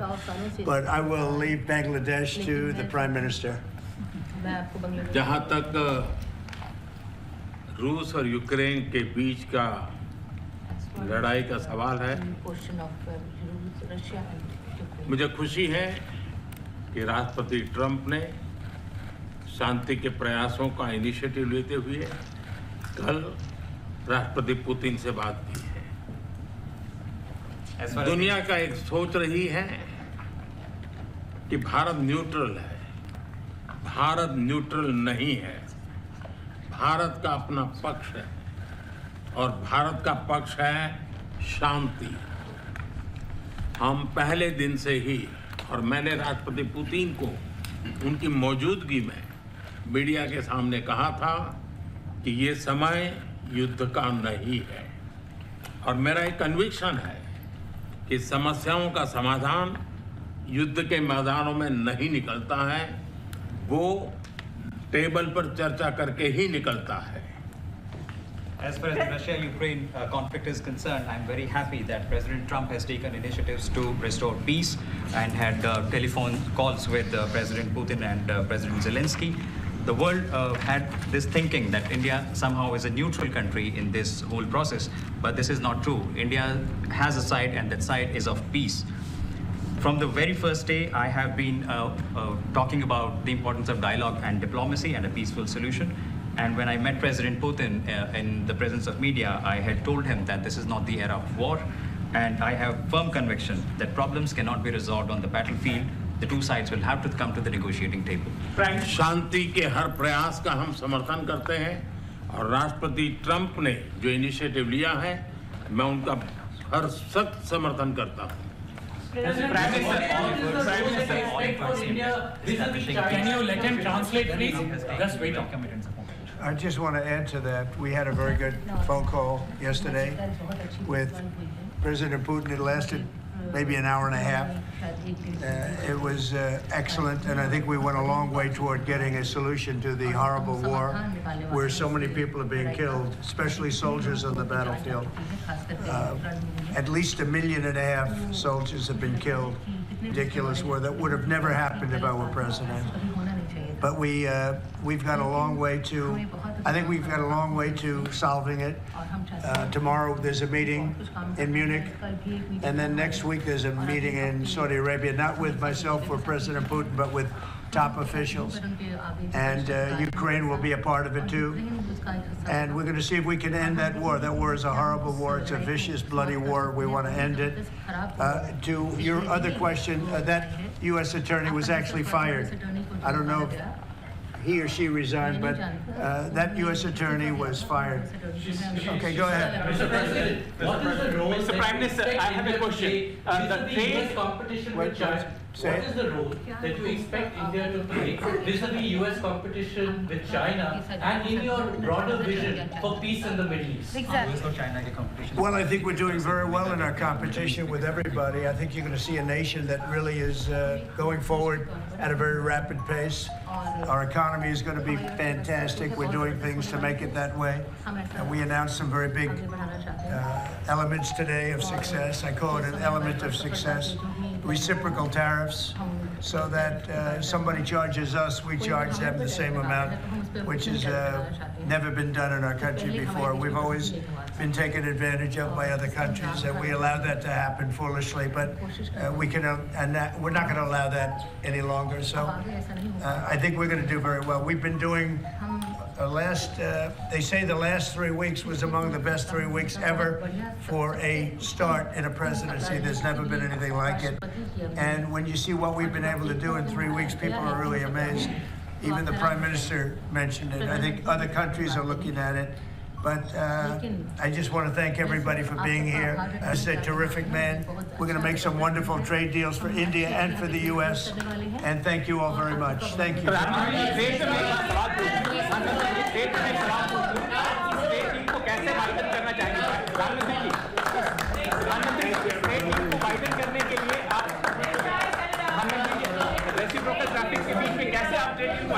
Gotta stand up. All right, you're just listening in there to this meeting inside of the Oval Office with President Trump and the Prime Minister of India, Modi there as Modi we're talking, as you will hear, a press conference with these two world leaders coming up here in just a little bit. But that was a glimpse inside of the Oval Office. Took quite a few questions as they're meeting about a variety of things, including the tech-friendly H-1B visas, along with trade and defense. So still getting into a lot with that. And of course, there was one question of note about the federal prosecutor that decided to resign rather than drop those corruption charges against New York City Mayor Eric Adams. I do want to put up a post from Linda Schmidt, our Fox 5 reporter there, saying a top federal prosecutor in Manhattan resigned after being ordered to drop that corruption case. Says, of course, we're following it very closely here on Live Now from Fox, as the resignation of Danielle Sassoon, a Republican who was an interim U.S. attorney for the Southern District of New York, resigned days after a senior Department of Justice official directed New York prosecutors to drop the case against Adams, who was accused of accepting illegal campaign contributions and bribes of free or discounted travel from people who wanted his influence. So we're following that very closely here on Live Now from Fox. I believe we do have this next shot up of this event, a joint news conference, so more media will be in attendance for this. You can see that, I believe, a live picture inside of the White House here on Live Now from Fox, just past 5:15. I'm Andy Mack after this.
All right, welcome back in here to Live Now from Fox. I'm Andy Mack, just past 5:15 on the East Coast, and we're expecting another event there with President Trump and Indian Prime Minister Narendra Modi in Washington, D.C., as he's visited there a time or two to Washington, D.C. This is the first time in the second term of President Trump, though. I believe we do have a live picture inside of this event, so we'll hear from President Trump again in just a little bit. We'll take you out to it as soon as it happens here on Live and Now from Fox, as we're following it very, very closely. But I also want to point out some video that we're getting in right now. You can see Secretary of State Marco Rubio and others on hand for this, as they were in the room for this Oval Office meeting between President Trump and Indian Prime Minister Modi there just a little bit ago. So I wanted to point that out here on Live Now from Fox about these discussions. All right, let's move from East Coast to West Coast, though, as we're following this, a live event taking place in Southern California. Closing arguments underway in the assault trial for the rapper turned fashion mogul A$AP Rocky. I do want to put up a post here from our legal affairs journalist that we talked to time and time again, Megan Cuniff, saying Judge Arnold's wife and daughters are both at the courthouse this afternoon. That is the judge overseeing this case. I saw him in the hallway lobby. He was getting them through security. He looked at me and said, "Boy, I'm glad this one is almost over. I bet, Your Honor." So some long time in the courtroom for these. Let's take you out right now to this live event as the defense attorney speaking during closing arguments. Let's listen into this case here on Live Now. You first cited the fact the gun was displayed, right? Which you already told this jury that gun that was displayed, the only time you could see a gun in any video was the parking garage video, correct? You already told this jury, by that video, you can't tell if it's operable, right? Correct. So if he can't tell it's operable, how are you supposed to do? Detective Flores can't tell you it's operable. How are you supposed to tell it's operable? You have to believe Riley's story. All of it. And his credibility.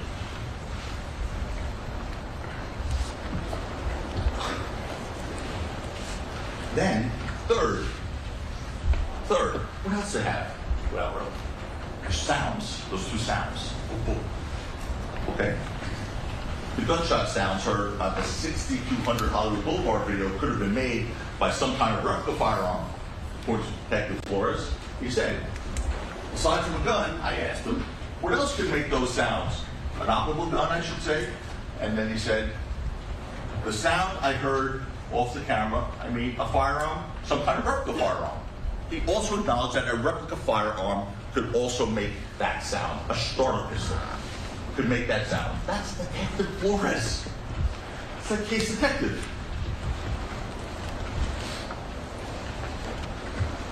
Let that sink in for a moment, folks. Please. The prosecution's case detective told you the sound that they're relying on to prove that Rocky had an operable firearm that night, beyond a reasonable doubt, could have been made by a non-operable prop gun. That's it. That's it. Ladies and gentlemen, that's it. That's right there. In other words, the videos in and of themselves don't prove that what Rocky had was an operable firearm beyond a reasonable doubt. The case detective could reach that. What else does the prosecution have to rely on? Well, these knuckle scrapes. But even they don't believe that's a gunshot wound. Look what they said in their opening statement about Relly's knuckle scrapes.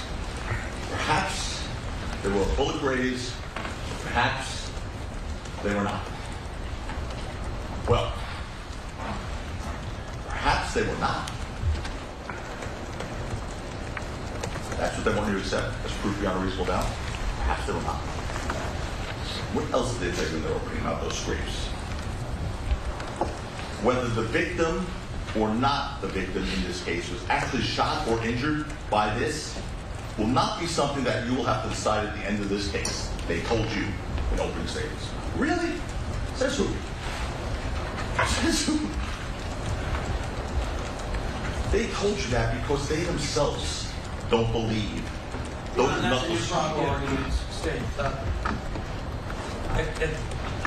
I've already read the jury instructions to you, and one of those jury instructions lists the elements of what assault with a semi-automatic pistol is. Each of those elements have to be proven beyond a reasonable doubt.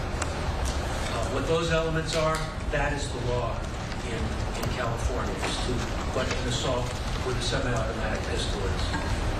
One of the objections actually to what you said what the prosecution wants you to do. That part's overruled.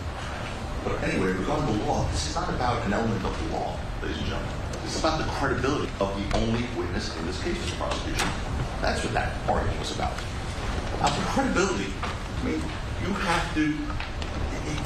So whether it was a bullet shot or not, or a scrape from the floor, it does matter.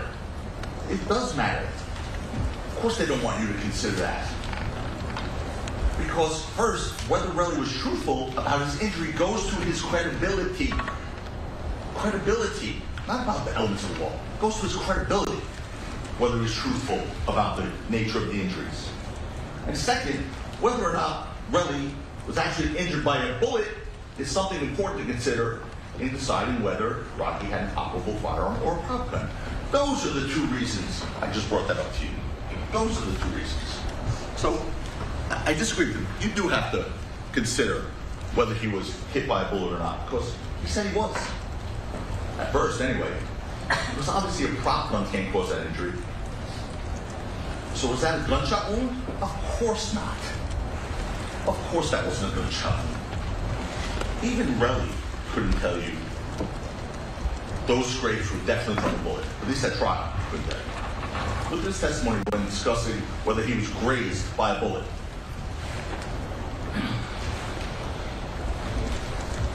I guess whatever is left from the bullet or the floor or whatever. I don't know. I can't see. Okay. So, it's either what was left from the bullet or the floor. Well, I guess it could have been the floor. I don't know. I can't see. It's not what he said in his lawsuit. Lawsuit, he said he was shot. And he wants $30 million because he was shot. Now it's maybe it was the floor. I mean, does the truth mean anything to him? Does an oath mean anything at all? He really doesn't believe what he said to you at the beginning. I can say whatever I want, do whatever I want. That's that. And that's what they want you to accept as truth beyond a reasonable doubt of truth.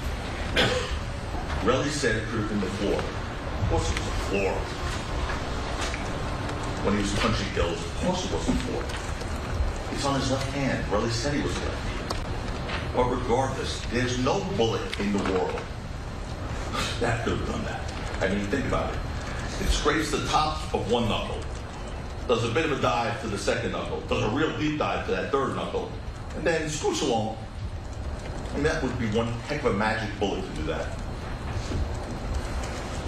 Just looking at those knuckle scrapes, no one has to be an expert in anything.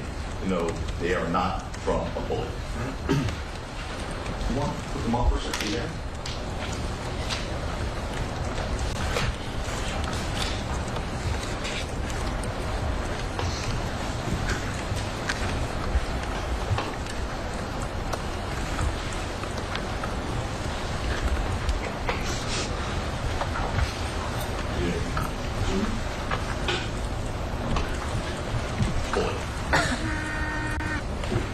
$30 million.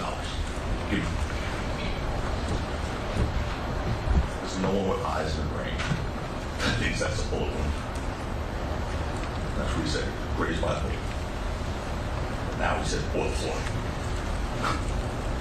Or the floor.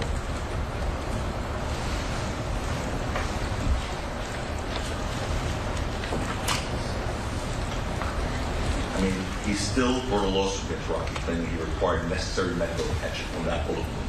Bullet wound, like he said. Ridiculous is that. And it's, by the way, it's the same knuckles you saw in his Boomerang Instagram video he posted on his manicured hands, which I think we showed to the jury. We have that? Yeah. Go ahead.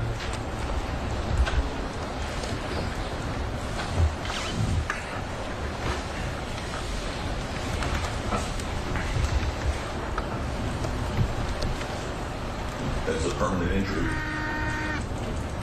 that only $30 million would take care of.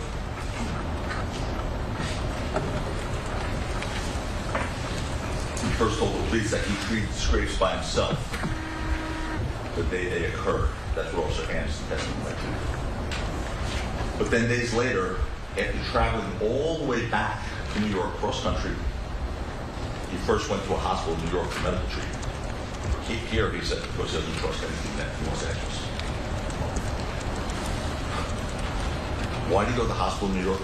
Not because he required medical treatment for those scrapes, but because the detective on November 9th, 2021, told him during an interview that he needs to get treated because this is the type of case this is. This is the day before his testimony. Her statement, Detective Manfred, was that he needs to go to get medical treatment because of the type of case that this is, correct? I believe that's correct. So a detective is telling him on November 9th, you need to go to a hospital, get treated because of the type of case that this is. Normally you tell someone to go to the hospital because they need medical attention, not to manufacture a thing in a case. That is offensive, and it should be offensive to you because the type of cases that you better go to the hospital. Make it look like you require a hospital visit. You know, it's bad enough that the prosecution's main, and I'd say only witness, manufactured evidence in this case. You don't need to manufacture a hospital visit. But he did just that with the shell casings, also manufactured evidence in this case. The only evidence they presented trying to establish that Rocky had an operable firearm. I'm going to take you through this. It's not going to be a stretch, and certainly it's multiple reasons of doubt in this.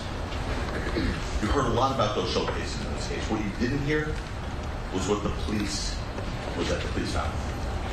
You didn't hear that because that didn't happen.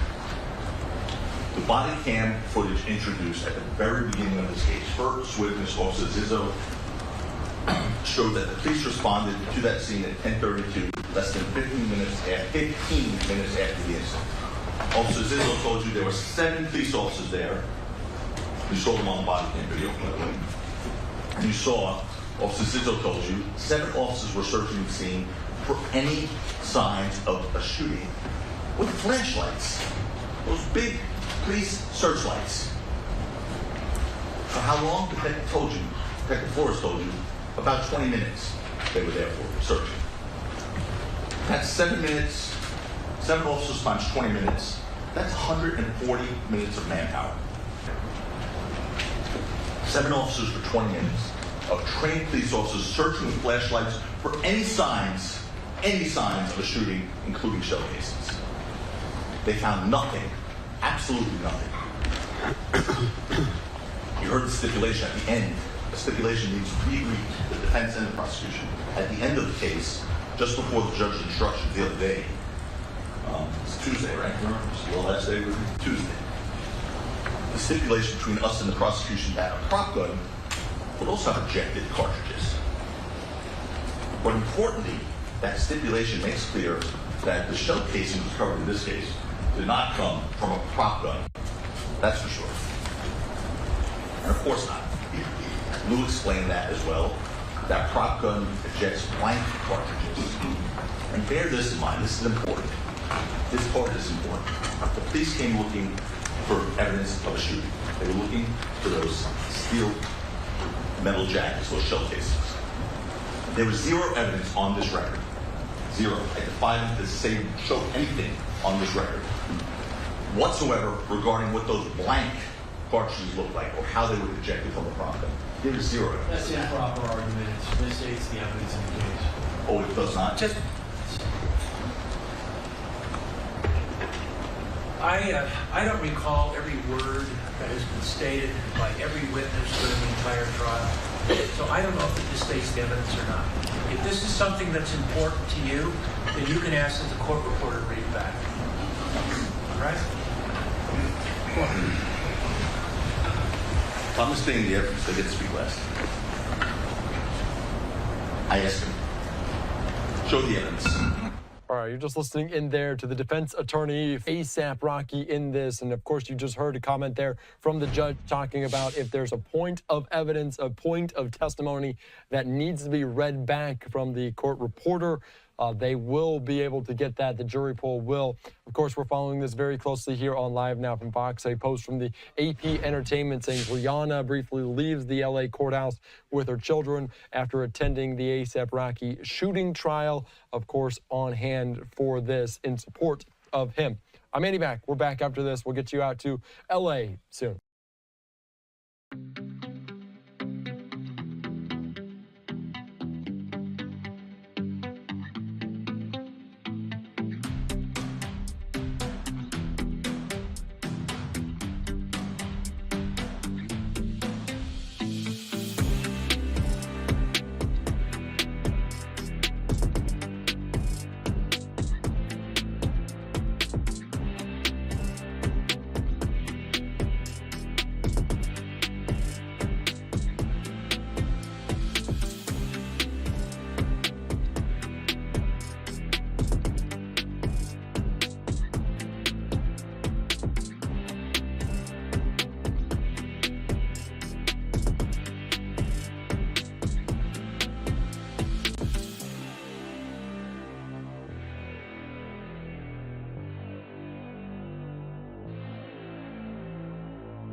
All right, welcome back in here to Live Now from Fox. I'm Andy Mack. Thank you so much for joining us. You can just look live there in the White House as we're expecting to hear a press conference from President Trump alongside the Indian Prime Minister Modi there. You can see media on hand, including Fox's own Jackie Heinrich there. So we'll take you out to this as soon as it pops up. You can see people taking their seats. We do have this head-on shot, so we'll take you out to it as soon as they step to the podium, which looks like it could be happening any moment right now. So we'll wait. We'll keep an eye on this. We'll take it out to hear comments from these two leaders discussing the latest on Live Now from Fox. And it appears everyone is a little bit rushing to take their seats as it could be happening very, very soon. So we'll see what the timeline, the timetable looks like for it here on Live Now from Fox. Until then, let's take you back out to the West Coast and take you back inside these closing arguments for ASAP Rocky. A live picture right now there, courtesy of EarthCam of Santa Monica. They're dealing with some rain, possible mudslide. That is a concern in that region.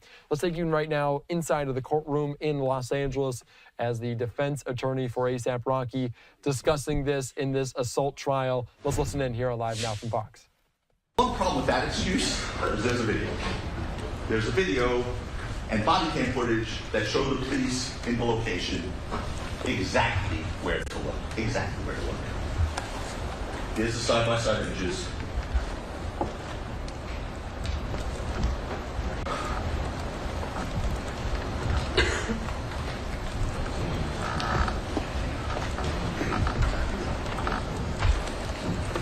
There's the right jump up here on hotel. Did everyone see my blocking? Anyone? Yeah. Okay, so here's the officer searching right there. There's that orange wall I keep saying. This is where it will happen, right here, right here. And they're searching right there with these flashlights. Now there's this person who really first swore was him. He swore was him at 11:09. And then said it wasn't him, but it was him first. But some news coming back here, 11:09, right across that orange wall where they're searching. Anyway, you also know this is where the tussling happened and the prop gun was shot. Do we have a shot of from the video where that was? Or do you have to do that? Yes. We'll do that later. But anyway, we remember the wall here, and we'll show it's near the corner of Vista Del Mar and Selma. And this is where, at one point, you saw Twelby run into. What happened right here? They're looking in the exact right spot. But we didn't know where to look. They actually said that they went over. They had these videos. They're videos.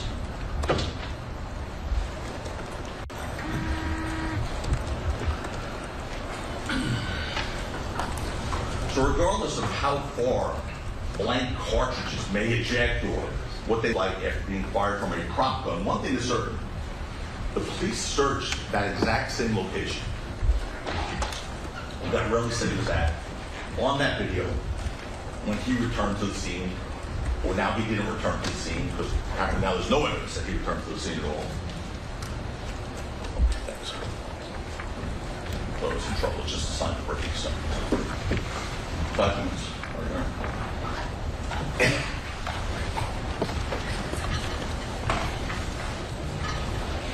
Anyway, it's the same exact location. I don't know why they said the tornado because they didn't know what location looked at. They were there. And he got lucky because they hit the exact spot where Relly, Rocky, and Hills could be seen at the moment of the shot. Police didn't find Relly shell casings. Impossible for them to miss that. 7 officers, 20 minutes, searchlights. Impossible. Those were not there 15 minutes after this event. They were not there. So what's the prosecution do? And Relly then, what does he do? They change their story and say now, maybe that wasn't actually Relly on video after all. They did it right here in front of you. That was all right in front of you in 2025. Because in the first part of his testimony, and I wasn't even involved yet, that was all Mr. Brzlovic, he said, yes, that's me, 1109 guy. That's me. Yes. And Mr. Brzlovic, you sure? I'm sure. Well, you know, weren't you in a black hoodie before and that looks like a white hoodie? Yeah, I probably went and changed. So Brzlovic had to impeach his own witness. and you'll see what happens. Once again, they say possibly. There was possibly additional. So the solution to that now being him now, because he swore he came back. So I asked Detective Flores, was this guys? Oh, this is Rhoda's testimony. Okay. Right, that's where he said, yeah, that's okay. I just said all that to you, but there it is in the transcript, just in case anybody thought I was just making that up at a whole cloth. I said, yeah, I'm sure.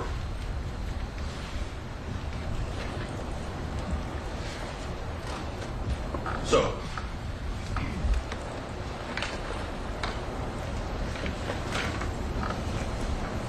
they said, just to you just now, shocked a little bit by this one, I was shocked by this one, that I made a mistake to you in my opening by saying that was Relly.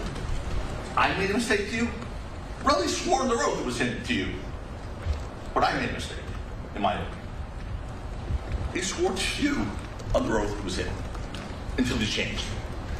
Until they impeached their witness and got him to change testimony that, oh no, it wasn't me. In fact, that same person in that video was there between 11:09 and 11:11, which is about 2 minutes, the same length of time Relly said he had returned to the scene for. You also heard Detective Flores talk about that. And he told you that the time of 11:11, when the person in the video enters, is consistent when Relly told the police he returned to the scene. Of course, there were multiple problems with that story. First, he said that his girlfriend, Lydia Parker, was with him at the time he supposedly searched the area and recovered those shell casings. You know the video doesn't show you that, not that video. What other problem does the prosecution have with Relly's story about picking up shell casings? The photos, which Relly claims he took at the scene, were timestamped on his phone. And they show the photos were actually taken at 11:42, 11:45, and 11:48 p.m. That's more than a half hour after he said he was there. Half hour after he said he was there. So, make no mistake about it, the prosecution realized they had a problem with their evidence here, a big problem. So despite that fact, they took the position for years that that guy who came back at 11:09 was Relly, returned to the scene in that video. And despite the fact that Relly told you at this trial he was sure it was him, the prosecution then impeached their own witness to get him to say, no, that wasn't me. All right, just listening in there to the attorney for ASAP Rocky discussing this case at the closing arguments of this.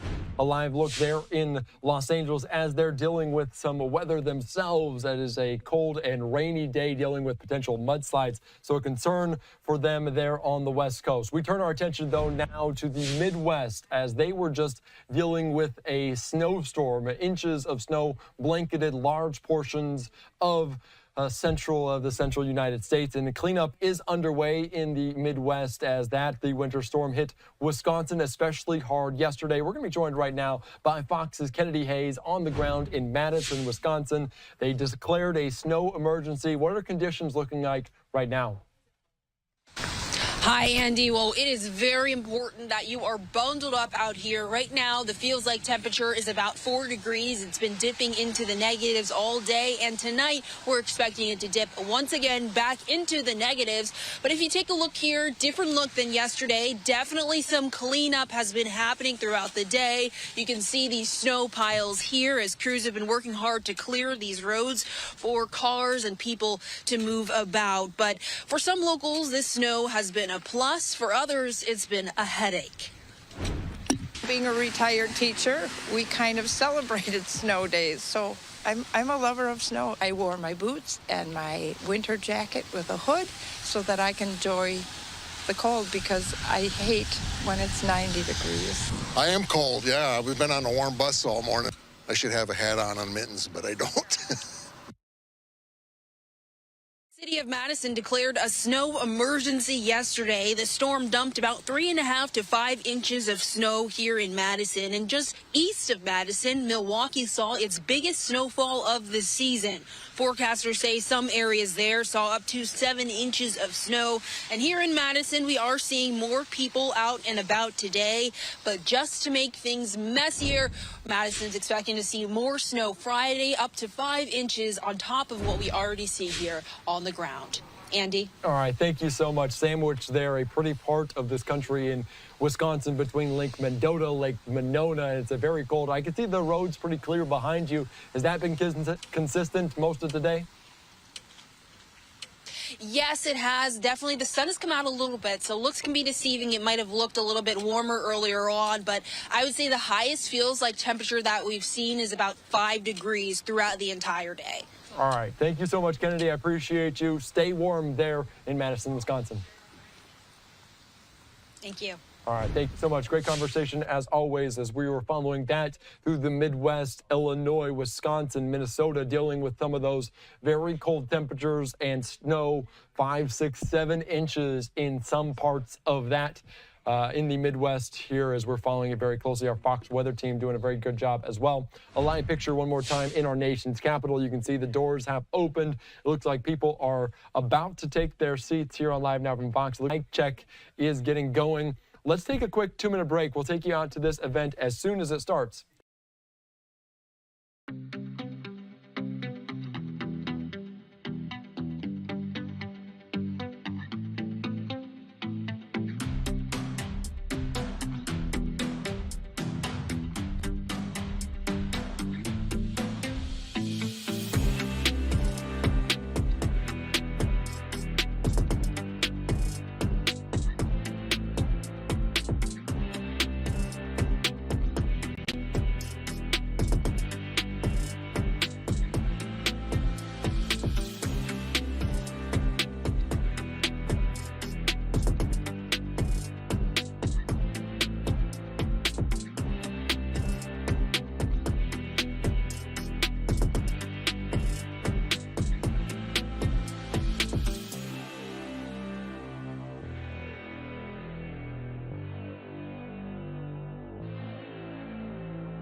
All right, welcome back in here to Live Now from Fox. Just approaching 6 o'clock on the East Coast. The podiums are set for President Trump and Indian Prime Minister Modi there. As you can see, the shot just got changed. So we'll see how soon they step to the podium and make these remarks here on Live Now from Fox. I do want to show you this, a pretty picture out of New York City, Freedom Tower there in front of the sunset, as it's, like I said, approaching 6 o'clock on a very cold. You can see just some of the clouds moving off in the distance on the East Coast in the Northeast. All right, let's go east to west here on Live Now from Fox, as we're also following the latest out of Los Angeles in terms of the weather. They're concerned about potential mudslides with this storm. You can see the wind and rain pushing through the Santa Monica area. This a live picture courtesy of our EarthCam partners of that, the Santa Monica Pier. You can see the rain and the waves crashing down on usually a very bright and sunny portion of this country. Let's take you now out to this, the ASAP Rocky closing arguments trial. You can see also some comments made for the judge with the defense attorney and also the prosecution. Let's listen in to what's going on during closing arguments. The witness, 1054-3 is very clear. What they gave us is supposed to be the statement of the witness. And when he's standing up saying, well, that's not his statement, that was his statement, that's what they had to turn over. So yeah, I can go back and I can go and argue in court and say, well, it's just both sides arguing. But Your Honor, there are rules for a reason, and we follow them. You have not found one instance in this case, not one, where the people did not comply, where the people did anything unethical. You've already found, you used the words, it was not inadvertent. Non-inadvertent, Your Honor, means they lied and they intentionally did not give us what I don't agree with that. That's not, it doesn't mean he lied. Your Honor, non-inadvertent. Don't argue with me. I don't think it means he lied. I just said it was not inadvertent. That's the extent of my finding. It was not inadvertent. I'm not going to debate with you whether they were or were not lying. I don't believe it was a lie. I want to give the court reporter a break, and we'll take a break until 3. Wait. I have to just respond to a few things. But there's a record here. One thing, I don't want to upset the court, so we can do it. You're not going to upset me. No, I'll be quick. I don't want to give her a break, I'm sorry. But there were some things that were said that were just wrong. First of all, they called our witnesses liars in their submission. So I'm calling their witnesses a liar, which he admitted to be, by the way. So if our witnesses are lying, and I put them up there, obviously they're saying we came up with this Tottenham story. So they're saying I object, and they say I'm supporting her. That's what they're saying, number one. Number two, I can't say that they want to win at all costs. That's not. I can't say that. I don't think that's an improper argument. If you say it is, I won't say it again. But the other thing, Your Honor, I didn't argue that that wasn't a statement. I said it's not a sworn statement of 12D, and it's not a recorded statement. I said it's a summary. I'm accurate in describing it. It is a summary. I'm just going through what I said. They disparaged our entire defense, mocked it. So I'm giving them a little bit back. I don't think I'm doing something. I'm going to interrupt him. He didn't interrupt you. And the thing that he said, though, first of all, I disagree. I think one fact of relevance would be a reasonable doubt. If the jury finds he's incredible on one thing of importance, like the shell casings, that's a reasonable doubt. If they so choose, it's up to them to decide what a reasonable doubt is. That could cause them to find not guilty. That's up to them. But it certainly is an argument that can be made. They can say, no, it's not a reasonable doubt. But I can make that argument. It's fair comment. I know. But the last thing, I think Mr. Lewin's hearing failed me for a second. Because the one thing, because I know he said he has an issue with it, the one thing I never said was they could have called Haji. I wouldn't do that. I didn't say that. They could check the record. What I said was they spoke to him that morning. They had a recording of Haji. That was brought out to Lululemon. I said, if Lululemon was inconsistent with Haji, we would have heard the tape. I didn't say they could have called Haji. And if I can show you where I said that, I would never have said that, because we could have called Haji. He wasn't willing to come. So I never said that. I just simply said what was on the record. All right. Anyway. If it was said, Mr. Lewin can address it tomorrow. If it wasn't said, then there's nothing to address. All right, we're off the record. I want to give Kathy a break. So can you find...